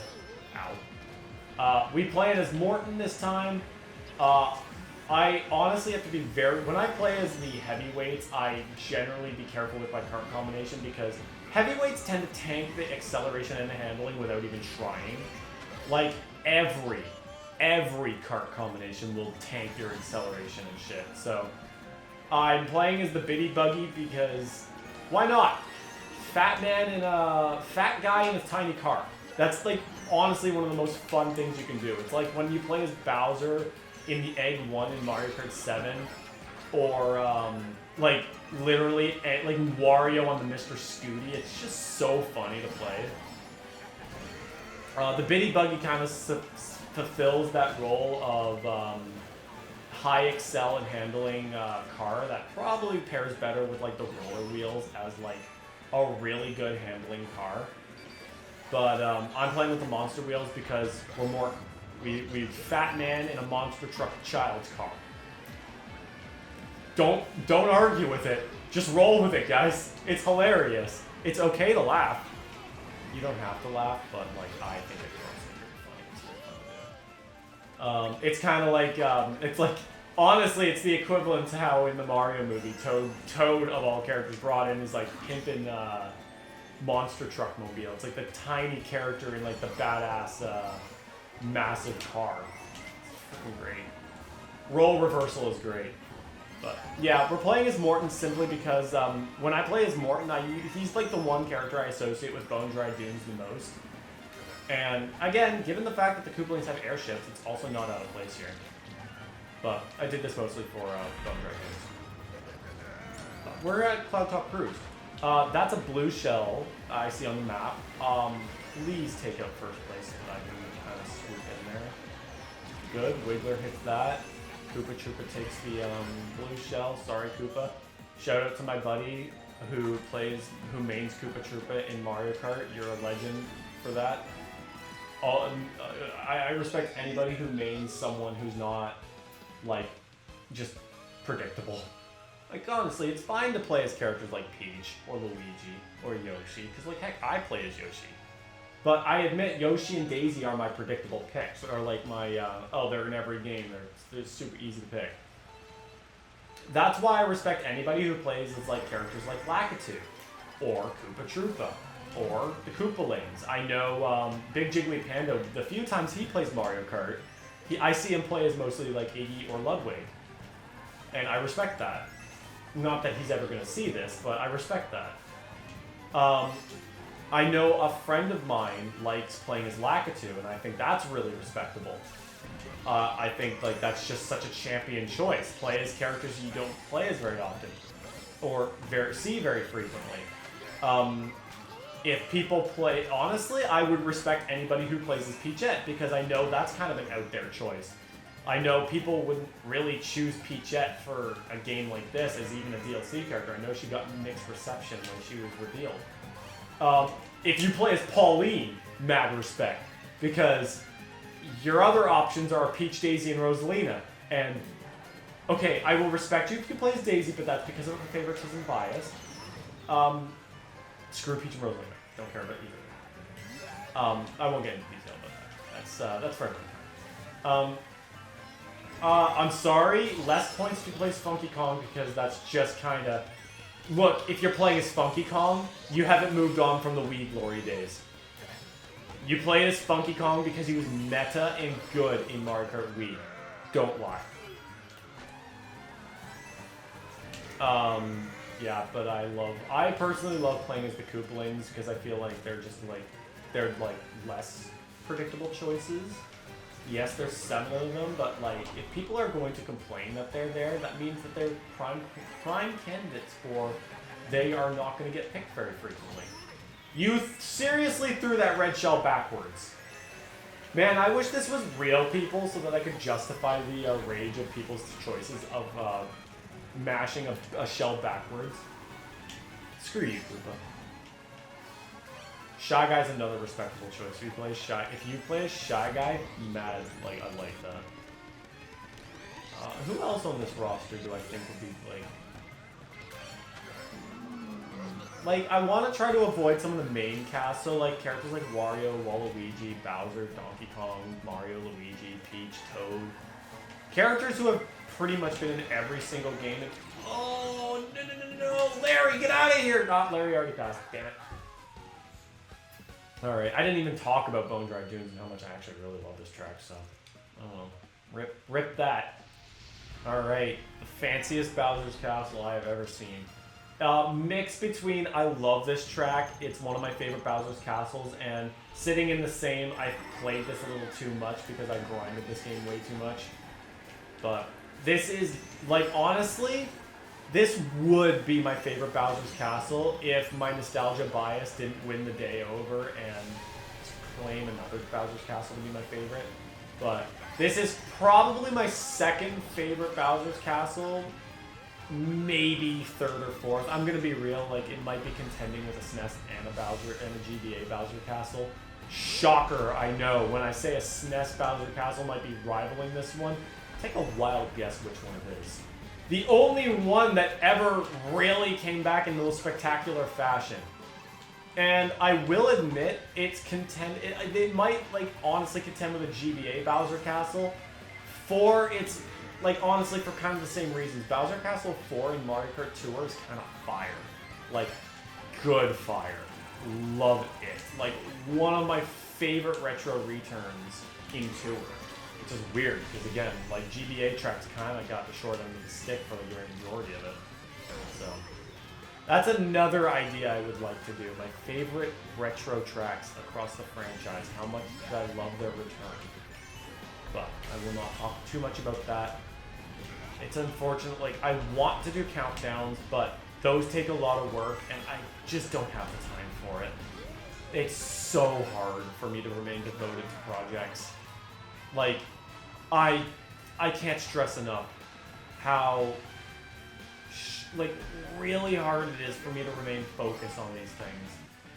Between work, between feeling tired afterwards, and honestly, my biggest thing is just how my autism works and the fact that I can't remain devoted to something if I'm not interested in it. And if my interest is not in the project, it's just not there. But yeah, hopefully someday I can really buckle down on some of these projects and actually work on them. But it's just so hard to. But yeah, anyway, more on this. Like, this Bowser's Castle does contend with a few other ones, but no doubt about it, it wears that phenomenal Mario Kart 8 visual design all over, and it rocks for it.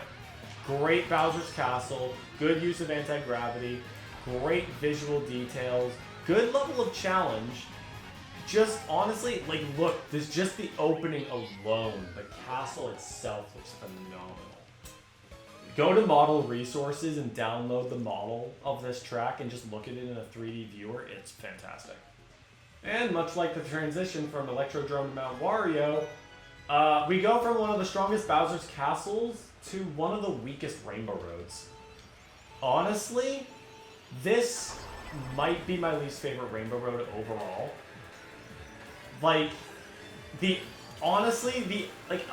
only want to say that because, like, I can't really, in all good faith, like, it's hard for me to rank SNES Rainbow Road higher, but it's hard for me to blame it for ranking lower because it's a SNES track. Okay, I think I should just open up by saying my biggest problem with this track is that it feels too artificial. It's not driving on a rainbow anymore. It's just driving on a bunch of LED lights that look like a rainbow. And that just takes away from the charm of a Rainbow Road. Like, look at Wii, look at GameCube, look at DS, look at N64, look at everything post like 3DS and before. And it feels like you're driving on an actual rainbow. Oh my goodness, I had sniped. Oh, well, Wiggler hit it and stuff. That's just good. Everything else feels like you're driving on an actual rainbow, and that just adds to the enchanting charm of the theme and concept. This is a space station on a man-made LED lit road, and that just doesn't hit the same notes. And unfortunately, it kind of transitions over with the other two base game Rainbow Roads. Like, N64 Rainbow Road kind of suffers in the same department, where it looks more like a 3D World-styled rainbow course as opposed to driving on an actual rainbow. And even SNES Rainbow Road slightly suffers from the same thing, but less so because it looks like giant rainbow bricks as opposed to anything else, and that kind of gets a little bit more of a pass. But, like, it's hard for me to want to rank Rainbow Road, SNES Rainbow Road lower because, like, it looks nicer, it fits the theme better, and, like, while maybe the layout doesn't age as well, it just, I still think, you know what, yeah, it still does better in all of its appearances. Wii U Rainbow Road just does not feel like what I feel like it was trying to set out to be. I think it took away, it's too modern, it took away from the charm of the Rainbow Road theme. So, it does make me glad that the Booster Course Pass Rainbow Road did better. Larry, damn it, you won. Okay, I think I might have tied with Larry here. Nope, I still won. Larry must have come in third at some point. Alright, well, we will be moving on to the DLC tracks. Excite Bike Arena, the first of Mario Kart 8's original DLC. Hard to believe that this game has gone through 2 sets of DLC, technically. Alright, well, Excite Bike Arena. It's just a bigger baby park in my opinion. With ramps, which is kind of fun, but other than that, like, if you want to nail the concept, congrats, you did that perfectly well. I don't really care for this map that much. It's just a giant oval. And it's like, you don't even really play it like you would a normal Excite Bike game. It's just, I think the focus is more on the giant assortment of ramps and how they all just shift between every time you play it versus capturing how you actually play Excite Bike. It's like, you're not really, well, I mean, you're always swapping lanes, but you're never swapping lanes because you have to. You're swapping lanes because it's kind of uncontrollable. Like, especially with that drifting there. It's like, the lanes don't really matter. Plus, I don't even need to. Look at that. I can go through that, and I still don't lose much ground. Anyway, we're playing as Roy in the land ship with the monster wheels, because once again, like I said when I was playing with Morton, you can't really play as a heavyweight without tanking every aspect of your acceleration and handling. So your kart really has to boost your acceleration and handling. Yeah, so I'm fresh out of doing a lot of recording today. I'm trying to do a lot of work.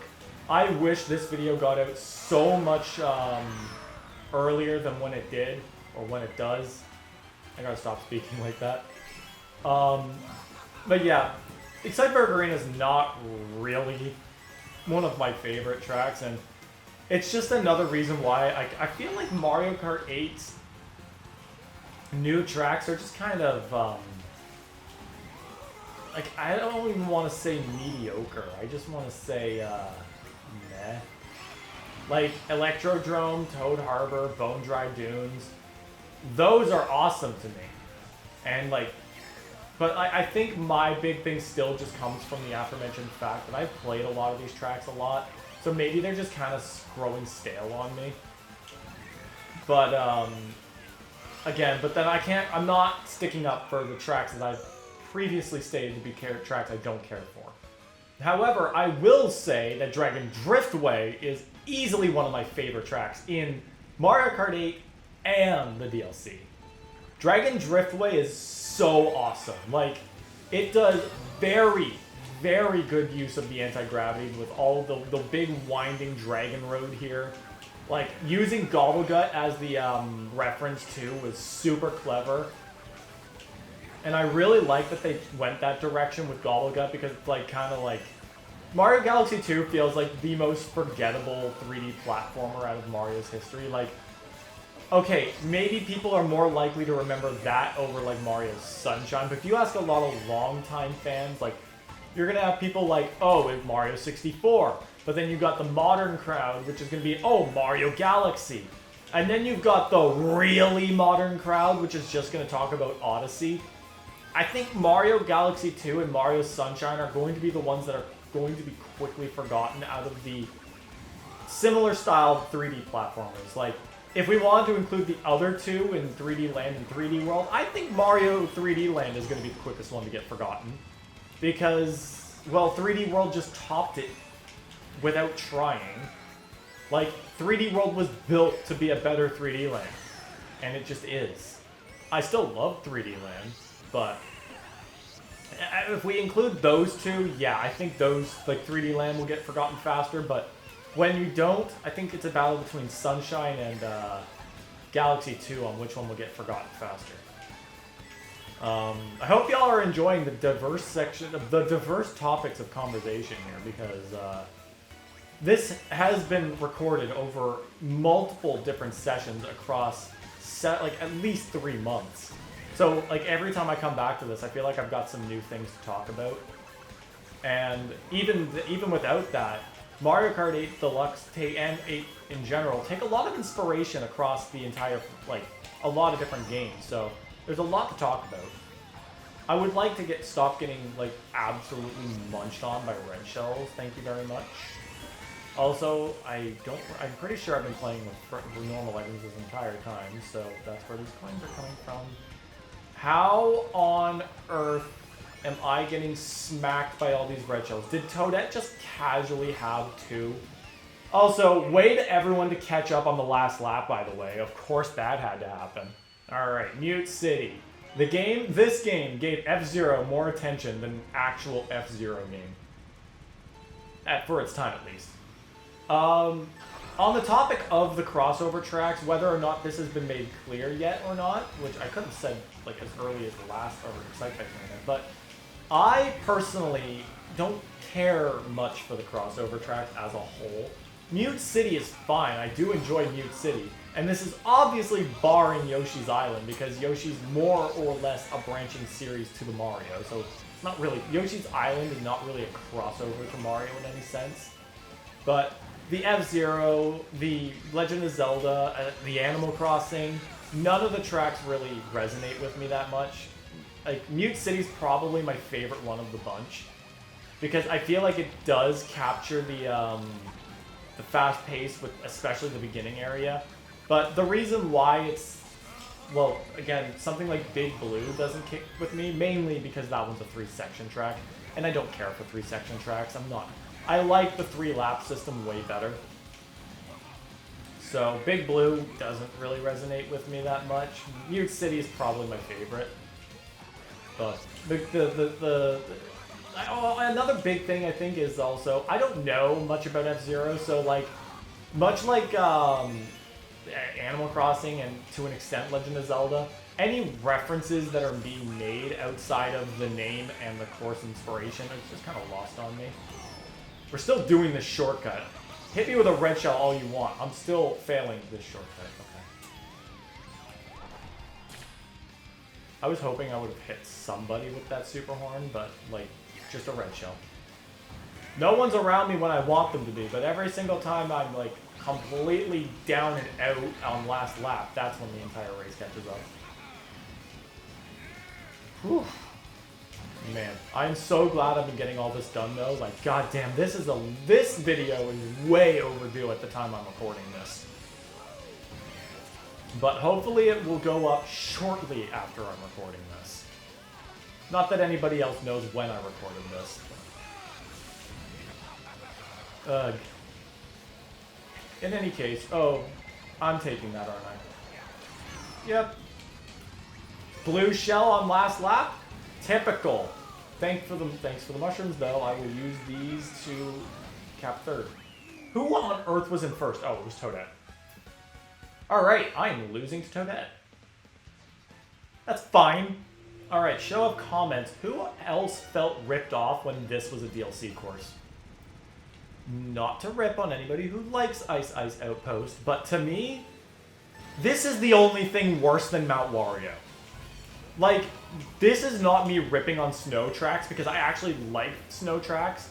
Like, I already praised Sherbet Land a lot. I praised Snowland for being like a really good step up for a GBA track. But this, like, honestly, I can't express how boring of a track this is. The only remotely interesting thing about this track is this anti-gravity section, which is really nice and twisty and goes all the way up and seems to be held by some machinery, which is kind of cool. But, like, look at what there is to look at. Look at all that water and ice. There's nothing here, really. It's just... Also, I don't like the music, but honestly, this is just such a...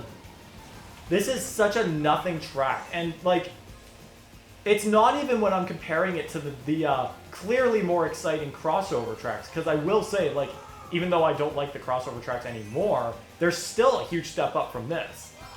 But even when compared to Dragon Driftway or Super Bell Subway, this track is just boring. Was there another one? I feel like there was another... Oh, Wild Woods. Wild Woods is even better, like way better than this. Wild Woods is awesome. The only... I have one complaint about Wild Woods, and I will save that for when we're actually playing on the track. Because I need to I need to not talk about tracks before I start playing them. But, like, I just don't care for this track at all. It's got lackluster music. It's got mediocre track design. Like, the anti-gravity section is the only good part, and that's offset by the fact that other tracks just did it better. Like, Dragon Driftway, again, is in the same wave of DLC, and it's just 10 times better than this. So, I don't know why this, of all things, was, like, a design choice.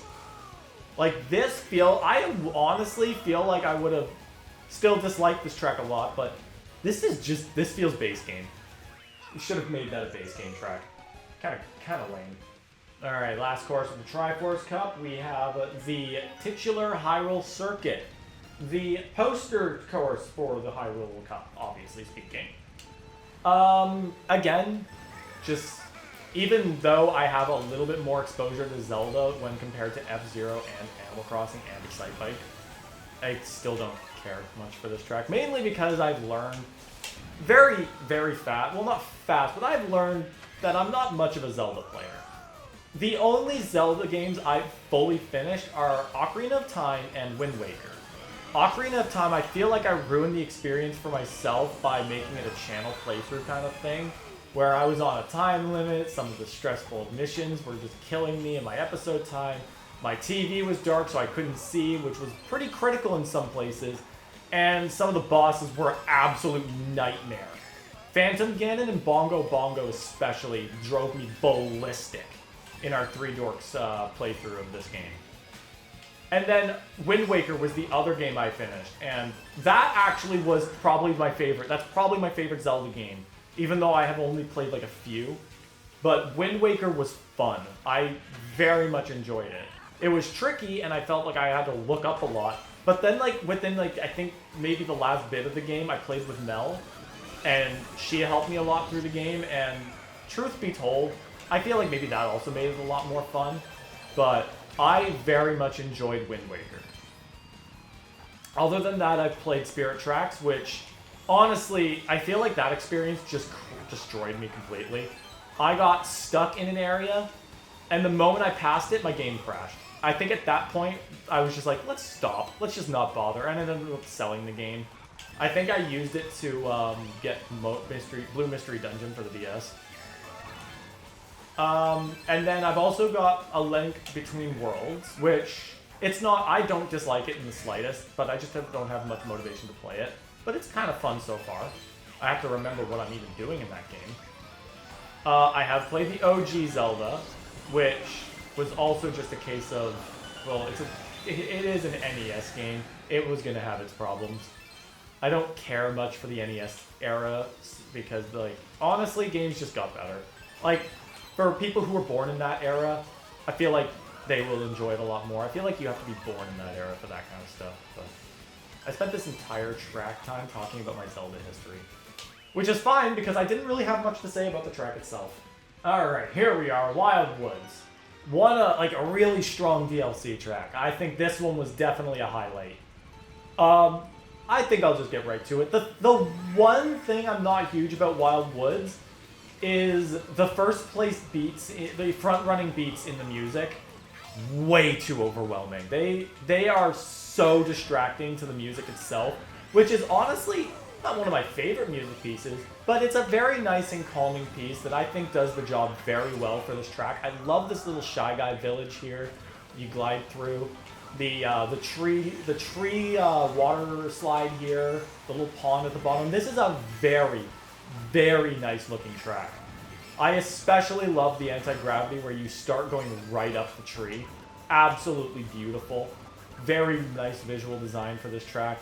Again, being in first place just kind of sucks because you're stuck with this overwhelming front-running beat sound effect, and like this is the only track where I just cannot handle it. It's so distractingly bad. But that does not take away from how much I think Wild Woods is a very clean and solid track. Definitely worth the DLC's price tag, and definitely worth the Mario, like just worth being here. Great track. I need to get Link out of here. Yo! Hyrule! Hyrule Man! A little closer and go back to your franchise. That is probably the dirtiest thing you can say. That's like, goddamn. Okay, I deserve that. Hey Link, go back to your own franchise. Yeah, no, I didn't really care for the crossover aspects that they added to this game. Like, even the Splatoon battle map doesn't really click with me. But then again, I don't play the battle mode very often, and the only battle maps I'll play are the retro ones and Lunar Colony, because I don't care about the other ones. They're good, they're fine, I have nothing against them. It's just that two of them are clear rehashes of a pre-existing theme with Sweet Sweet Kingdom and Dragon Palace. Battle Stadium is obviously like an attempted rehash at Mario Kart Stadium, and Lunar Colony is just Rainbow Road without the rainbows. It's just the moon, which is fine, because it's got good music, but I never really played the battle mode much. Alright, if you want to see lost references, this is one. I have no exposure to Animal Crossing. I have never played an Animal Crossing game in my life. And I don't really care to because I don't think the game genre is quite my thing. So, never have touched an Animal Crossing game. And really, it's just not my interest. So, everything here is just lost on me. But, praise is necessary. Praise is, what's the phrase? What am I looking for? I will give praise where praise is due. The seasonal changing of this course is pretty cool. I will admit, the winter one kind of sucks because the traction loss is very noticeable. But I love the summer and spring themes. I think the summer one's got to be my favorite. I absolutely love the big bushy green trees with fruits on them. It's a very nice looking track in this. I think the summer and winter are nice looking, but I don't really care for the winter's gameplay. That's the thing. But this track overall, I don't care for that much overall because again, it's kind of on a franchise that's just wasted on me. I think if they had like made a Kirby track, I would have been all over that. But I think the reason why they went with these kinds of themes like F-Zero, Animal Crossing, and Legend of Zelda and Excitebike is that they were pulling from first party. As far as I'm concerned, Kirby is a second-party franchise created by Masahiro Sakurai, and Sakurai is not a direct employee of Nintendo at the moment. Like, I don't know everything. I'm not very like fully well versed on this kind of stuff. I know Sakurai like created his own company at some point. I don't exactly know if he still works on for a company right now, or if he's just kind of like a freelance video game designer at the current moment. I think we all know the big things are he is known to have made Kirby, and he is known for director of Smash Brothers, which I think is the one thing everyone's gonna really connect the dots with when it comes to Sakurai. But yeah, that's probably why we got tracks like this, is because they were just doing first-party stuff. Alright. Well, actually, I kind of want to keep talking about that whole aspect, because, like, again, there were a few second-party franchises I kind of would have really liked to see. Like, again, Kirby just being the easy one. I think Pokemon is another second-party franchise, but Pokemon seems to be very independent. Like, they do not, like, out of every franchise, the only thing that Pokemon really crosses over with is Smash. And other than that, they really seem to do their own thing, and you don't see Pokemon crossing over with any other real big-time Nintendo franchises. Like, they might do some art for it, but other than that, Pokemon's just kind of there to exist as, honestly, kind of ego boost. I feel like Pokemon's a little on the arrogant side. Like, they know they're huge, so they just kind of get away with whatever the hell they want. This Boomerang's brain is terrible. Thankfully, it's on its last legs, and I can just do that. I missed one.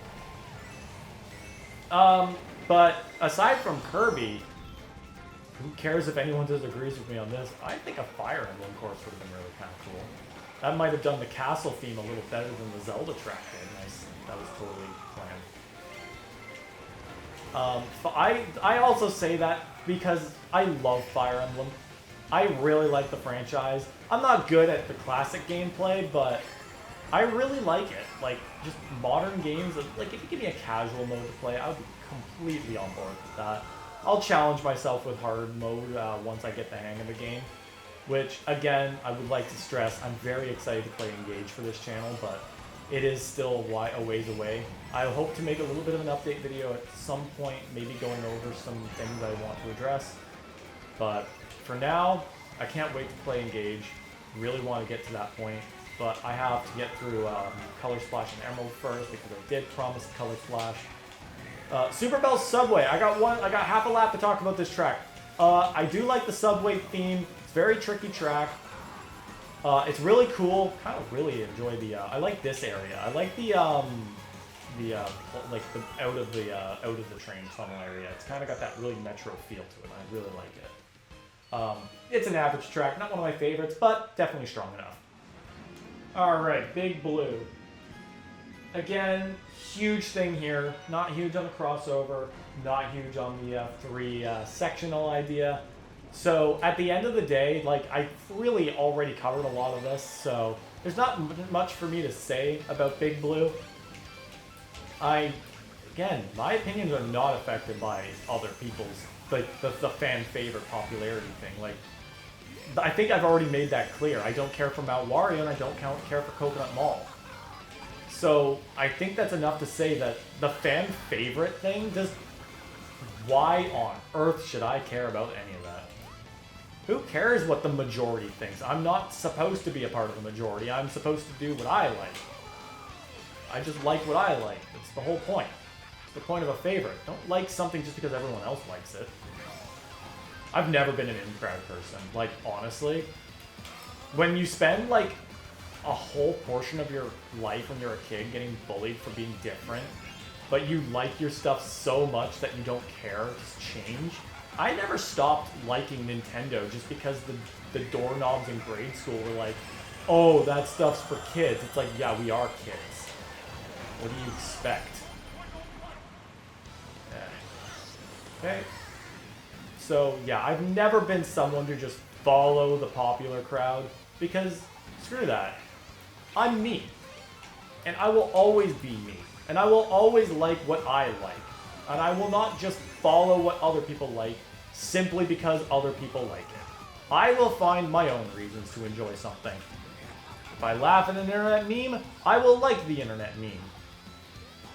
If a track, in my opinion, sucks for one reason or another, I do not like it. Well, depends on how bad it sucks. Again, for me, right now, Coconut Mall is a problem because it's just overrated. That was Big Blue, by the way. It was fast and easy. And I got hit by a blue shell on the way out. So, as you guys know, that's it for the Wii U tracks. Next, we are covering the biggest one of the biggest categories with the tour tracks. All right, last system of the run. Oh, this playthrough's been a massive one. But of course, we're playing the tour track, so of course we have to play as Pauline because Pauline made her debut in tour, her playable debut in tour. There's a lot of... Okay, first things first. Obviously speaking, as I already mentioned at the beginning of the video, just in case I need a little reminder, we are playing the tour tracks in the order of which they debuted in tour. And yes, as you can tell, that clearly counts. That's going to count Sky High Sundae, Yoshi's Island, Squeaky Clean Sprint. I know there are people who might consider them 8 Deluxe tracks, but I consider them tour tracks for reasons I have stated. Those reasons being... They all had their data. They were all data mined for tour, and they were also treated as new tracks in tour. So I think it's just they were meant to be tour tracks. This DLC just kind of gave them a chance to be a little bit more of a marketing stunt than anything else. Crap. Oh yeah, the other thing. Like that was just a disclaimer, I guess. Just a reminder. My goodness, can I drive? Would anyone else, would 5th place like to also launch a red shell at me? Anyway, I think it's hard to believe we've gotten to a point where the number of tracks from one system that's not the new tracks of the game caps 10. Like, you gotta remember, before Tour, in base game Mario Kart 8, the most retro tracks from a single system was still 4, with the N64 having 4 tracks present in the base game. Now we're at a point where Tour has 20 tracks, and Wii has 11. Like, it's kind of insane that we've reached this point in Mario Kart. And I really hope that the next game, like, I really want a Mario Kart Ultimate as the next game in the series. Like, have every single track in one game. Also, screw that blue shell. Oh my goodness, Wario. Get your chunky ass out of here. Yeah, I think a Mario Kart game with every single track, at the very least, would be super ambitious, but I think it would be doable. It's not like the SNES tracks take up too much. They all share the same backgrounds anyway. Alright, well, we're on to Tokyo Blur, and I gotta say, at the time of recording this, we are currently in the repeat of the Winter Tour, and gosh, I really don't... Like, the Tokyo Blur tracks are so boring. In Mario Kart Tour's context, I'd wager they're arguably a little bit worse because they're so small. Getting high scores on those tracks is very difficult, even for a full level 8 combination, which I finally have. And even then, I'm still only cracking like 30,000 because there's not much for these tracks. There's just not much to them. They're small. They're small and there's not a lot of action in them. But I think that's why these tracks benefit a lot from being in Mario Kart 8 Deluxe more, because now you just get to race on them because they're tracks, not going for the whole point score thing. Ugh! Blue shell. Aha! I hit Wario with a bomb. Loser. That's what you guys get for trying to take first place away from me again. Man, about time hard CPU started picking up the game.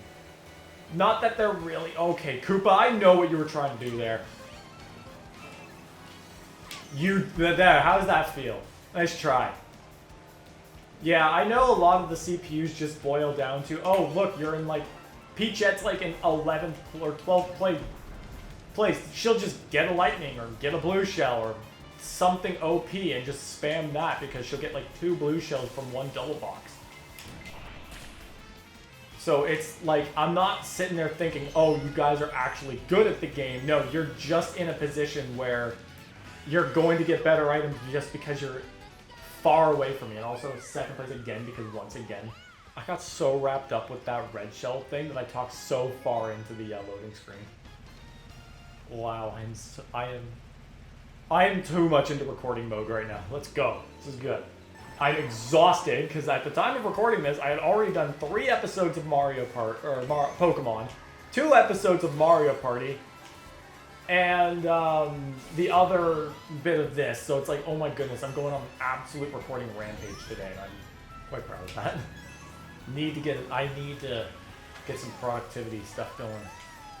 Is it just me, or does this... Nah. I was gonna say, does this look slightly different? But then I'm like, nah, those trees still look like they're made out of plasticine. Give me any grass to look at, bet it's gonna look like just paint. These buildings look like they're made out of plastic at best. Clay at worst, really. Oh, wait, why am I holding on to this? Screw you. You guys have been launching these at me all race. Alright. Well, we're back in Paris. I know I've already... It's been actually quite some time since I talked about Paris Promenade, because I didn't do my Wave 1... I did my Wave 1 talk about when I did the Wave 2 release. But then again, I also did this whole thing with the ranking. So it's like, I've already talked about the tour tracks, but hey, why should that stop me from talking about them again? Because I was actually thinking to myself, I really wanted to play through all the tour tracks again. But I didn't do it in my spare time because I knew I'd be doing it here anyway. It's kind of the same reason why I'm not playing Fire Emblem Engage, despite the fact that I really want to. I have to get through Color Splash in order to play a game I actually want to play. Actually, let's pull that. Let's pull it. Why not?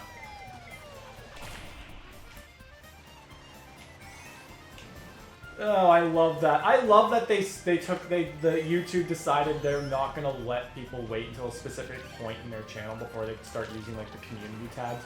Because if I remember correctly, there was originally some kind of like restriction that you couldn't use the community tabs until you've reached like a certain number of subscribers, I think. So the fact that I can use those community tabs is amazing because now I get to connect with people, and hopefully that gives everybody, like, it gives my audience a chance to say something and like have their opinions on heard and how they want things to be seen.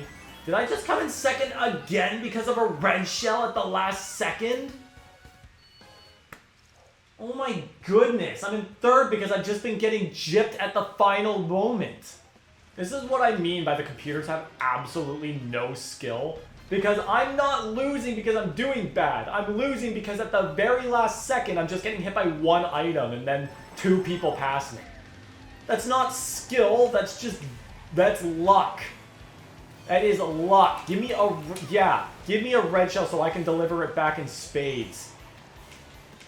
There is a hint of actual legitimate frustration in my voice because I came in third and second 3 times simply because one red shell or one blue shell just came at the coincidental perfect moment. Like, wow, what are the odds that 3 times in a row at the finish line I got hit by something? I'm keeping this green shell on me for like as long. I'm playing that sweaty game now. That's right. No more Mr. Nice Guy. We're sweating. We're playing trash, sweaty Mario Kart player now. You want to hit me with a red shell? Go ahead. I'll block it with this. You want to hit me with a blue shell? Fine. That's the only way you guys can win. Just bombarding me with the most bullshit items. And I have to do this because it's not interesting otherwise.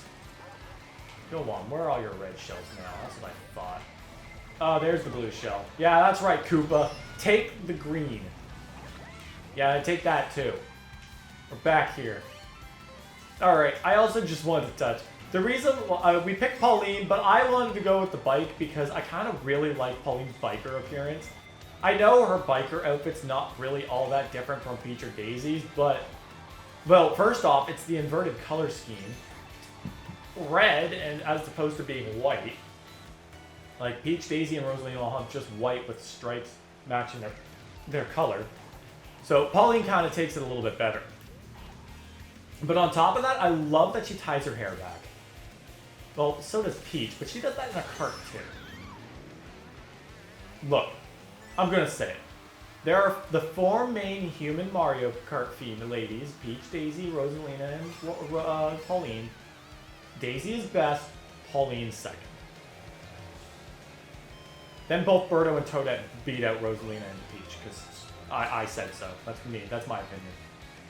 I like Birdo and Toadette, but like they're just kind of like the dead center. They're not characters I'm going to get too hyped about.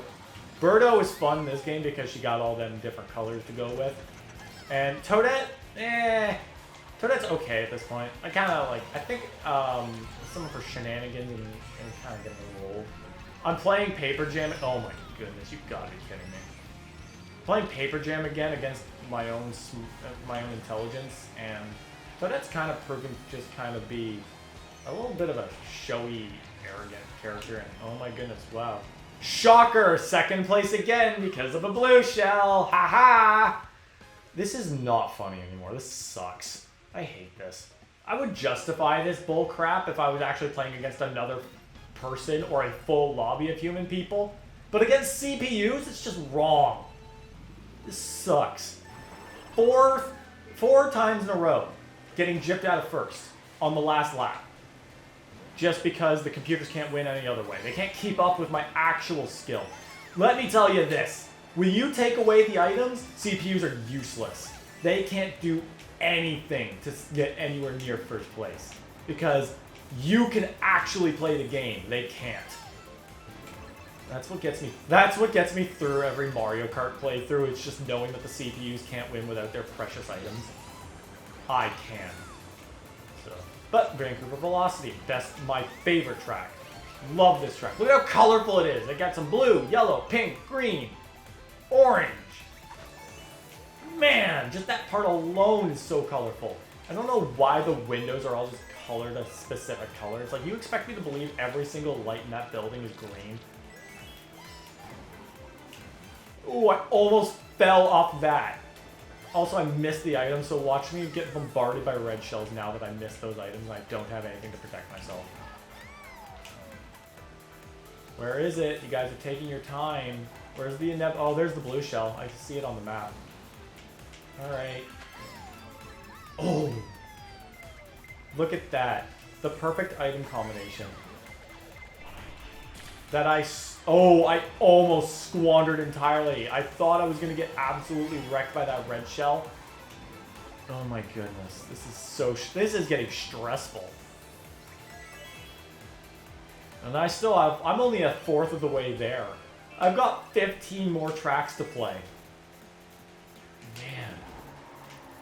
This is going to be the longest video I ever upload.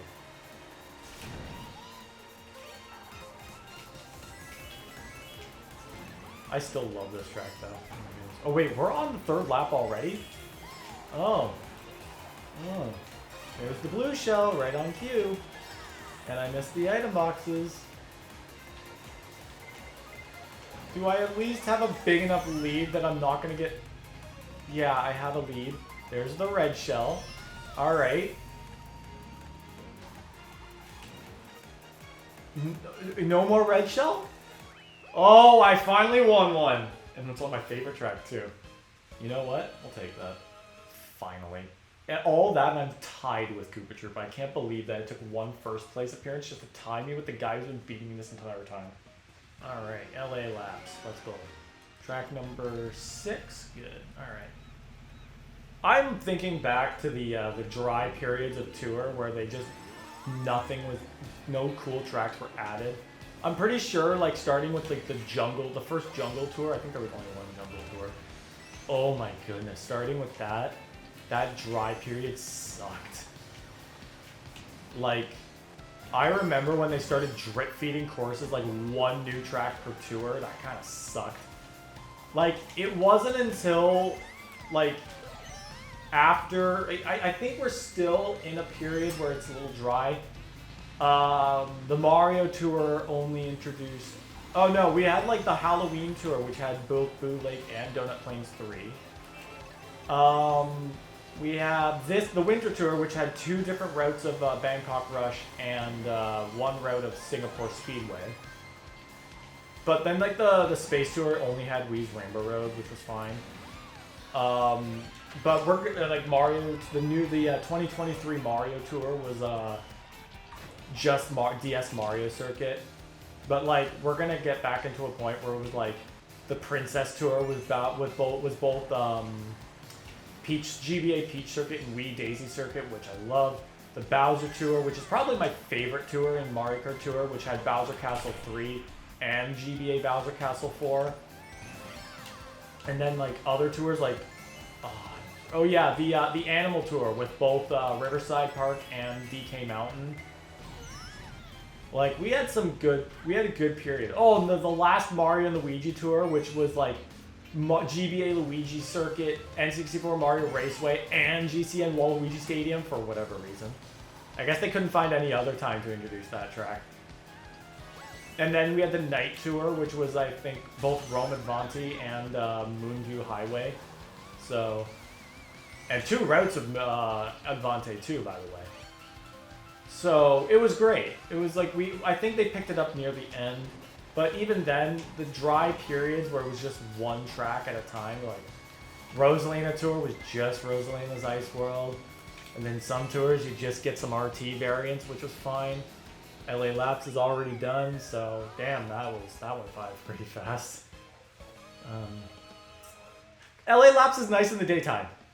Yeah, I love Mario Kart Tour, but I feel like there were many times during the game's life where I just like thought that the potential wasn't tapped to its fullest. They could have pushed out content a little faster.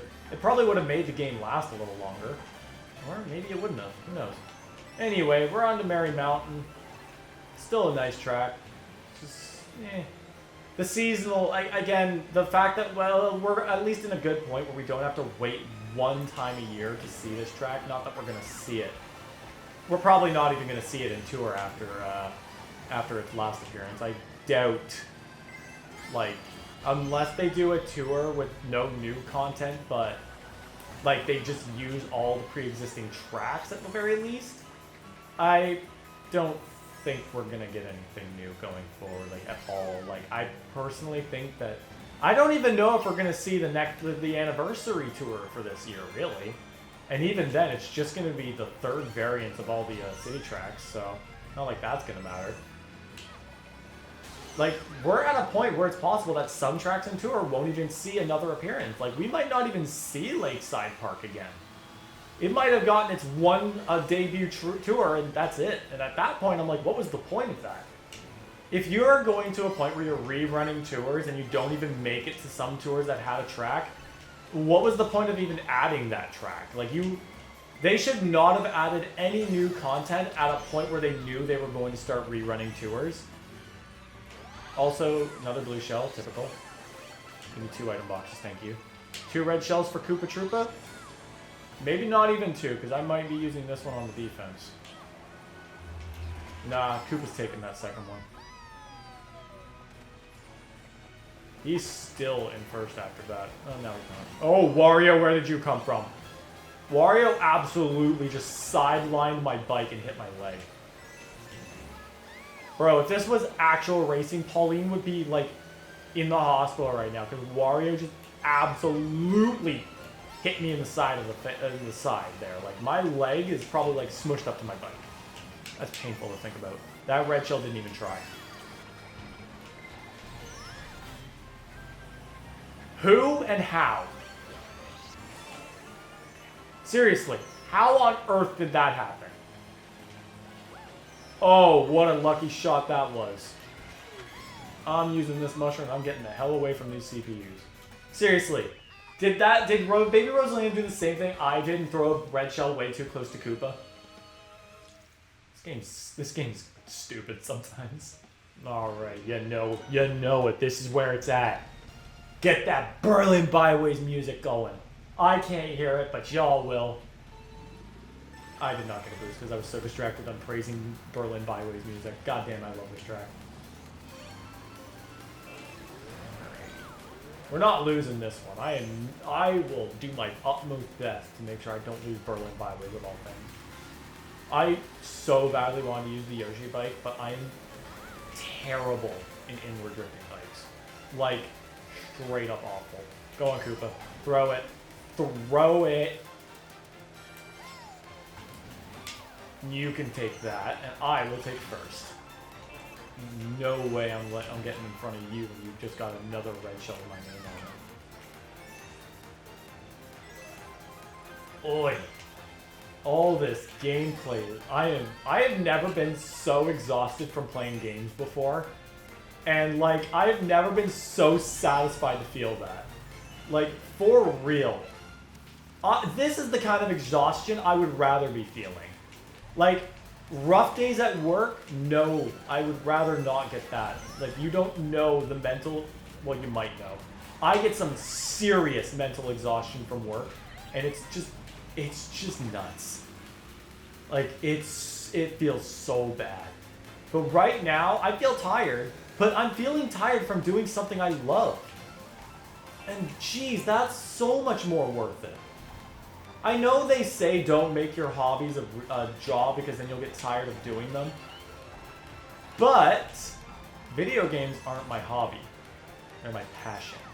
If I were to get into drawing or writing my drawing and writing, those are hobbies. And if I got into those, yes, that would be burnout that I would regret. But YouTube, video work, playing games like this is what I like. I would gladly get exhausted for this. Because games, they're not my hobby. They're my passion. And I need to do more with that. So I'll explain in another video. Again, hoping to get I want to do an update, so we'll see. I might even do that when I'm done recording this. Whew. Just gotta stop doing that. Alright. No. Baby Rosalina. Back off. I'm saving this banana for when that red shell inevitably comes for me. Blue shell. But we're crossing the finish line first. Let's go, baby. Ain't no one beating me on Berlin Byways. Alrighty. Ninja Hideaway. We're back into wave 1. Back into one of the first OG Nitro tracks for Tour that was not based on the city. Still lives up, but again, much like most of the other tracks, played this one so much because it's a Wave 1 track. I'm so glad Wave 1 was as weak as it was, honestly. Like, again, when the best tracks... the best track was Choco Mountain for me, and that was me being overly generous to Coconut Mall. So, but every wave after Wave 1 just kept getting better. Like, honestly, Wave 2 was amazing, Wave 3 was amazing, Wave 4 was great, Wave 5 was amazing. I'll be real, Wave 4 might be the next one in line after Wave 1, but there's still a massive gap. I'm in 5th. Who's all in front of me and how did they get there? I got 4 mushrooms. I better start using them before I get struck by lightning. Alright, we're satisfied. I fell. I fell.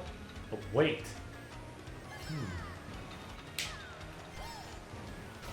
I still hit the other one. It's fine though.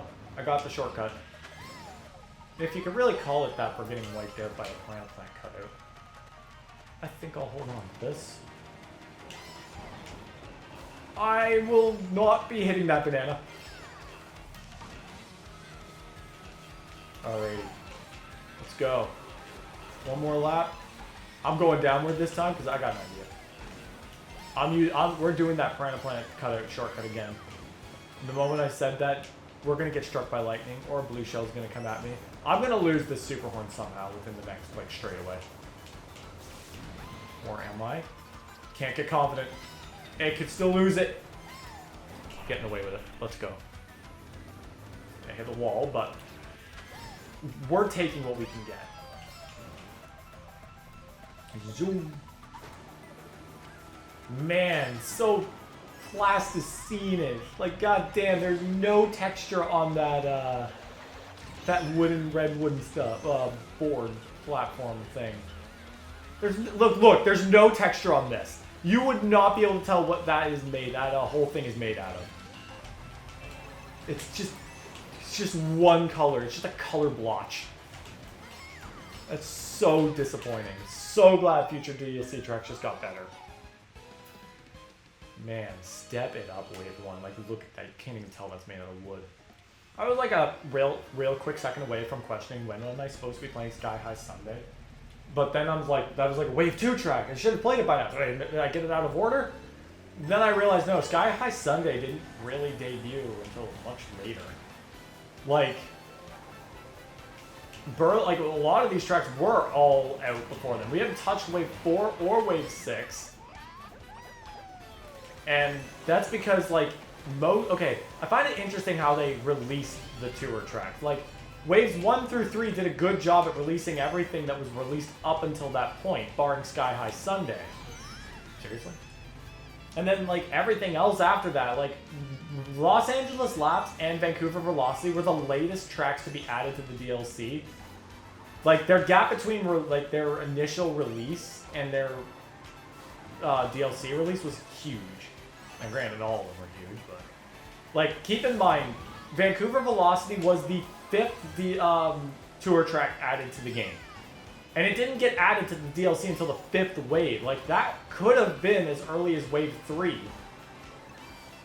Vancouver Velocity especially, like, really, Vancouver could have beat out Sydney Sprint. But for whatever reason, Sydney Sprint decided to come first. And keep in mind that this track didn't get its 3rd route until the anniversary tour of the same year. Like, I'm pretty sure in 2021, the anniversary tour was when Sydney Sprint's 3rd route got released. I think. I don't know. Honestly, my brain's too scrambled right now to be thinking about the release date comparisons between the DLC and the tour, so we ain't gonna do that. We're just gonna hit Koopa Troopa with a red shell and move on. We're getting all of this done. Got 10 more tracks after this. We're halfway done the tour tracks. Like, goddamn, this is a huge one. I honestly thought the tour would be rivaling Mario Kart 8, like the Wii U tracks. But it isn't. Well, it is. It's 5 tracks behind. Tour and Wii U are the only tracks to cap a 20 total. Screw your lightning. I love this part of Sydney Sprint, this little amusement park. Look at this Yoshi and Toad artwork here. I love it. And Yoshi was the one to get a Sydney Sprint Ultimate too, with the kangaroo outfit. The boxing gloves and the little kangaroo hat. I love that Yoshi. Don't use him that much anymore, but the tour, the days in tour when characters were my best. Like, I remember the days of Black and White Yoshi. Those two were everywhere. Good times. Good times. Alright, the final leg. We got 10 more tracks left. We start with Singapore, one of the best tour tracks. Honestly, the details, the environment, the lighting. We're playing as Kamek to end it all off because Kamek was also a character who was introduced as a playable in Tour, despite having many, apparently at least 2 other opportunities to have been playable. I think he had his emblem was data mined in the original Mario Kart 8, or not data mined, in like the assets in the original unused stuff. I'm falling right off the building. If your infinity pool can do that, it's probably not safe. Yeah, he was also supposedly playable in Mario Kart 64, where there was an actual screenshot showing Kamek, I believe, instead of Donkey Kong. I don't remember if it was DK or Wario. But I lost all those views. Nice. So yeah, we play as Kamek. I am playing in the P-Wing, one of my personal favorite karts. And the only reason why I'm using the Peach Parasol is because, well, at some point they just decided to forget the entire point of the Peach Parasol, which was to change color based on female racers. So like Peach and Rosalina have their own color. But then in Mario Kart 8 in general, it just seems like they kind of axed that concept from Mario Kart 7, because in Mario Kart 7, the Peach, Daisy, and Honey Queen, or Peach, Daisy, and Rosalina and Honey Queen had their own colors. Peach not really having her own color, actually, because hers was the default. But, yeah, Kamek uses Rosalina's color scheme, despite him being a guy. And then the other, like, Funky Kong doesn't use light blue on the Peach Parasol, and neither does Dry Bones, or Lakitu, all of which are light blue represented. Wiggler uses the orange one, despite being in the same boat as someone like Shy Guy, who, you know, is just either like not really, they either gender intermediate or, you know, like a male. But then Pauline, whose clear color is red, also doesn't get her own. Isabelle, who is represented by the color green, doesn't get her own. And most of the other female characters like Toadette and Baby Peach and Peachette, well, they're already represented by a color pink, so I don't know. I think it would have been nice to see a red Peach Parasol. Also, yeah, like Wendy, also represented by the color pink. So, no, we've seen Link in every race. Goddamn, that guy's boring. Amsterdam. Also, like again, like these tour tracks are really nice. I know they're frustrating to some people who are like not used to the tour tracks and all the lap changing and route changing, but I, for one, absolutely love them. I think they could have maybe done a little bit better in terms of directing people, like maybe instead of the arrow fields, or not just the arrow field, maybe actually like put fencing in places. Don't tell me they couldn't have done that, because things just appear and disappear based on laps. Like the ramp on Calamari Desert, don't tell me you couldn't have just made railings appear that block people out. Like those right there. You could have just added those. But whatever. Arrow fields to help direct, and then fencing to prevent people from having to have the Lakitu bring them back to the track. And don't tell me you can't do that. Berlin Byways adds things literally on the lap. Like, item boxes appear and disappear in the same lap. So don't give me that. I love this part of Amsterdam Drift, the canals. It's so much fun. This big-ass underwater section, it's really good. And it's like the only track that will really make use of underwater driving, aside from Plant Cove. And I guess a little bit of Yoshi's Island. In terms of city tracks, I feel like this one did, like, Epic had the most underwater driving. So, good stuff. I just really like the tour tracks. They're just so good. It's because I like Tour, and I really do hope that these get treated as mainstays in the future. Like when we see when we see a game with retro tracks, like include the Tour tracks as fair game. Especially if this game eventually does shut down. It's like, okay, you can get Mario Kart 8, but like Mario Kart 8 is still not going to last forever. You've already done well to make it last for like nearly 10 years. But at the end of the, well, not 10. Wait, how long has it been? I'm pretty sure it was like 2017.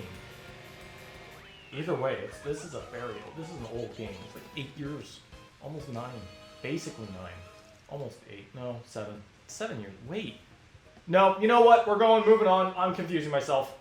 Final answer: it is a 7-year-old game. 2017 probably release date. It's 2024. It's reaching its 7th birthday.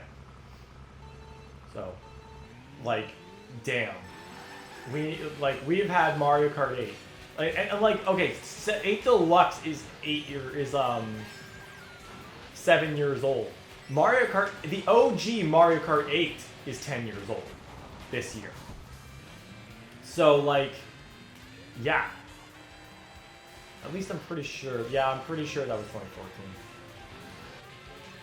That, like, we've still, like, at the base of things, been experiencing the whole of Mario Kart 8 for 10 years. Yeah, I'm not taking your red shell, buddy. Back here. Not taking your red shells. Aw, dang it. Aw, dang it. We didn't get hit by that one at least, but could have used that to actually hit Dry Bowser. And Lightning again. I want y'all to know this is not getting any sort of further editing. Like, we're getting a full-on video of, like, who knows how long this is going to be. But I am not putting this through After Effects. I'm pretty sure my After Effects would actually cave in on itself if I put a near 4-hour video into it.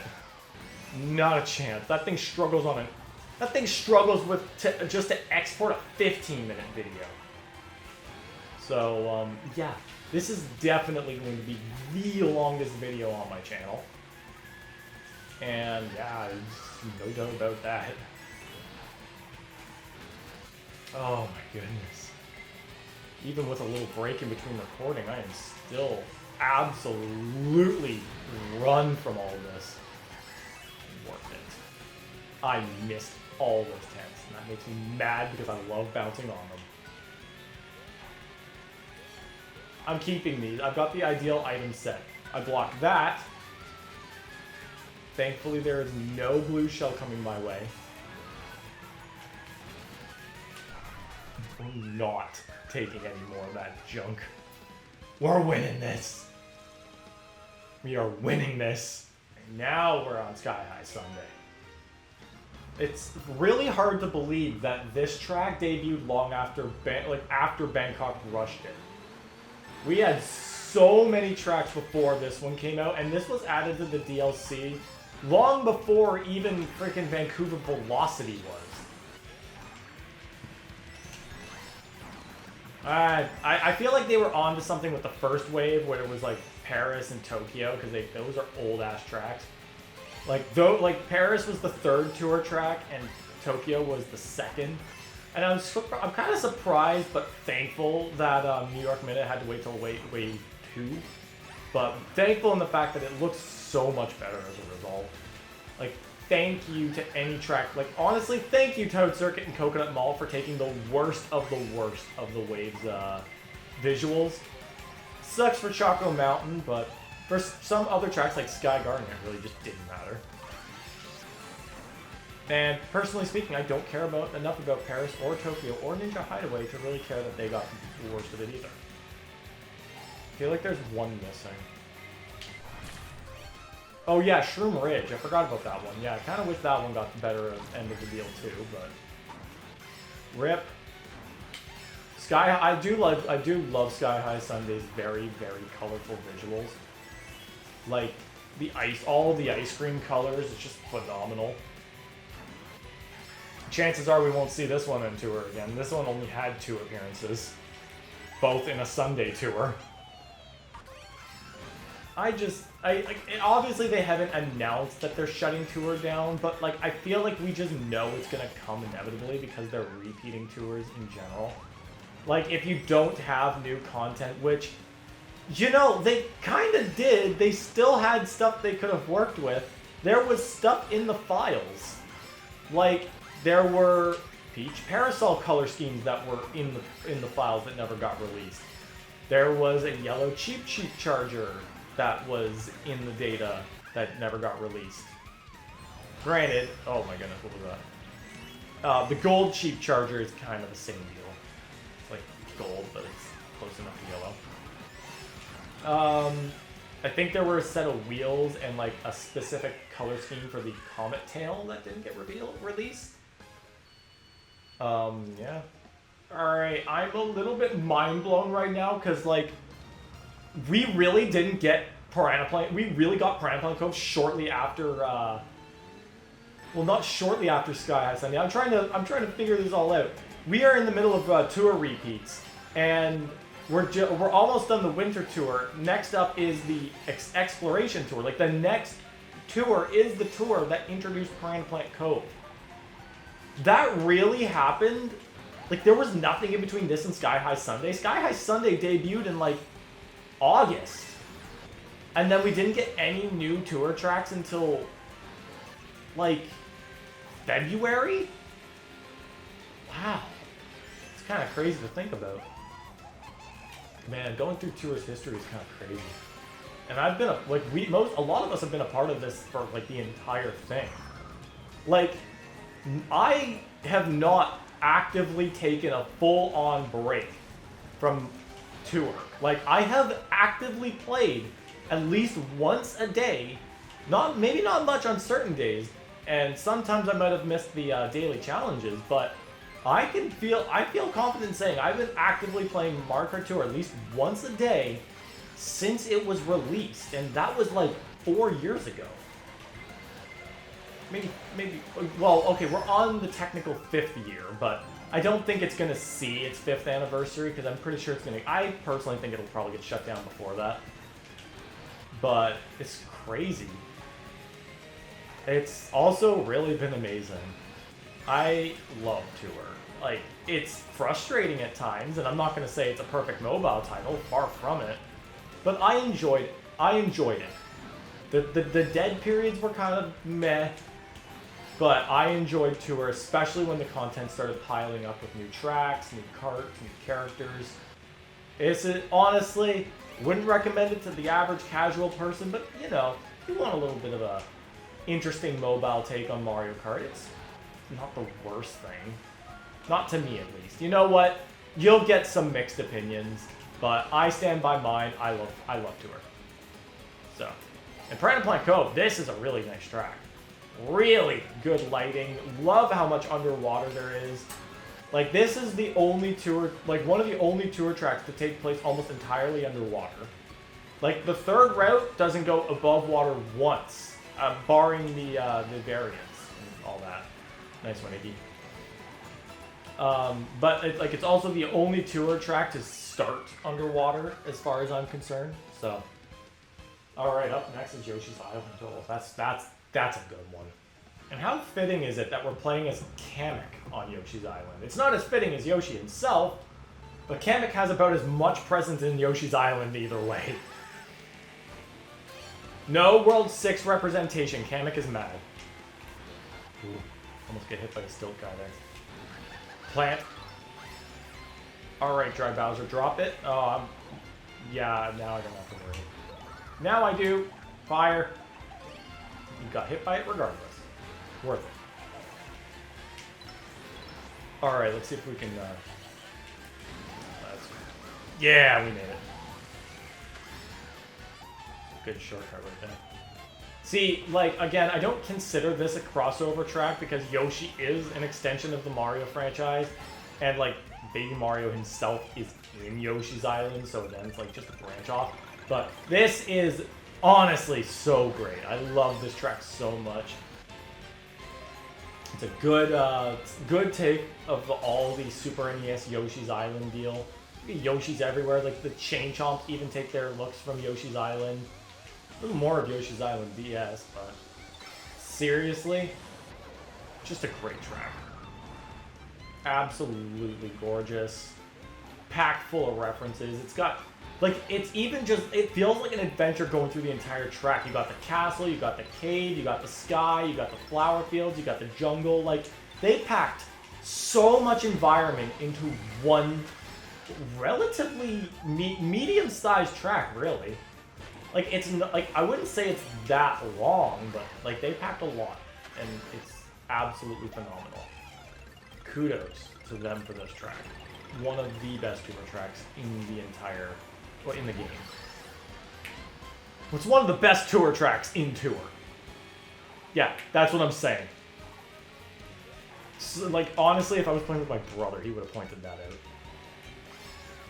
Oh well, he's not here. And if he makes it far enough into the video to make that comment, I bet he'll make it. If you can make it this far into the video just for your own call out, you could leave a comment. Maybe. We'll see. I'm forcing his hand now. We'll see. We'll see if he actually does.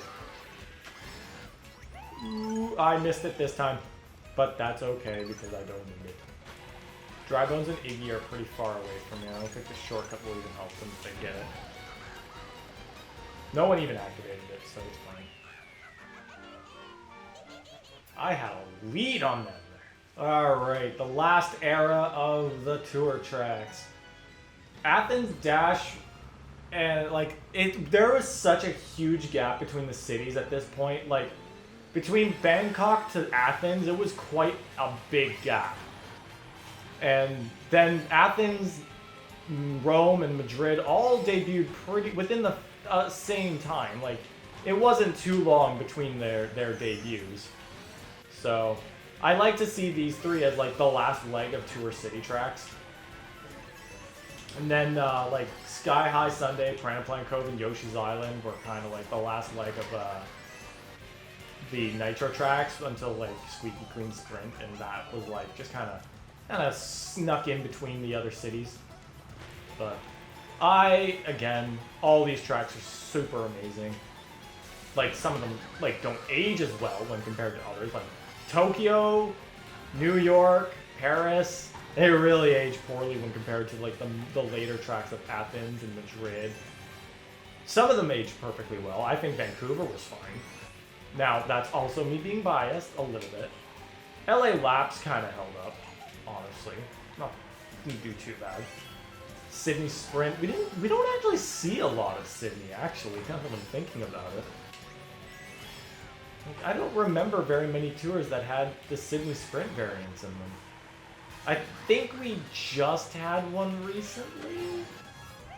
I don't remember. I'm pretty sure Sydney Sprint was featured alongside some others, and like, I'll have to go back and look into that, because I am drawing a blank on the last time we had Sydney Sprint. I feel like it was recent enough. We had, like, okay, we had the Autumn Tour, I know that much for certain. That focused on the North American cities of Vancouver, LA, and New York. But why do I feel like there was a mixed bag tour that had, like, Paris and Sydney, among other courses? I'm drawing a massive blank. I'm gonna need to look this up later. We didn't talk about, I didn't even notice Athens Dash go by. It's not a very big track, honestly. Alright, Rome. Got a few more left. This was honestly, I do love the layout of this one. It is very complicated in this game, especially with several of those roundabout areas. But the Roman Colosseum is so cool, and again, this was one of those random city tracks I thought would be really cool. Because at one point I was like, well, I feel like Italy is like just the perfect thing to do for Mario Kart, because like, well, Mario and Luigi, while it's not really emphasized, they are Italian. Like, a detail I feel like they don't even bother including anymore, really. But, and that just made me think, well, why wouldn't they include a track that's like kind of centered around the idea of Mario and Luigi? Like, they're Italian, so why not get Italy in there? I'm surprised it took them so long. But, yeah, I also was like, wait, what's the capital of Italy? And then I realized it was Rome. So here we are. Yeah, if anything, Tour taught me a lot about geography. It taught me more about geography than my schools did. I want you to ask me why I couldn't just do the short way. Why did I need to go all around for that? That, like that, and plus there was a gate there. There was a fence. Why did you need the arrow field? I don't understand this track, actually. I like it, but god damn it, there is something about this track I don't understand, and that was definitely it. And like we're right back here. I was just here a second ago. I didn't even finish complaining. I just finished complaining about it, and we're already back. Well, if there's one thing I'm going to remember, Rome Advanti 3 is the one I'm going to remember the most, because I spent a lot of time on the anniversary tour on this particular route. And I know that because I was playing as Gold Mario the entire time. I'm pretty damn certain I just blew up Dry Bones. Chompers! Chomp chomp! Throw that backwards. Hit Iggy. I definitely saw that on the mini map. Very nice track, honestly. And Mario Kart 8 Deluxe really did help some of these tracks later into the waves. Also, the Rocky Wrenches look so cool with their, I think their original Mario Bros. 3 designs as opposed to the Monty Mole designs they've had. Good track, Rome. Good track. Alright, Squeaky Clean Sprint. This has got to be one of the most hilarious tracks in the game. Just a bathroom. A bathroom. That is something else. And yet, at the same time, I just feel like it fits. It's got that quirky Mario feel. So, well played to this one. Your stupid music that I'm still so conflicted over. Good, like, I love the bathtub. The bathtub is so funny. Alright, I'm kind of losing steam, so... You can't blame me. I have quite literally been recording probably since about maybe almost 12-ish, maybe 1, maybe even 11. Yeah, you know what? That's how you know. I've reached a limit. I don't even remember when I started. Oh gosh, I fell in there? Are you serious? That's a weird place to get stuck in. Oh, hell nah. What on earth did you just do, Dry Bones? I feel like there was an explosion right beside me, and I have no idea how on earth I did not get caught up into that. But all I see is this light of an explosion. Dry Bones was celebrating, and Iggy was gone. Man's just bombed one of the Koopalings and expected to live to see his ribcage again. Well, then again, it's also Iggy. I don't think Iggy really knows how to exploit or make use of the power he has within the Koopa Troop. Like, Roy knows how to... Roy and Wendy and Ludwig know how to say, yeah, we're in charge here. Y'all better learn your place. Iggy, Morton... well, Morton's just a dumbass in modern days. That guy barely even knows how to cook a drumstick, let alone flex his power of authority. I'm pretty sure that guy can't even pronounce the word authority. And then Lemmy's just Lemmy. And Larry's just... well, Larry's also just Larry. Like, Lemmy and Larry just feel like they just kind of follow what they're supposed to. They just do what they do. And then Iggy is just a nut job. Like, Iggy also probably doesn't know how to flex his authority, but not for the same reasons as Morton. Iggy's just crazy. He just doesn't do it. Like, he's too busy laughing at everything around him to really care about being in charge. But, like, Wendy, Roy, and Ludwig, they'll flex their power. They know what authority they have, and they will use it. Play Mario & Luigi Superstar Saga plus Bowser's Minions, then you'll know what I'm talking about. Ludwig, Wendy, and Roy, they know what they're doing in that game. He ain't taking that red shell. No, sir. No, sir. Alrighty. Last leg, guys. We got one more track to go. Madrid Drive. One of my, like, the last tour track, the last city track, and it reached one of my favorites, too. Mostly, again, kind of like Berlin, for the music. Damn, this one's catchy, and I love it. But we're on to the final track. So, I guess I'll use this race to kind of get a jump start. I hope you guys all enjoyed this.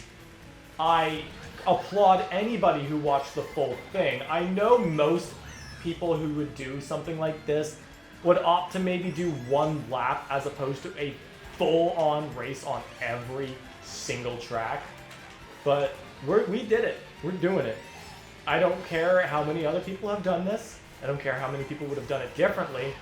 I'm doing it my way, and I applaud anybody who watched the full video, because this is going to be a massive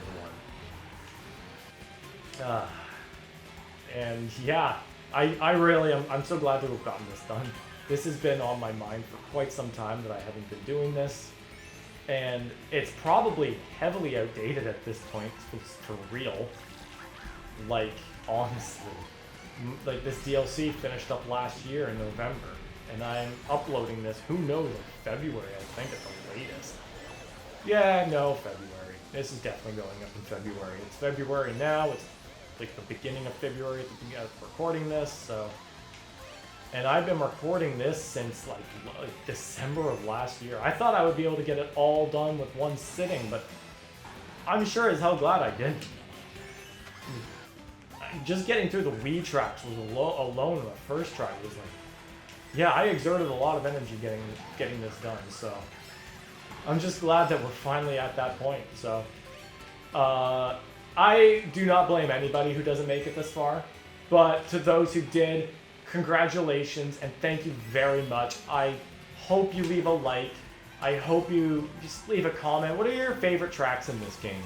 Well, out of all 96 tracks in Mario Kart 8 Deluxe, which ones are your favorites? I think you already know my favorites are like Electrodrome, Neo Bowser City, Vancouver Velocity, Berlin Byways. I love Daisy Circuit. Of course, Toad's Turnpike's got to be in there, among some of the other Rainbow Roads as well. At this point, there's too much to name. So, but yeah, we're reaching the finish line.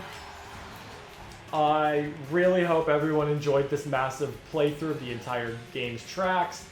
Leave a like, leave a comment, please consider subscribing to help my channel out. I really want to become a full-time YouTuber at some point. So remember that first goal of 500 subs. So yeah, I really hope everyone enjoyed this massive video. I appreciate anybody who stuck around for the whole thing. Let me know what you think of the video. Let me know what your favorite tracks are. Thank you, and I will see you all in the next video. Peace out.